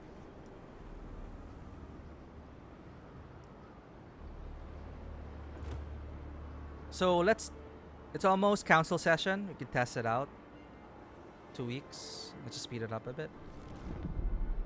We're waiting for this anyway, and we will have to... Well, we could do other stuff. Has broken down and is blocking traffic. Technicians are on their way. I really don't have workforce. Okay, let's just go into the council session and see if it re-enabled. 4 days left. Council is in session. Sue Miller, 12, street urchin, looking for trouble. Cindy's pa went and got her a governess. Like she's gonna be duchess or something. Not on our watch. Roughed up the little bitch, alright. Ferguson's boys will learn this too. If they try and waff us again tonight, we'll pull razors and say we'll cut out their eyes. It'll be good fun. But what we want is a proper rumble. Shot blades only. Come on. Who wants to play? The lack of a law regulating childhood is causing tension to rise throughout the city. I'm gonna send them all to school. I knew I should have proposed that. Mandatory education for children. Alright, Sue Miller. Council is in session.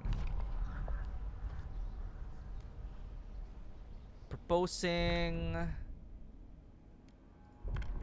goods are to be durable.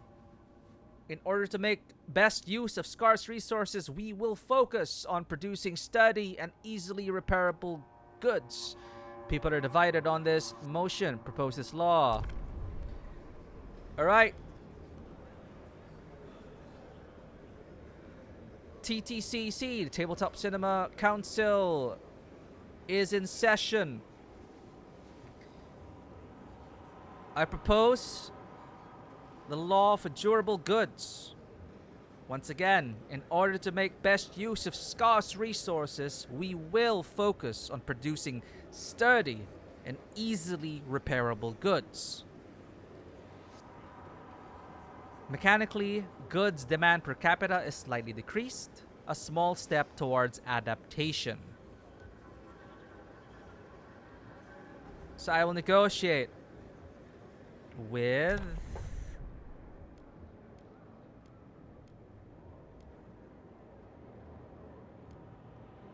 the New Londoners, they're mostly against. Going back and forth. Please vote for this. I will promise. Oh, look at this. Let New Londoners choose the next law to be voted on in council. Use a community action on New Londoners. Fund projects. Oh, 216 heat stamps. Fund projects beneficial to their community. The larger their population, the more heat stamps required to fund them. Okay, well we can, right? Yeah, hell yeah. We are gonna fund some New Londoner projects. Thank you, TTCC, for 2 votes. I'm not sure if you are for or against this law. I don't think I can check. But thank you for your votes.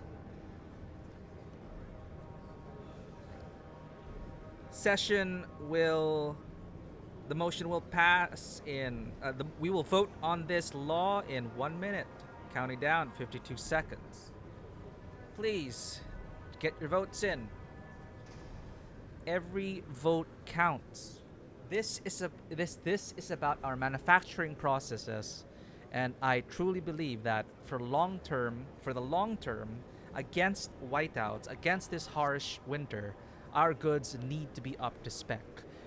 There are so many people who have perished due to faulty equipment or shortcuts made along the way have led to disastrous consequences, and we want to avoid this. 30, and then I start to talk to people, blah blah blah blah. Let's shake hands on it. And the voting is in 10 weeks, so we propose it. Okay, so we vote. Then it's in 10 weeks. Alright, in 10 weeks, we will find out the result. So that's why it didn't trigger right away. Right. This council is adjourned. Thank you, everyone, for your participation. What do we do? It would vote automatically in 10 weeks. Yes. So I close it now. If you change the law or quit now, you will lose your current negotiation setup. So how do I...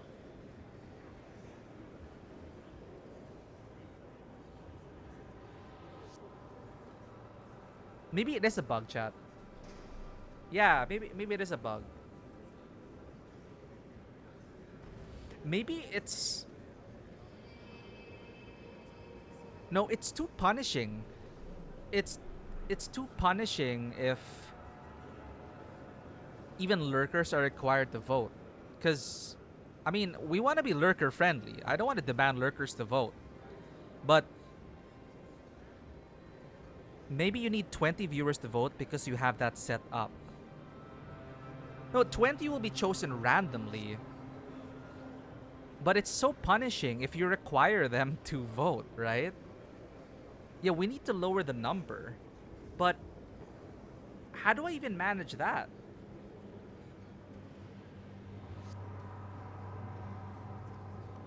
Let's experiment, chat. Okay, for the sake of science, since I have you here, Dodo and Vanoa, I will set it to 2. Okay, yeah, there should be a timeout. So I'm going to lower it to 2. Let's experiment.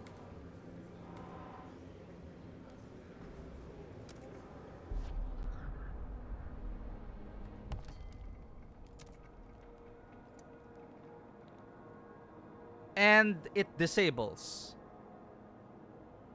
Maybe it is faulty. Maybe it is faulty. Alright, let's try it. Because I don't see the reason for there needs to be a timeout, a 1-minute timeout. Okay, I'm going to enable this again. I'm going to set it to 2 participants. It is enabled. I'm setting it to... Huh? 0? This limit determines how many people will be able to volunteer to be randomly chosen to vote. Minimum is 5?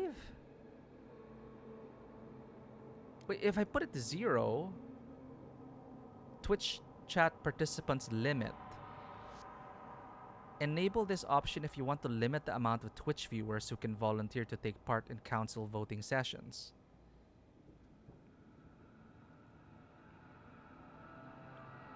Wait, sorry, there are people that need to be banned here. Bots are out in full force. It's so annoying. No, I'm not... What's this? Participation limit. I guess if you're like a big streamer, right? So I don't want the limit. Leave this option disabled to allow everyone to volunteer. Yeah, because it requires your consent. It requires you to click volunteer. Right? It requires you to click volunteer. So if you guys are the only ones who volunteered, you should be the only ones valid to vote.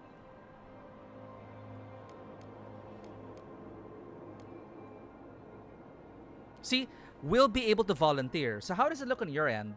Do you guys get the pop-up and do you have to click volunteer and then you vote?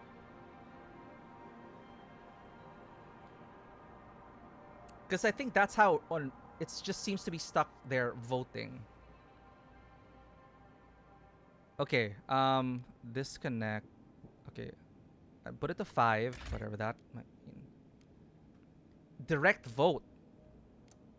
Okay, because the way it's written, it makes me understand.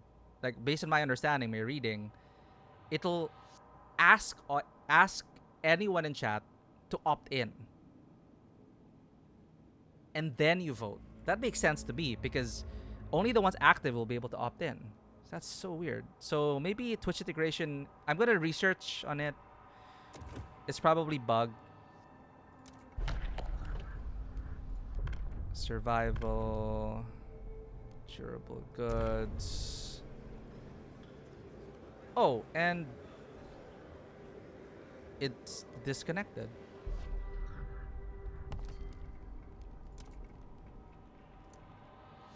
Yeah, I think it's bug, chat. I'll do further research on it. But the idea of it is great. If I hope they fix it soon. So, you know, you guys just have to opt to volunteer and then you guys make your voice heard.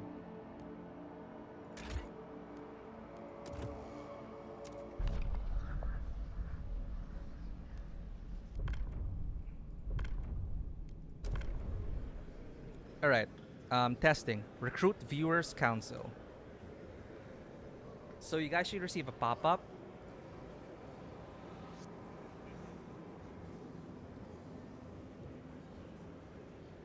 So please send in your votes. I think it's not even a bug.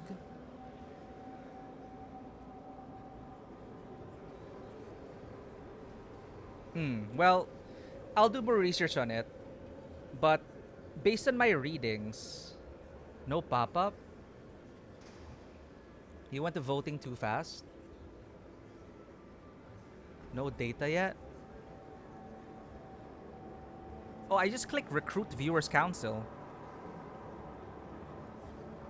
I didn't negotiate or anything.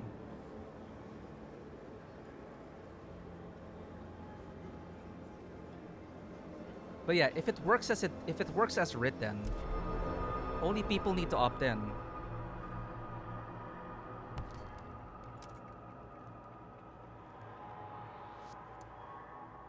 Yeah, the extension turned off again.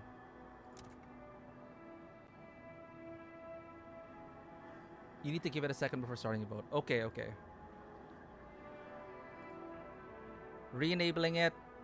And I will go into the council session unpaused. I re-enabled the Twitch. I set it to 5. Accept. I will resume the game for now. Alright. We are back. Try refreshing your page. Do you guys see the integration?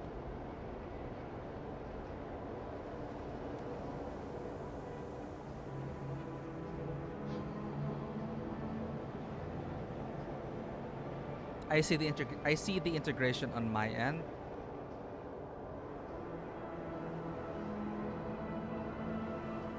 Just needs a second. Oh, okay. But you don't see it pop up on yours, Vanua?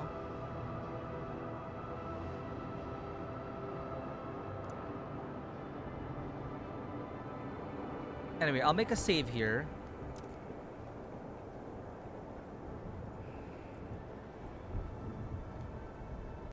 Since we will be pausing here.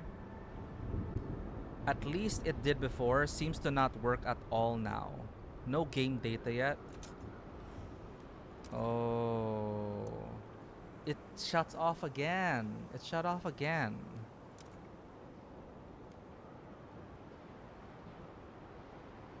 Maybe it's down.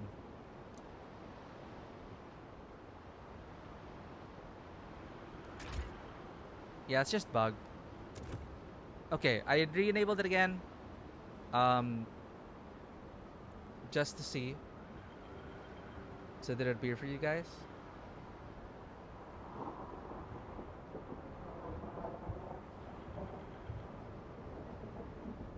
Nope. Darn. Okay. Yeah, maybe the server's down.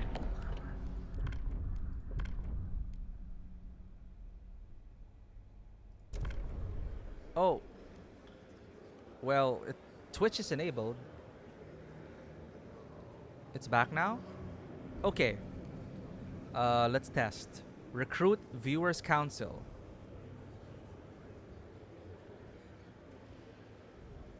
Vote participants 1.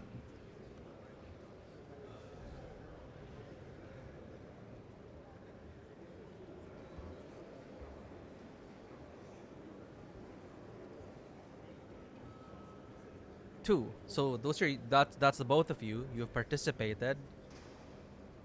People are divided. I will click vote now. We have 2 votes in. Yo, it worked. Oh, 2-4. It shows. The votes are in. The measure passes.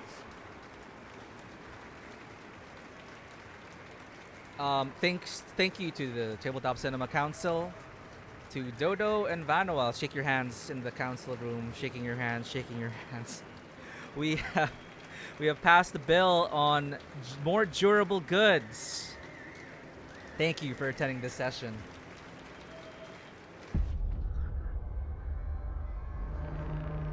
Oh, I guess that's a nice way to end it. So it's finicky. It was pretty inconsistent. I think it's because sometimes it would disconnect in the middle of it. So I guess we just brute forced it. You'll support the bad decisions later, don't worry. Well, now we know. Now we know there is transparency here. Your names will be up there. Your names will be up there if you're for or against the law. So that'll be interesting. But yeah, really great integration. Sadly, it was buggy for us, but I think we just brute forced it. I think there was a problem when you click vote, and it may be like error connecting to the server, and then it would kill the integration and it would trap us. We were just lucky now that our request got through. So that is cool. So congratulations to us, everyone. We voted. Well, Frostlander's demands were met too. Look at that. We killed 2 birds with 1 stone. The Frostlanders are delighted you kept your word. They now look upon your rule more positively and consider you a leader with integrity. Of course, it's not just me alone. I have to thank you all, council members. I see. Well-made and durable goods will improve our lives, says Effie Blakely.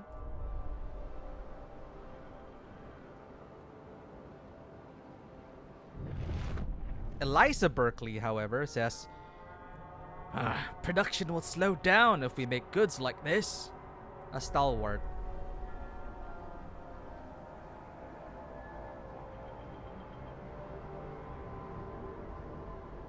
Alright.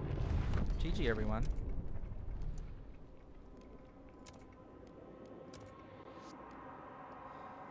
Thank you for participating in Managed Democracy. Population is about to grow, so that's going to be a nice boom for next session. But that's all I got for you today. It is a great first impression. I'm really enjoying it. It's just super overwhelming. And again, thanks to you guys, thanks to you, Dodo, especially, we were able to wrap our head about certain things, but it's just a lot. It really is tiring. Let's find someone to raid.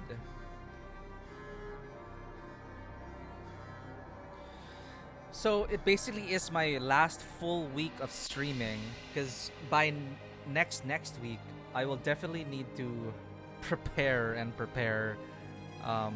for my trip. So I will definitely try to make the most out of this week.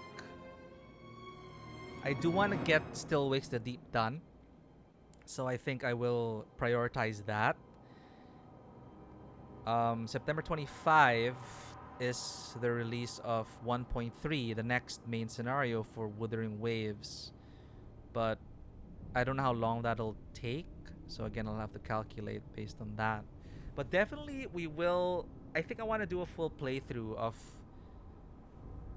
this scenario of the story for Frostpunk 2 with you guys. I'll definitely enable the Twitch integration. Hopefully it'll be smoothed out as time goes. I'll do more research on that to make sure that we don't run into problems like that again. But when it works, it's pretty cool. Seeing your names up there, what you guys voted for, that's really cool. So thank you, everyone. I think we have... Yo, Rafi Graffiti.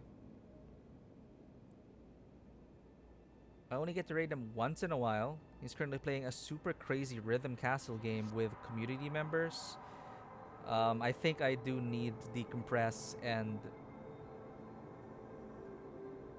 relax after all that. So let's relax with some music. Rafi Graffiti is an awesome artist as well.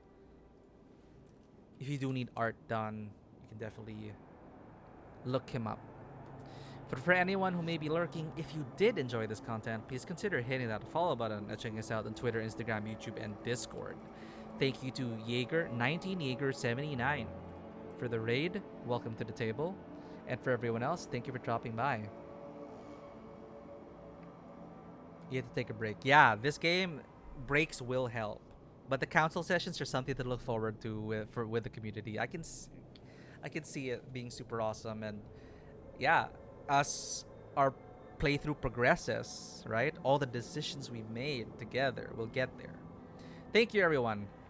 And as always, welcome to the table. Have a great day. And I will see you all on the next adventure. Alright. Raid is starting. Yeah, there's a lot of fun. We just scratched the surface. This is the tip of the iceberg. We will need to definitely break the ice. Alright, have a great week, everyone. Bye-bye.